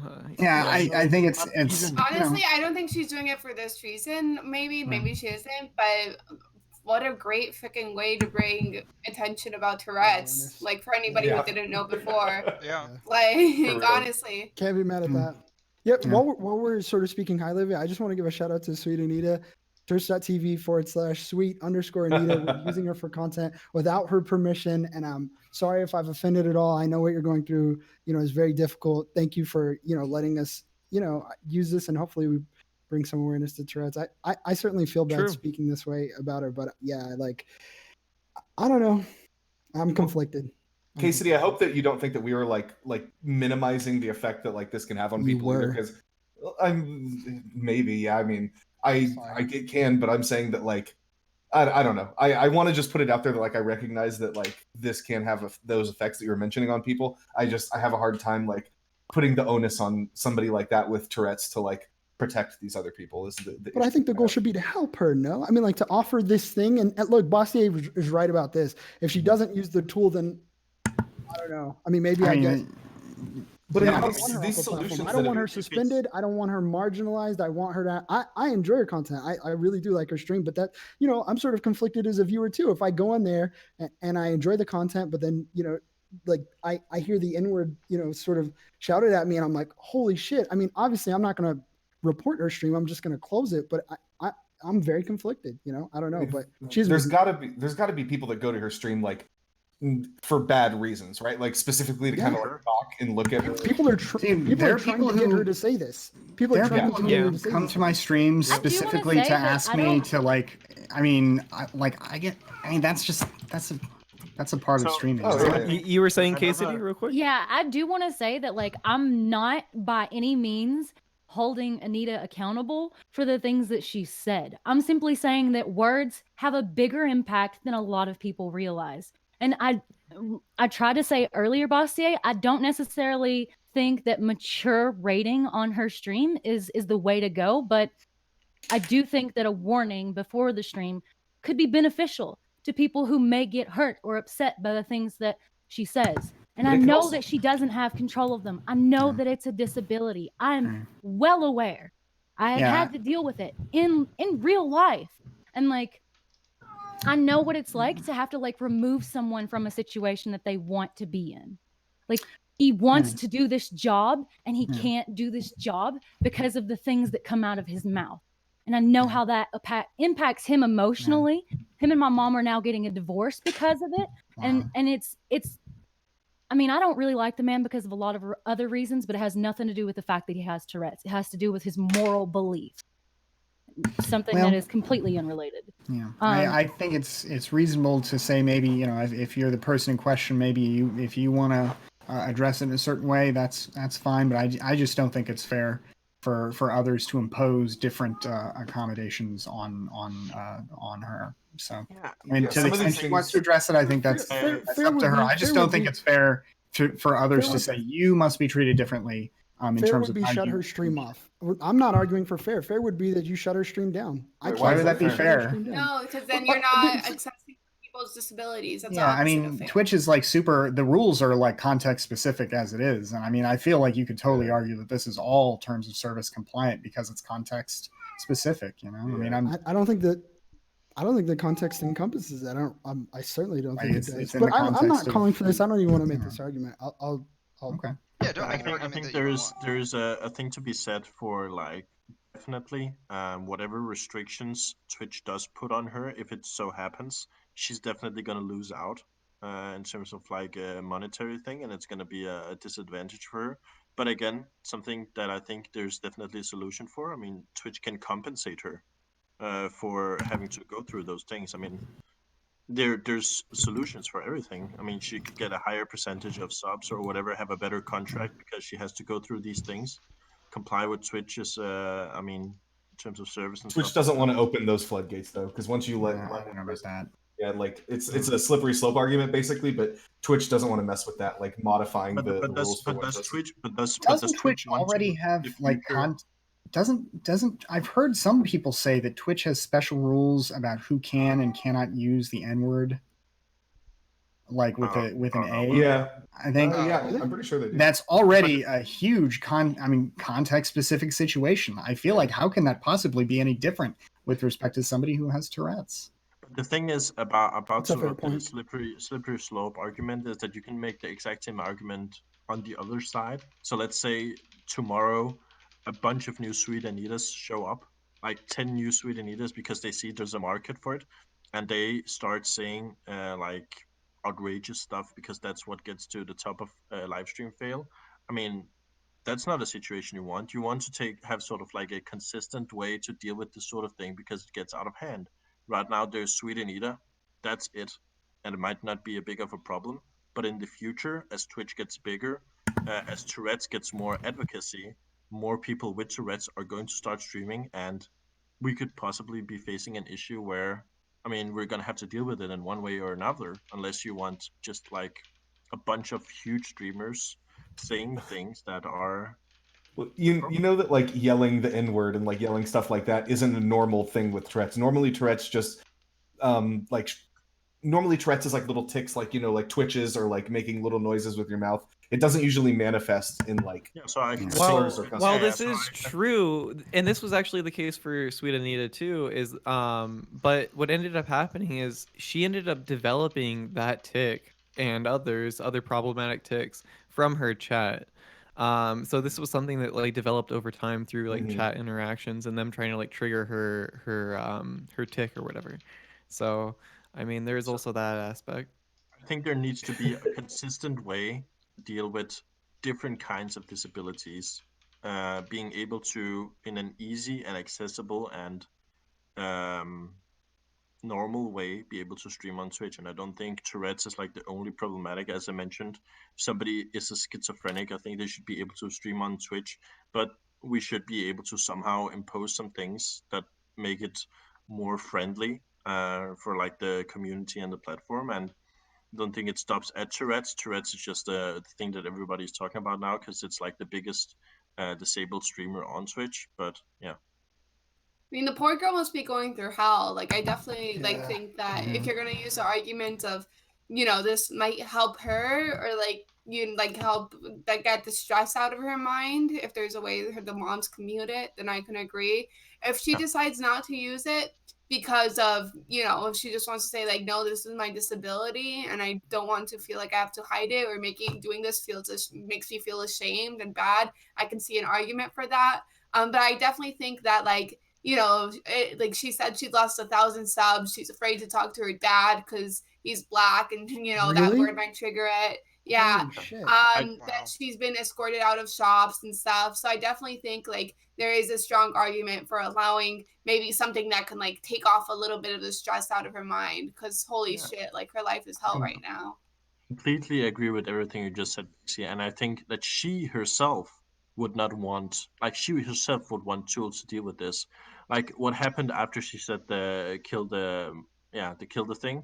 I believe she went away from the stream and like Mm. closed off the stream and like was crying and went back and like saw chat and stuff. I mean, it must be incredibly upsetting for her.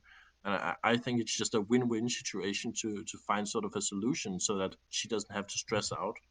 And I mean, obviously, I would want her to herself adopt these things, and I think she would. I haven't seen anything to like the contrary. If she doesn't, well, then I mean, we're gonna have that discussion at that point, but I don't think it's gonna come to that. Aiden, you're muted. Oh, I don't know if you're Is trying to Aiden talk, muted? Aiden, but Yeah, you're still muted. muted. yeah, in Discord, I think. Oh. Maybe are you on push to talk? I did that at the beginning of the stream. I was on push to talk. I think I got Hey. disconnected at some okay. point. There we go. But yeah, I was what I was saying, like I mentioned earlier, like the cool thing about accessibility tools in general is that they'll often start out being targeted towards a specific disability or a specific population.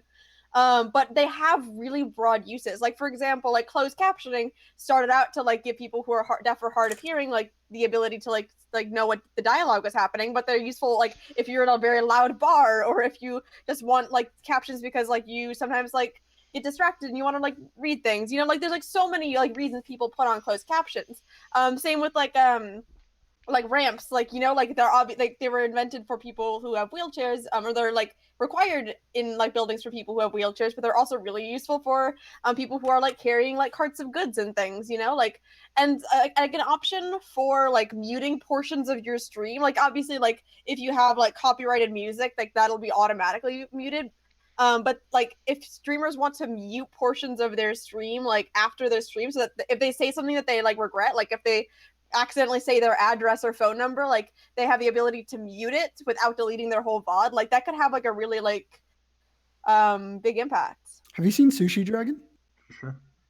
He's so good, and he has like 38 bands where he like, and he also censors Yeah. himself. He'll say cuss words and bleep them out like as he has like a bunch of different keypads. I don't know how practical that is, but he literally like click click click click click. I don't know if that would help her. I certainly want to help.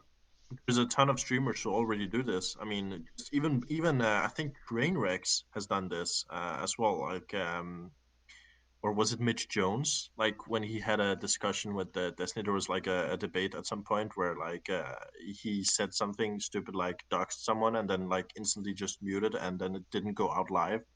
I mean, yeah, I feel like people already do this, and This sounds really kind of off topic or whatever, but I've literally so you know those scenes that get to live stream fails about like the girl like changing clothes or whatever, or like accidentally getting naked, and then it goes to the front page.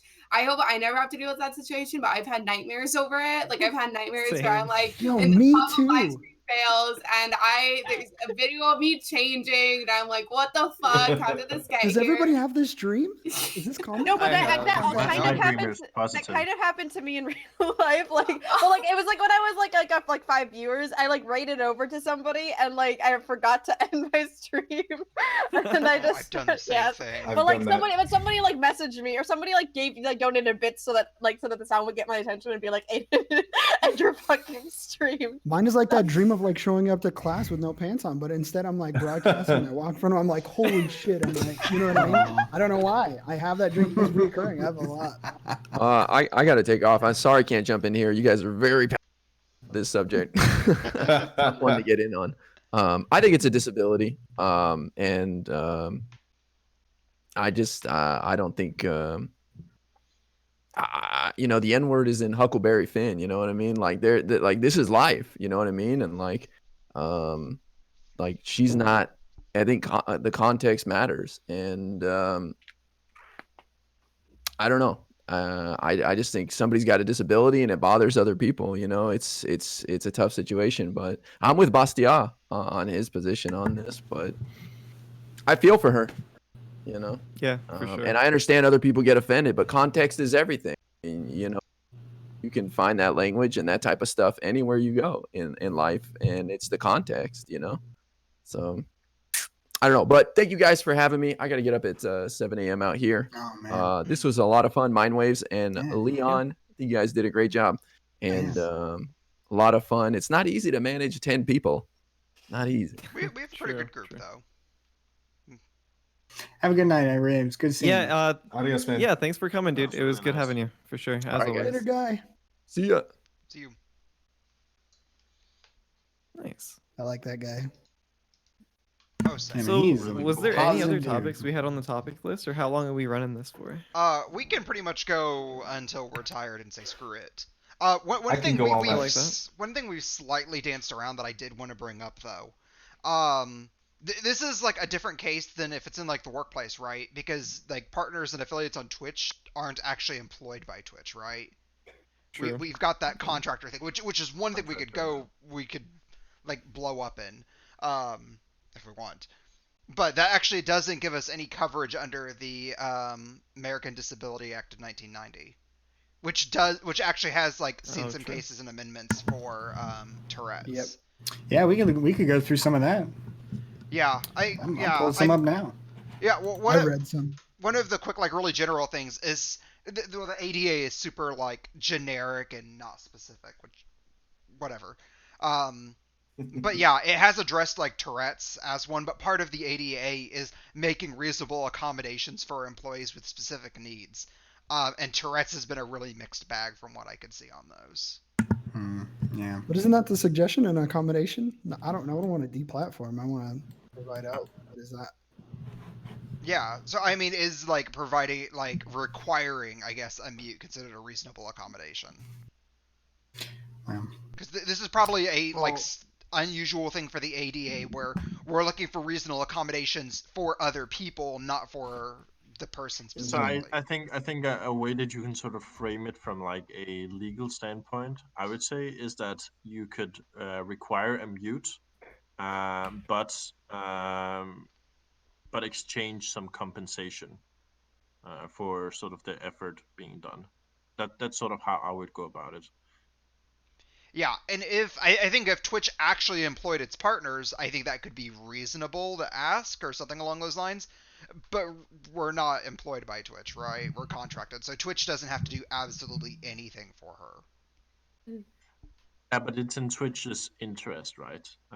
We all agree that like the TOS exists for like marketing and ads and stuff. I mean, it's in Twitch's interest for her not to say like the N word and stuff because they're gonna lose like revenue and stuff. So I mean, It is, but couldn't it like look really bad on Twitch for like providing extra requirements for her, or if they Yeah, went I'm far sure enough to they'll- ban her? I'm sure they'll make whatever decision is ultimately best for them on that. Yeah, I don't have the background to make that accommodation.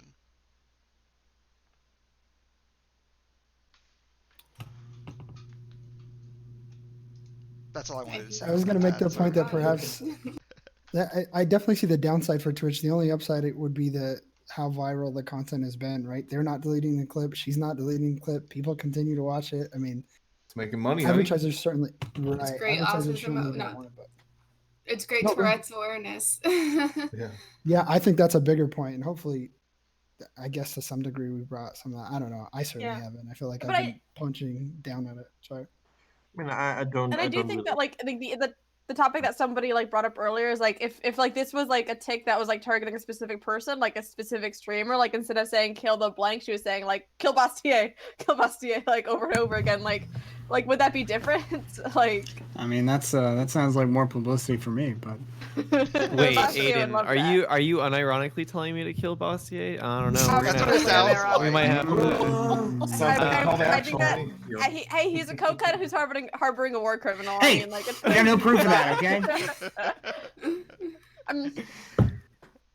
He's a good cat. I don't care what you say about what he did in Yugoslavia. 1993. You get a lot of hair on that suit. Does it? Oh, I do. And fortunately, I've got. Unfortunately, got the lint roll. Oh, I It's thought you were the gonna do tech. their product. I was, hope- Secret tech. I was Looks hoping good. you'd pick up the cat. I'm disappointed. He ran. I don't know if you heard the yelling earlier. That was him. He wanted out of the room. I don't. So he. Otherwise, I would have. Yeah, my chat was disappointed you didn't like cuddle your cat on cam. Oh, well, he just wasn't feeling it. Sometimes they are, but there's a little orange boy. I don't know if you can see him back there. And A little bit. Yeah. I like that bedspread. It's nice. I don't remember what their names are. His name is Little Jack, and he is not a war criminal. He's a sweetie. Can you prove that? Well, it depends on what you mean by prove. But War criminal and cats. Can we Oh, agree man. that dogs are better than cats? Ooh. True. Can't agree The on dogs anything. are better than cats? Dogs are better than cats. Not to bring up this Hey. issue again, but that's got to be context sensitive. No. I mean, I don't like having to come home and take the dog out for a walk, so the cats are great for that, but they're also not particularly sweet sometimes compared to a dog that always loves you, So. Just to interrupt, Casey, I was so team dog. I actually was sort of against cats. And Casey brought with her from Alabama 3 cats, and they're Aw. so affectionate, even more than the Aw. dog. One just, I don't know if you saw earlier, just climbed on my shoulder. She thinks she's like a parrot, and I'm a pirate. She's like so Aw. sweet. That is so I'm sweet. completely converted. I mean, I still love our dog, but he's not Mhm. he's not that nice. Most people who don't like cats have had bad experiences with cats. And I have had those as well, but I also have 3 very loving, doting, super cuddly, like hyper affectionate cats. I'm just My cat, allergic to Zena, cats. Yeah. She was like rubbing on my Same. face earlier while I was Yeah. sleeping, and it was the sweetest thing Casey. ever. Oh, that Yeah, sounds he's like That'd be hell. the best thing She's to allergic and me. has 3 of them. Yeah. Aw. I'm not like Crazy. I'm acutely allergic, so like I get a stuffy Mhm. nose and watery eyes, and I get a little Yeah. itchy, but I don't Yeah. like swell up or anything. No, My fiance I has that issue too. I sneeze so much I start crying. Like it's terrible, and it's so bad because I kind of Aw. think cats are kind of cute. Like I always look at a cat and I'm like, I'm gonna go pet it, and then I'm like, why did I do this? I used to have somebody at my office who they were allergic to cats, and whenever they would come into my specific office, their eyes would water, their nose would get runny because just all the cat hair that I track in with me literally everywhere I go because the cats would add up and give them an allergic reaction just from being near me. So yeah, it's real tough for some people. I'm allergic to cats, so I'm a bit biased, I guess. I'm allergic to cats, dogs, and pretty much anything with hair Oh, Damn. or leaves. Including I'm yourself? personally more What of a about a dog sweet cat? person. So those are the cool. cat is actually like from its like saliva and dander and stuff. No. I can't have any animals. I am technically allergic to people. So What? yeah. Me too. Really? No, like seriously, like no memes, really. No, I am 100% serious right now. So what I'm allergic to is human yeast. Wait, you broke Is up. what? You I'm sorry, cut you cut out. out. Human yeast. Like the Yeast. yeast All our right, bodies that's it. naturally my produce. time. I don't want to hear any more about this shit. Sorry. I am Oh, allergic child. to myself. No, I'm just fucking with you. Wait, define allergic. Like, do you sneeze a lot? Do you have to take allergy medicine every day? Oh Do yeah, I you- have a good collection of medicine I have to take right next to me. Damn. Mindwaves, you have a dog? You said you're a dog person. You have a dog? No, I'm more of a dog person. I don't have a dog right now. I haven't had a pet in a long time, and if I'm being honest, the older I get, the less inclined I am to like want a pet. Like I just don't like. I don't know. The idea of having a pet, I'm not comfortable with. I guess I don't know. I could so imagine you though with responsibility like just like aspect, some big like Maine Coon kitty like curled up with you. It's just like I feel like it like I really, love like, fit, like, your petting. whole I life. love petting animals, cats and dogs. But like I used to really want like a big dog, but like big dogs are like, well, any dog, I guess, or like you have to put work into that. Dogs like really like companionship, and they like an owner that's like involved and stuff like that. And I don't have the time for that. I already have 2 kids, so pets are Well, not. if you do decide to get a dog, I would say I don't know, maybe think about adopting a pit bull because pit bulls are the best dogs in the world and they have a terrible stigma that they shouldn't have. I really want like a Malamute or like a I love Samoyed or Malamutes. something. King City wants a million Yeah. too. That's a good choice. Yeah. Also, kitty litter. Fuck kitty litter. I'm on board with cats, but that cat fuck that True. noise, that's the worst. You can always potty train your cat, You can do that. Yeah. Okay, tough. that's a lot harder than you think it is, by the way. True. It's also really stressful for the cat. Like it's really bad for like the cats. Like it I gives could them imagine. anxiety.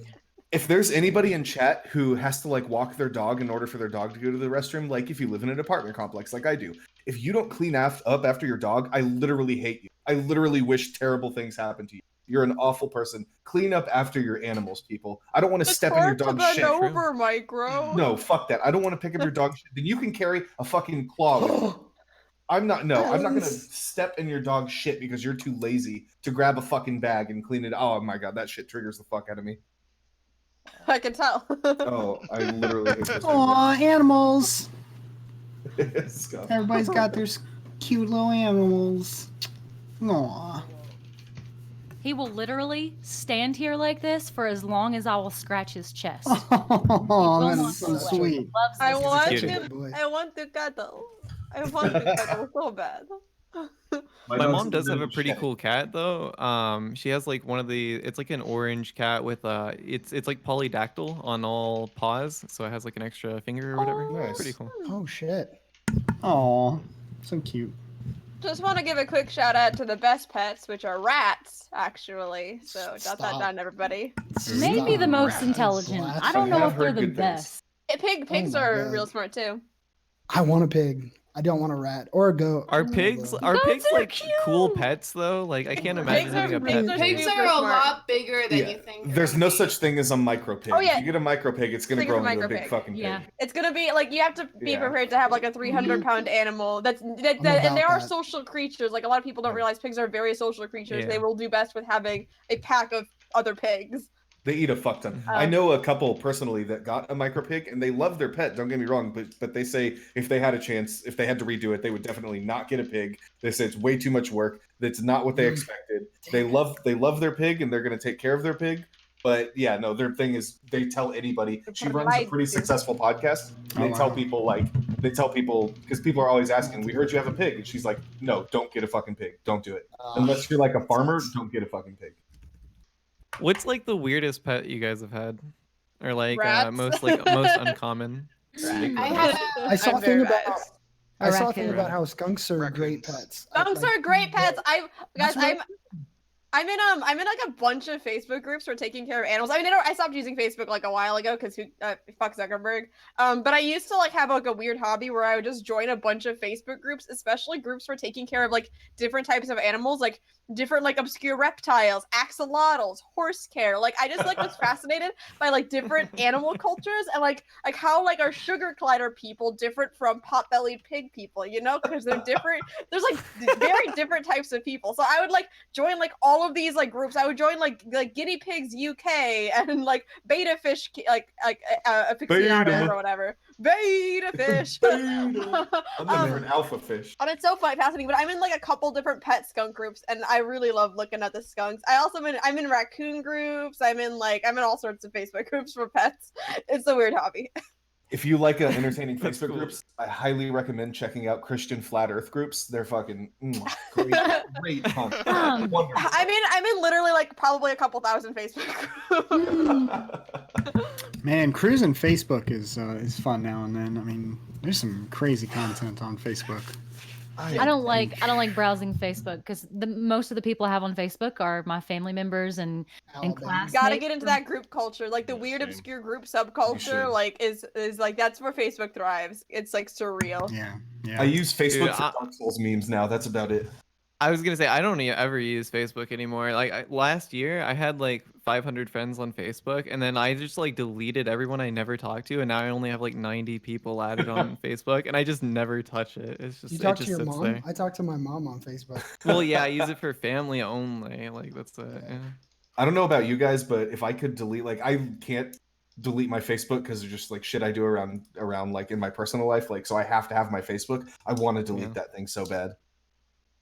Yep. How about this? My Facebook gets a lot of requests from people from Twitch, and I don't. Oh, I'm sorry, Kitty. I don't accept them because it's like my personal life and my work life, and I message my mom on it. It's weird when like I've got like 100 pending. I'm like, I don't know if we should really be like. Do you share your Facebook with your stream or no? No. Very select. I share my people. real name with them. Like that's enough. Yeah. Yeah. I'm happy to tell people my first name, but I've had people call me and order pizzas to my house and like approach me in weird ways and like, yo, guess who I am? Cool. And I'm like, Oh.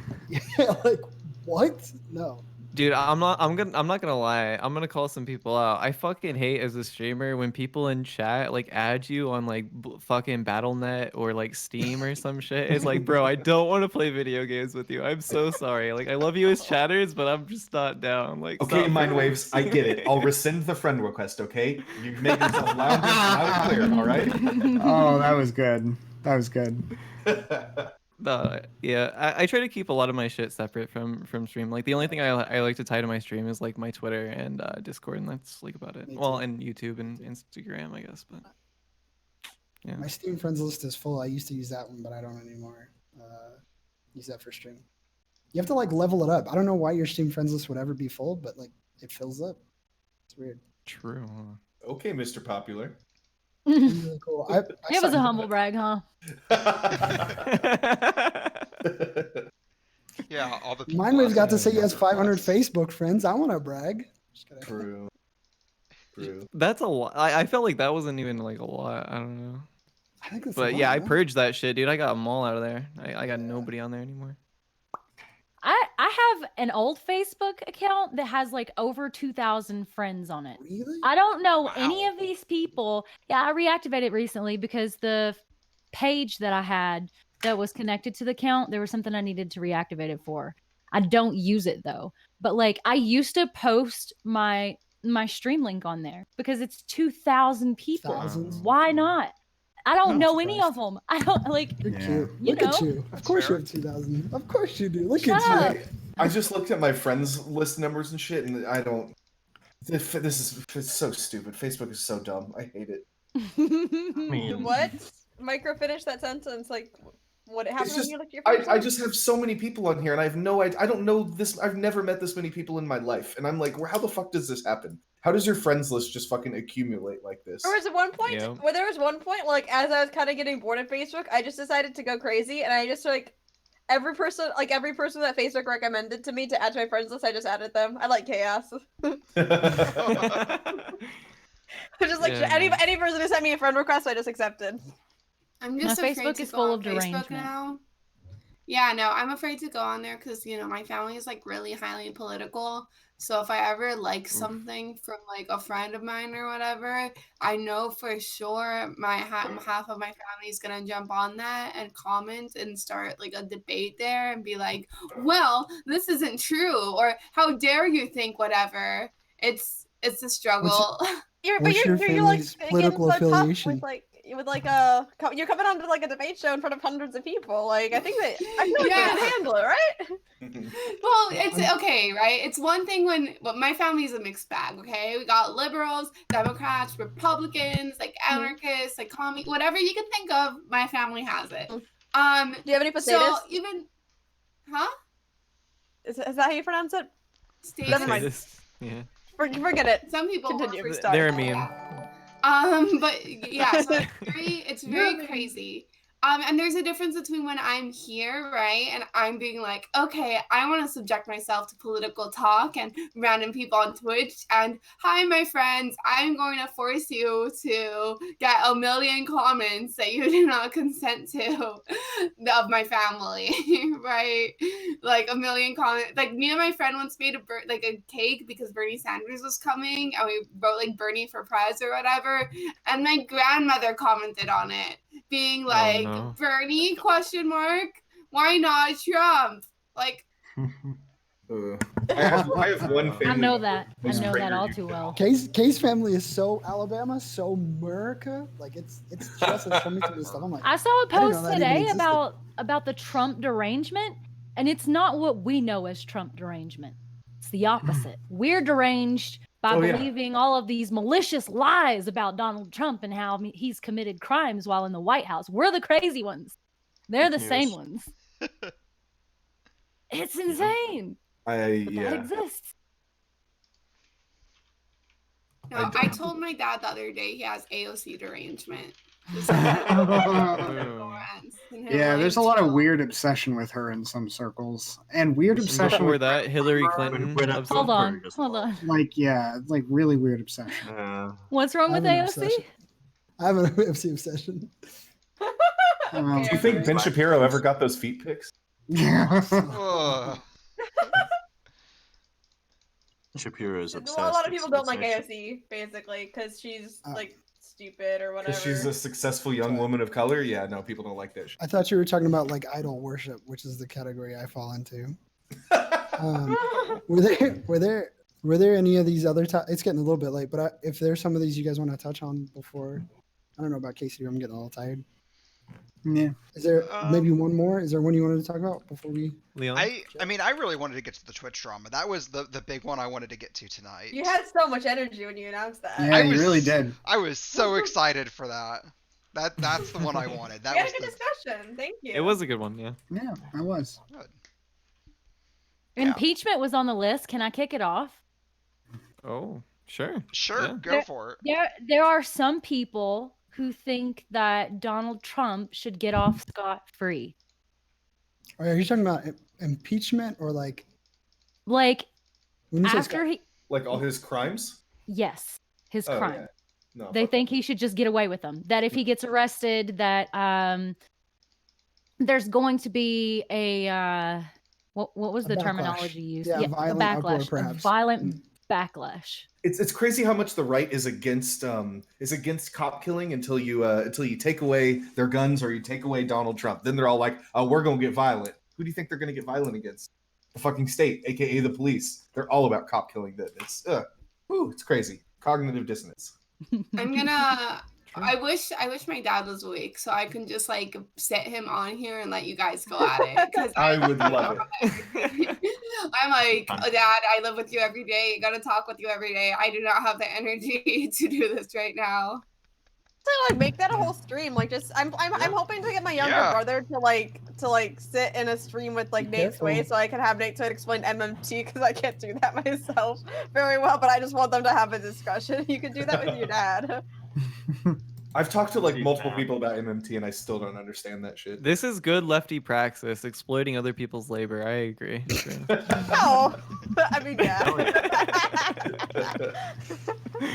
You can't exploit someone else's labor if it's shared, if it's also yours. Mindwaves really inconsistent. How can you call yourself a socialist but also host podcasts? True. Checkmate, dude. Cancelled. So before we leave it, Trump's not getting impeached. He's certainly not getting removed from office. I mean, what can I don't think the impeachment will ever go anywhere further than the House. Like the Senate will never impeach.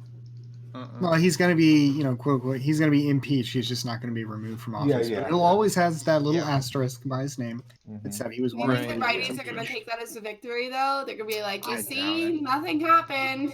I don't Like, think so. Literally anything is a victory. And they'll try and put it that way, but I mean, Do you think know, he'll get prosecuted? I guess that's like my I biggest want him issue. to. Is like I I need him No, he won't. to deal with the consequences of his actions. I need the him. reason, I the doubt it. reason why No he's one- Has no the one- United States ever held the elite accountable?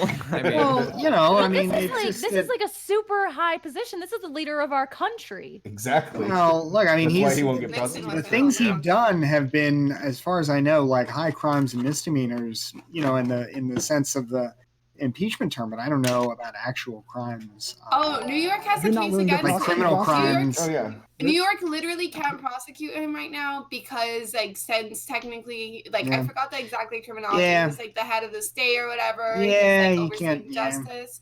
Yeah. That's so dumb. I The hate. second, I mean, Mhm. sorry. I go guess so, like two things. I guess it'd be like a conflict of not interest. I don't know. Like it would put the U.S. in a precarious situation if he was put in like New York State jail.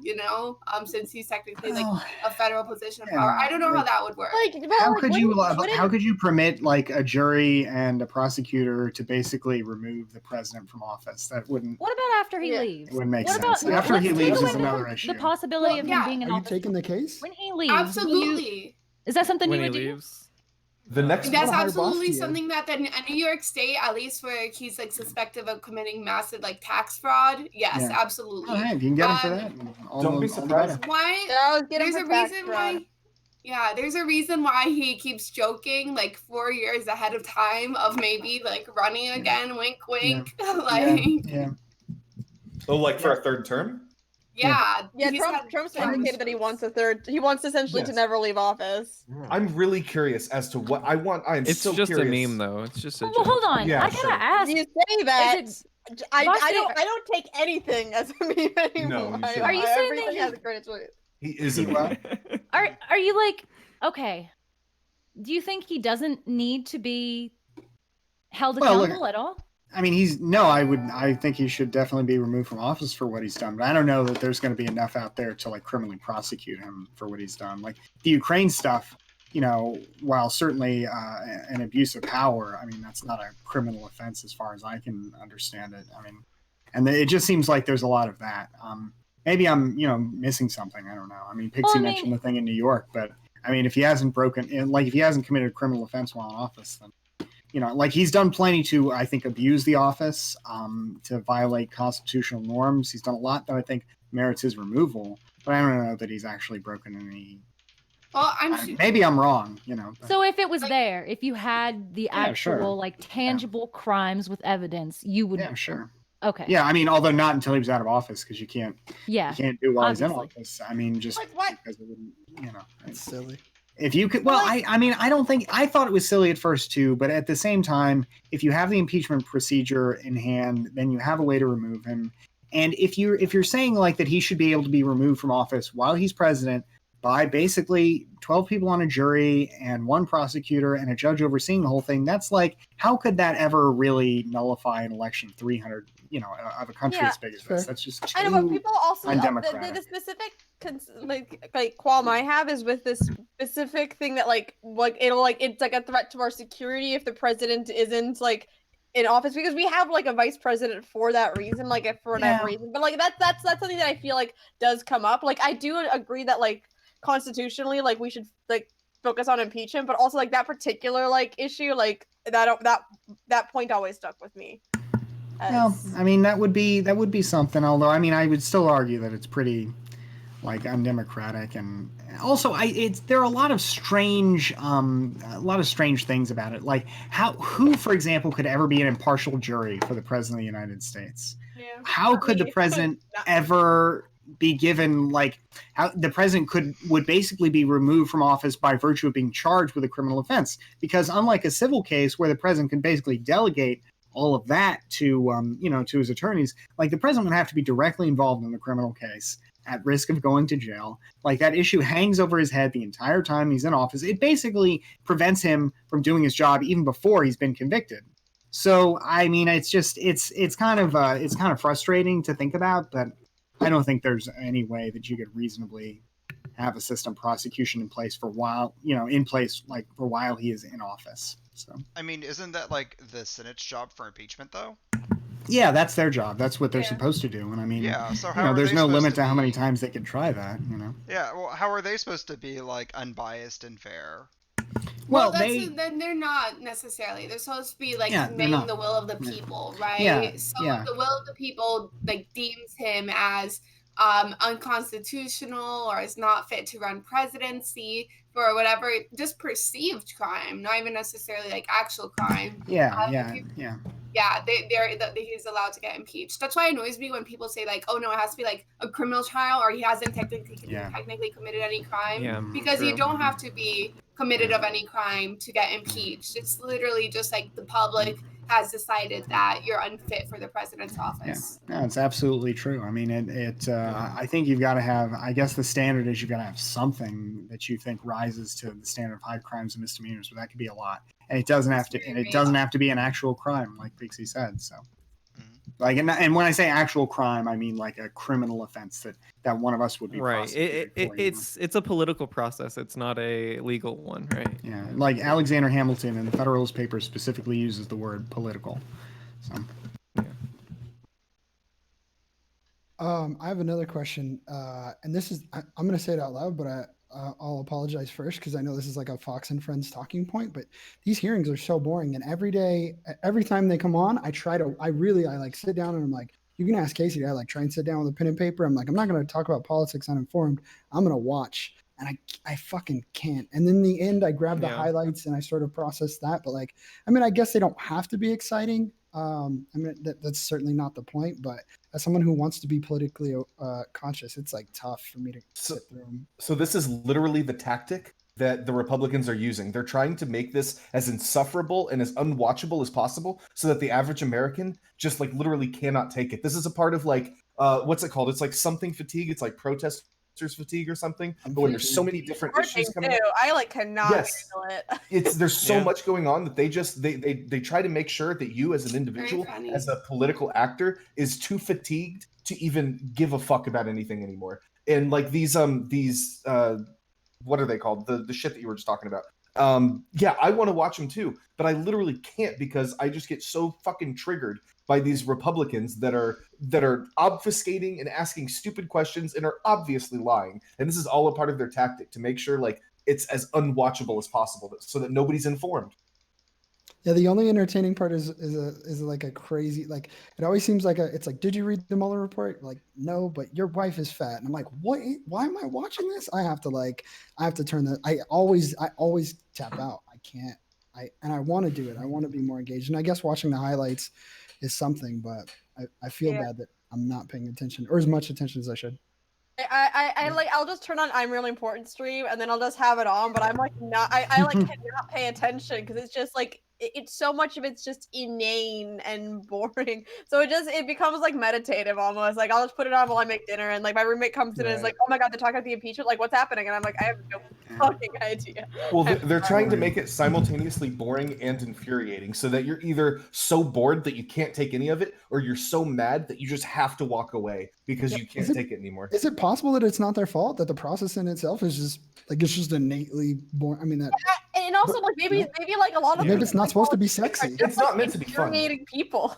Yeah, it's not meant to be fun, obviously, but like, the Republicans are taking advantage of this and they're making sure to make this as they're trying to turn it into a farce and just like I said, make it as infuriating as possible so that people don't want to watch because they don't want eyes on this. They don't want the average American like knowing what's actually going on here.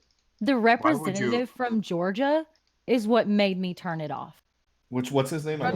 I don't know his name. I just know that he kept saying that Democrats were repeating themselves when he was the one repeating himself. He was literally saying the same sentence, restructured over and over and over. And in like, he got like 10 minutes to say the same thing in 100 different ways. And I was like, I cannot fucking watch this anymore. Effing. I'm so sorry. The projection is real.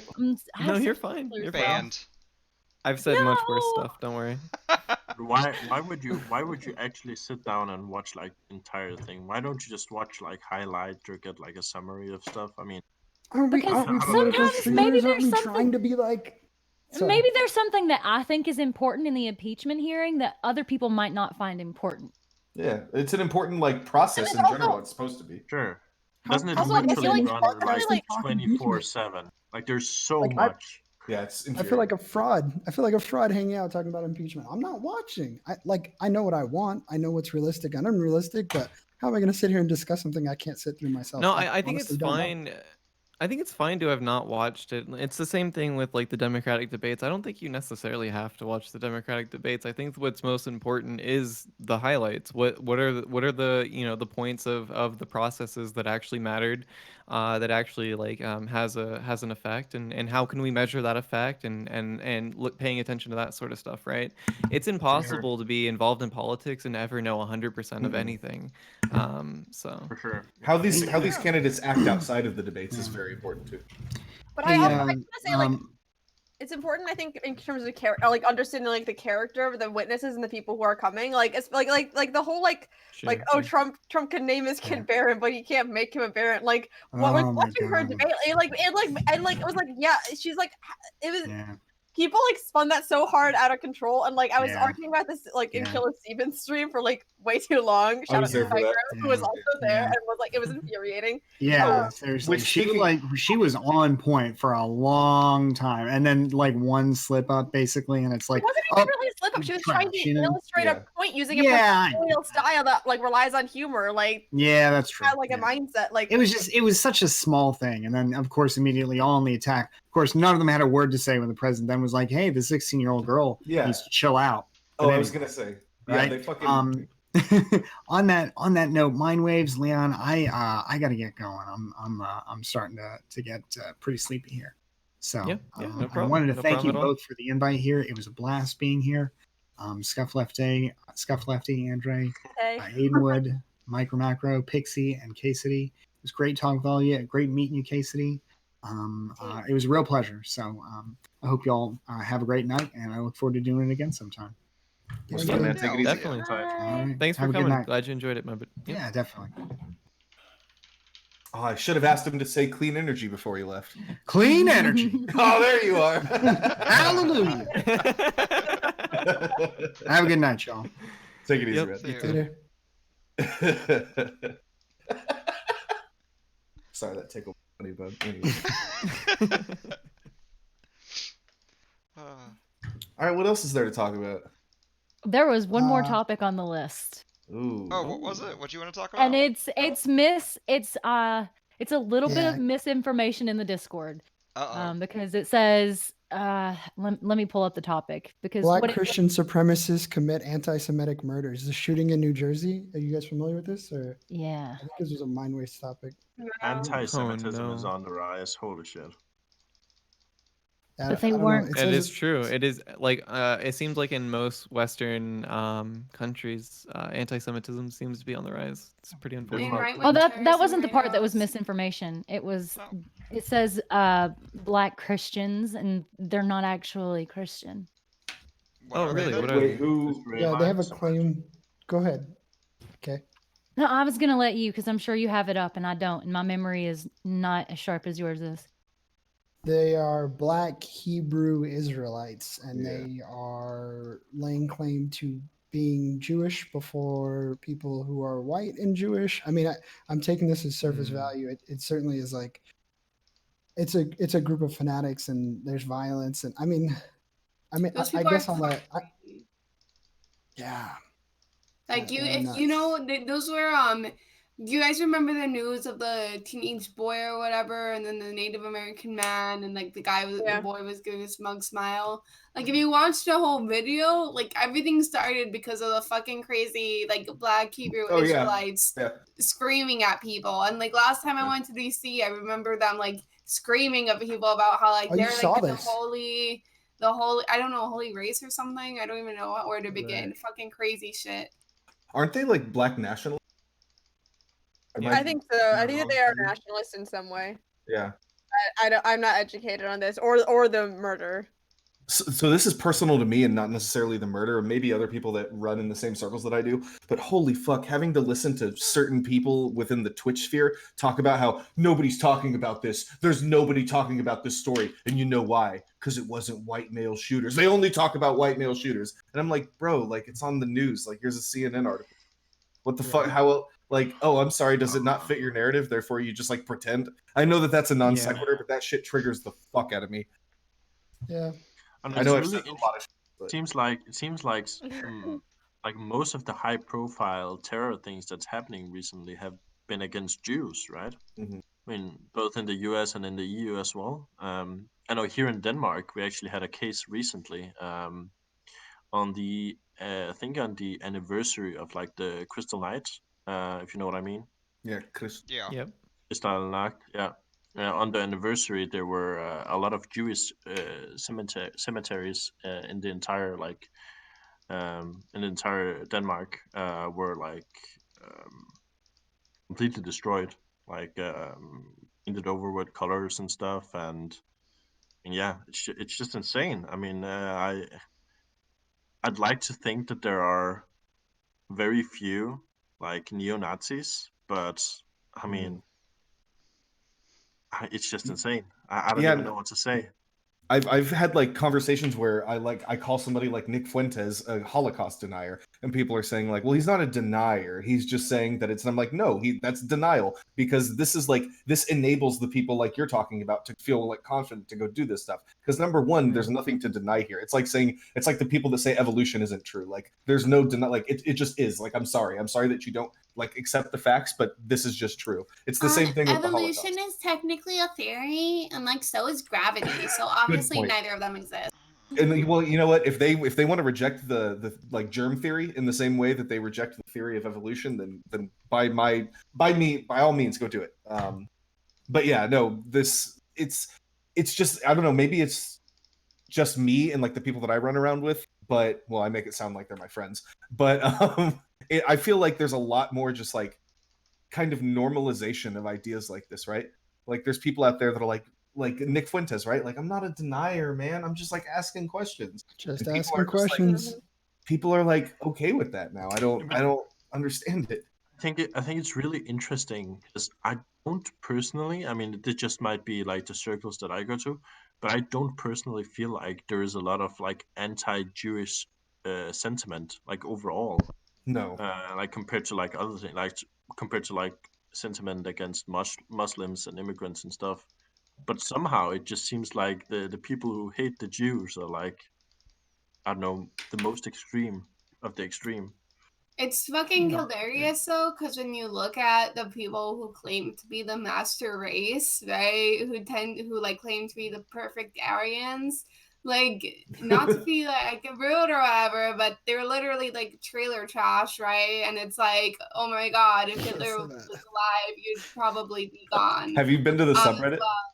I don't know. I have not. There's people like Behold the Richard Master Spence. Race.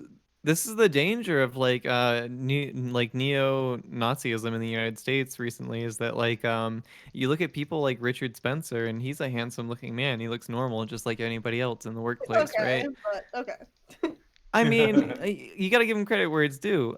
His like, but that's part of the catch, right? He tries to appeal to like this sense of normalcy, and then he slides in his personal politics, which are like Nazi in nature, and it slips into the mainstream. So I don't know, it's kind of dangerous.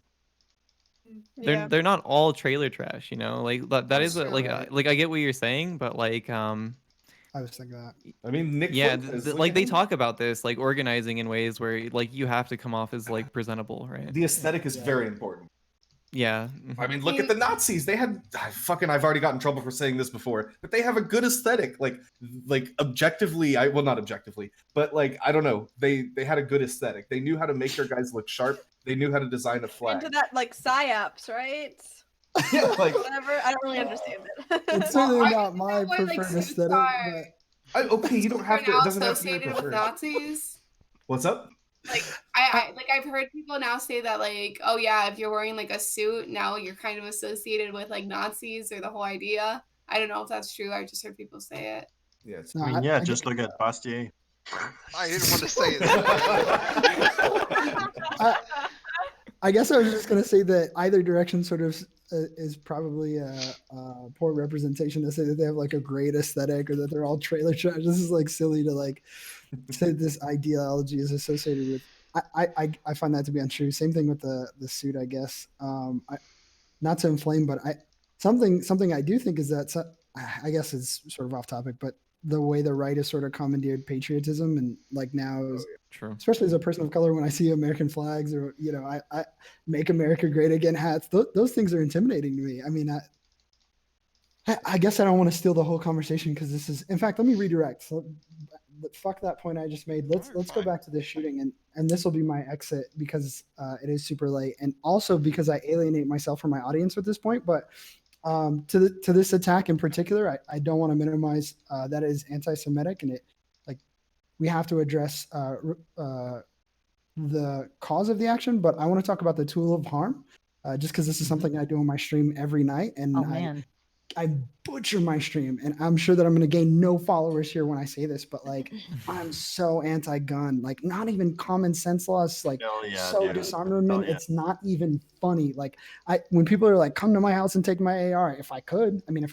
it were feasible, I'm so sick of like shootings. I'm so sick of like my Second Amendment rights. I'm watching my viewers drop. It's like 5, 10, 15. When we look at, and I don't give a fuck, like unfollow me if you have to, but like when we look at statistics over the last 9 years of like even school shootings, right? And we talk about the next largest occurrence of school shootings, we look at Mexico, and in the past 9 years, they've had 9 school shootings, which is insane. This is too many, 1 a year. Like, how does a country allow that to happen? Like, it's out of fucking control. And then we compare it to the United States, which in the past 9 years has had 288, if I'm not mistaken. And it doesn't end at schools. It's movie theaters. I mean, this dude opened fire at I forget where it was. It was like a store or a convenience store. He just opened fire. And before that, he killed a police officer at a cemetery.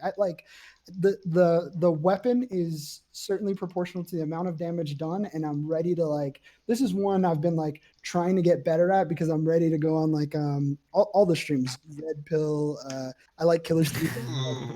I'm ready to go. Red Pill's a waste of time. Don't even. Red Pill. There's no such thing. I can save everybody. Dude, no, I have tried. He literally just makes claims and then he doesn't substantiate them at all. And if you disagree, he calls you a liar and says that you know this, but you just won't. He just won't uses admit those it. I will say that Trump tactics. Yes. If you are going to have a debate with Red Pill, you should watch the debate with him and White Nervosa, where I don't know. It gets pretty spicy. How can anybody watch that debate if his VODs are all deleted? He deletes all his VODs. White Nervosa has it up on our YouTube, but true. I'm actually, but no, he like unironically believes in like the Jewish question and like race realism and stuff like that. Oh, so I had like a right winger on my stream who's like not like really like alt right. He's like really more like moderate like crypto Democrat TV, like crypto corporate Democrat, but like he like is one of those people who's like kind of a free speech absolutist, is like, let's hear all sides. And he's like, yeah, I told Red Pill it's stupid. He just dabbles in the JQ. That's how you get him. Dabbles a little bit. He dabbles in the JQ. I told him it's stupid. It's like, you cannot dabble in the JQ. I have to admit, I haven't seen enough content to. No, I was just gonna say I haven't seen enough content to know if whether it's worth my time or not. But I certainly, you can ask Cassidy. I like racist, homophobic, transphobic. Like I went on. There was a Twitch streamer in politics the other day was talking about the brain sizes of Black people, and I hopped in that Discord. I'm like, fuck it, I'll see what I can do. And like, it didn't go well. I mean, did he get rebanned by the way? Who? He got RPG? banned a couple times. No, because he got banned and then he made a new account to put his shitty ideas out there, and then he got banned again and made a new account, and he's just like ban evading. So Andre, like I am very similar to you in this mindset, right? Like I am willing to talk to anybody. I have talked to literal Nazis who didn't say they were Nazis, but who are like who believe all the Nazi shit. I have a video on my YouTube, which is basically non-existent, but I have a video there of me talking to these people. That there are conversations to be had there with people like RPG, and there's another guy I talked to in another Discord earlier today. There's no basis. They know that they are right in their mind, and they will do any sort of logical leap that they can to get there. They have not gotten there through through observation of evidence. They have not gotten there through research. They've gotten there through hearing demagogues say this shit, and then the mind worms of the demagogues got in their brain. So there's no reason. I mean, go by all means, go talk to them if you want to. Hey, this isn't exclusive to anybody on the extreme right either. I mean, this happens to, Yeah, to I was everybody thinking that too. on all spectrums. Yeah. Yeah. I was thinking that too. But I do like going on you're basically going to be trying to like climb Killer up. Steven, like I actually was gonna go on Killer Steven's show, and I feel kind of bad because like right now it's just him and Coop. No, I like. Well, show. I want to say that I enjoy his content, but every once in a while, back to the original point, I hear him like screaming about guns, and he's had a couple drinks, and I'm like, this is gonna get ugly, but I'm okay to have it. Is it wants to like defend their Second Amendment right, or is that not a position? Andre, okay, can I give you a I'm sorry to cut in here. Please. If you want to talk about gun violence, then I would suggest bringing like I don't hold the same position as you do, but maybe another way to get out to people is talking about suicide rates, like men's suicide rates. There's a reason why it's a lot higher than women, even though women I think are like 1.4 times like more likely to attempt to commit suicide, and it's because they use deadlier methods, right? If they didn't have a gun, right, if they maybe like had to use pills or something else, chances are that's gonna go like way so much like fucking lower, and there's gonna be a chance to save them. And you know, most people who commit suicide who tend to commit suicide once and fail don't try it again. So just in case the school shooter angle doesn't work out, like that's right. I think the statistic is because everybody says home invasion. I think the statistic is 80% more likely to use it in a suicide than in a home invasion. But yeah, no, that's a very valid point, and I'll certainly keep that in my front pocket. So I've talked to a lot of pretty like because I'm relatively pro gun. I kind of am just I don't give a fuck. But I've talked to no, I know I should. I just think like taking guns is kind of ineffective, and I don't want to take. Anyways, we can get into that. But I've had this conversation, and I've said that because like it's a big deal, and I think it's a lot of things. Gun people tend to just completely brush aside the suicide statistics, right? But I mean, man, I bring this up all the time, and basically all I hear, especially from like right-leaning gun people, is, well, that was their choice. And I'm like, all right, man, like I'm giving you actual statistics. What about the children of gun owners, right? I mean, you either have that thing in your safe and it is locked away and it's not really a great like home defense tool, or it's sitting on your dresser and it's, you know, an instrument of harm for you and your family potentially. Yeah, I hear you though. But if you that's believe such a that, fucking weird. Yeah, that's such a fucking weird argument because you can be like, oh, so it's their choice to kill themselves. I thought like you held all life sacred. So like if a woman decides to commit abortion, like I have to admit that I pretend to be center when I broadcast because I'd like to have conversations with people across the aisle quite a bit. And that there was a political chart released. I think Mindwaves is on it. Micro was on it. They put me in the bottom left corner as a Republican and a friendly boomer. I was like, this is so weird. You were in there. Yeah, I got listed as and I've only been in politics for like a month, but it was like friendly boomer, Republican. I'm like, maybe it's because I like go back and forth with Republicans. You're the most so often. I don't know how they could have made that mistake.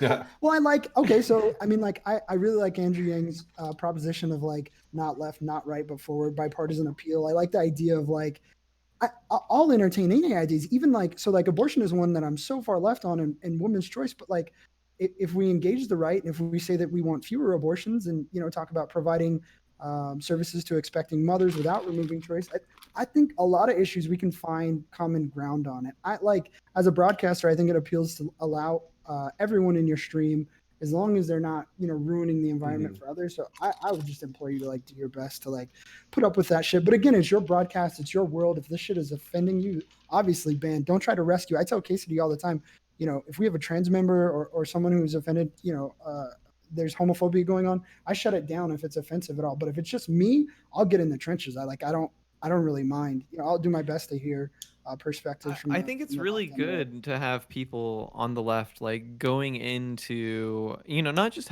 like staying within echo chambers and stuff like that, but like actually taking the fight to like the other side, right? And I think that like there's a lot of leftists that will like shame people for like even having those conversations in like other like maybe like too far right leaning spaces, and it's like, well, I don't know, like having like a platform like the Big Brain Podcast or like doing stuff like this, like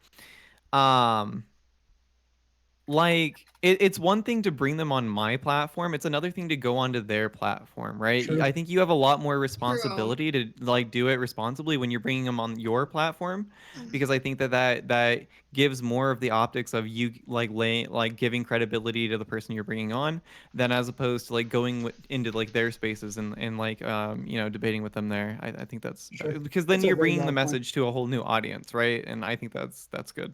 Yeah. Can I take a minute to say I'm gonna head out? Goodbye. But I've had a really great time talking to you guys. Thank you for You the did invite. great. You were nervous, but you did well. Yeah, thank you Yeah. so I much for feel like joining I us, was quiet KCD. for a lot of the night. It's all good. No, It's it's okay. fine. I was quiet for a lot too. Yeah, and we all it have our happens. moments. Yeah, Anyways. I every time I see a woman political streamer, another one, or somebody getting into it, I get so fucking excited. I'm like, yes! You guys should follow each other. You should certainly hook up and work. Everybody should really, but I already know- follow her. I need to follow Hey, Aiden now. hey. All right. Yeah, Thank you definitely. guys. And yeah, we'll be talking. I actually didn't even know of you or like Andre like getting involved in politics until like a couple weeks ago. So it's always nice to see new faces and stuff like that. So I'm sure you guys will be back on the show. You guys have been super welcoming compared to some of the political streamers and like podcasts that I see going on. People are like tearing each other apart, and I'm like super scared I'm gonna end up somewhere and get torn to shreds because I'm not educated. But you guys made it super fun. I I hear had a that. blast. We can do Bye. that for you if you want. I can yell at you. No, Take it no, easy. no. Bye, guys. Yeah. Bye. See.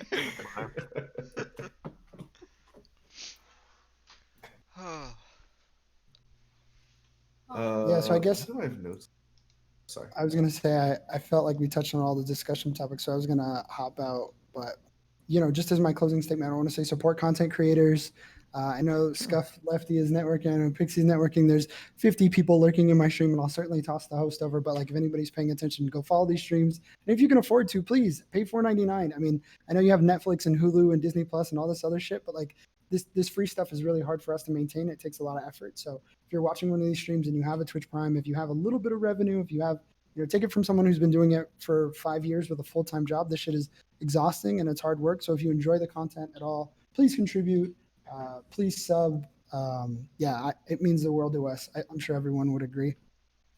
Yeah, definitely. And I just went ahead and posted the links in chat to everybody that was a guest tonight. And hey, if you liked anybody in particular, go sub to them. All right, definitely do that. But yeah, you taking your exit right now, Andre? Yeah, I'm gonna sneak out. But thank you so much for having Awesome. me. I'm actually such a huge fan of your work. Mindwaves, I love the Big Bang podcast. Scuff Hey, Left. thank you. You guys have seen me around, but again, first time Mindwaves and I have chatted. Huge fan. Thank you for having me on your stream. It means a lot. Yeah, definitely. I'm really glad me and Leon were able to put this together, and it's great having you for sure. Thank you. It was really nice talking Have to a great you. evening. Yeah, likewise. Later. See you. What are you laughing at, Leon? Nothing. It was funny. What? Because he was like, "Oh, I'm such a big fan of your work," and I'm just sitting here. I'm like, "Okay." Hey, I tried to be like, hey, my boy Leon. You like, did. I hey. appreciate it. No, and I like Andre. It's all good. Look, you can't forget your day ones, all right? Just saying. What time is it? It is 3:30. Yeah, it is 2:30. Do we want to go ahead and wrap it here since we touched on all the topics tonight? I'm still planning on going on Killer Steven's show later, so that'd probably be good. How are you? Oh, really? Nice. Yeah, he usually goes on Maybe, like, at least way for a late. bit. Yeah, he goes way late. Oh, I way can't late. make it tonight, but yeah. Well, with that being, should we give our outros then? Yeah. Yeah, definitely. Whoever, let's see, where should we start? Let's go reverse order with Micro. Let's go. Oh, hey, what's up? Hey, I go by MicroMacroTX on Twitch because I'm not creative and somebody already took MicroMacro, so I had to add something at the end. I talk about like lefty politics. I do some chud thumping where we look at dumb right wingers and make fun of them, but like in a smart way. Yeah, I like to go on these roundtables and stuff and talk. Yeah, you should come check out my stream. I love freedom and I love the free movement of people, and that's why I'm on the left. So Never yeah. heard of chud dumping before, but I like that phrase. Oh, that's I'm gonna tag or what's it? Trademark that or something. We'll see how it goes. I'm not literally. Of course, you love freedom. You have TX in your name. I mean, you're already representing Texas. I mean, fucking ready, man. Texas, greatest fucking country in the world. brother. Everyone. Hell yeah. But yeah, y'all should check me out at twitch.tv/MicroMacroTX. I think we have a pretty like high energy fun stream going on over there, and it'd be dope if you joined. Yeah, definitely. And MicroMacro usually shows up on Leon's show that he does every Mondays as well. And I guess you're doing Mondays and Fridays now, right? Yep, we're doing every Monday and Friday. Nice. Yeah, hell yeah. So I guess then that goes over to Pxie. Hi, I'm Pxie. I talk politics and just start fights with my chat because life is fun that way, right? I really enjoy being on here. I always have a fun time hearing like other lefties, and sometimes it just gets really tiring when you have random neo-Nazis like popping in, right? Mm-hmm. So I really appreciate these spaces and being able to just like chat and have a nice time. So thank you a lot. Hope you guys have a good night. For sure. Thanks for coming, Pxie, as always. And ScuffedLe, I guess that's you then. Yeah, so I guess I'm ScuffedLe. I just started doing content on YouTube and a little bit on Twitch as well. I do have some hot takes on Twitter, so if you like those, go ahead and give me a follow. Yeah, and yeah, I'm mostly about pushing reasonable policies that help the everyday person. So that's sort of the kind of lefty that I want to be. I want to see people's lives change for the better, incrementally. Yeah, and I think that's something that we need more of on the left. People who sort of take the side of the little person. Yeah.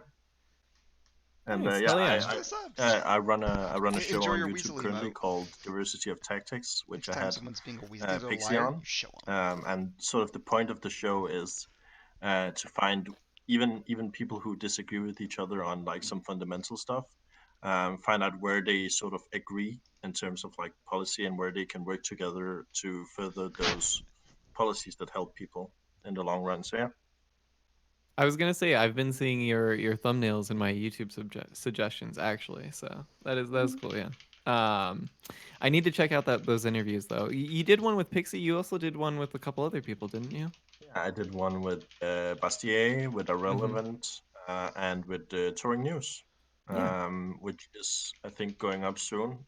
Currently on holiday, so I'm a bit behind on like uploading and stuff, but. Yeah, and I plan to do a lot more. And like definitely, if any of you guys are interested in like getting your ideas out, I'd love to interview you. Have a bit of a formal education in terms of like interviewing. So I like to think that that's something I do pretty well. So yeah. Nice, that's really cool. And yeah, I'd always be up for that offer for sure. Yeah, Aiden, go ahead. Hi guys, I'm Aiden, twitch.tv/Aidanwould. I do a lot of political theory reading on stream, so lately I've been reading Conquest of Bread by Pxie Kaprakin. I've also read some Frederick Bastiat with Bastiat. That was fun. I also read Wealth of Nations by Adam Smith recently, but I'm trying to explore like a lot of different political theory from a lot of different sides of like the political dialogue. I also do crossword puzzle nights every Sunday night, so if you want to collaboratively solve the New York Times crossword puzzle with other people, all work together to solve it. Feel free to come by tomorrow or Sunday. Nice, that's really cool. Hell yeah. I like that you're actually like diving into theory and like literature. That's really cool. Not a lot of that on Twitch, honestly. Yeah. Leon, I guess we can go ahead and do ours. I'll go first, and then you want to go ahead. Sure. All right, awesome. So yeah, Mindwaves TV. If you guys don't know already, yeah, I do this. I make podcasts, and I guess I'm the podcast dude. So I do the Big Brain podcast on Tuesdays. We're doing the MindSeifers show on Fridays, and then Mondays and Thursdays I do React Andy and like current events and news and stuff like that. So sometimes games, but usually not. Nobody wants to watch me play video games, but yeah, that's me. And yeah, Leon, go ahead. I get the same thing. I try to do video game streams and nobody stops by. So I haven't tried it. But yeah, my name is Leon Seifers. I also do a lot of podcasts. I'm gonna try not to sound exactly the same. So yeah, we've got this one on Fridays at 10 p.m. Eastern. This was our first one, which I was actually like really happy with. Nice. And then yeah, I do one on Mondays as well at 9 p.m. Eastern. Everyone here, I would love if you would like stop by and hang out sometime. I need to figure out a third streaming day of something to do. I don't know what it's gonna be yet. It'll Just probably start fights with your chat. You Just know, start why fights. not? Do True. React content. Leon seems so gentle. Oh, thank you. You haven't gone on Next his week bad we're gonna side see yet. Leon with the title Nazi hose. And he's just gonna be like fighting with his chat. Yeah. Wait, you So, said you were okay. interested in running for Congress, right? I Of would your- or, like to. I would like to, but I'm getting the whole like, oh, you're too young and not prepared kind of thing. So Fuck that. You know what? I don't know about other people. I think it'd be an interesting stream if you talked about the problems in your local district or like in your like state in specific and what you would like to do to change them or analyze them in depth. I think that'd be amazing. I think if you decide to run and get people to like watch your stream, that'd be a great political platform for you in that sense. So that's just my suggestion. Yeah.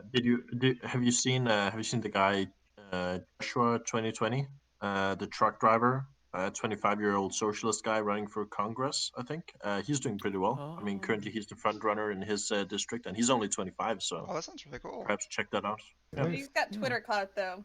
Yeah, I mean he has a Yeah. lot of reach in terms of Twitter and stuff. I mean, check out his website. I think it's joshua2020.com or something like that. Yeah, maybe you can get some inspiration.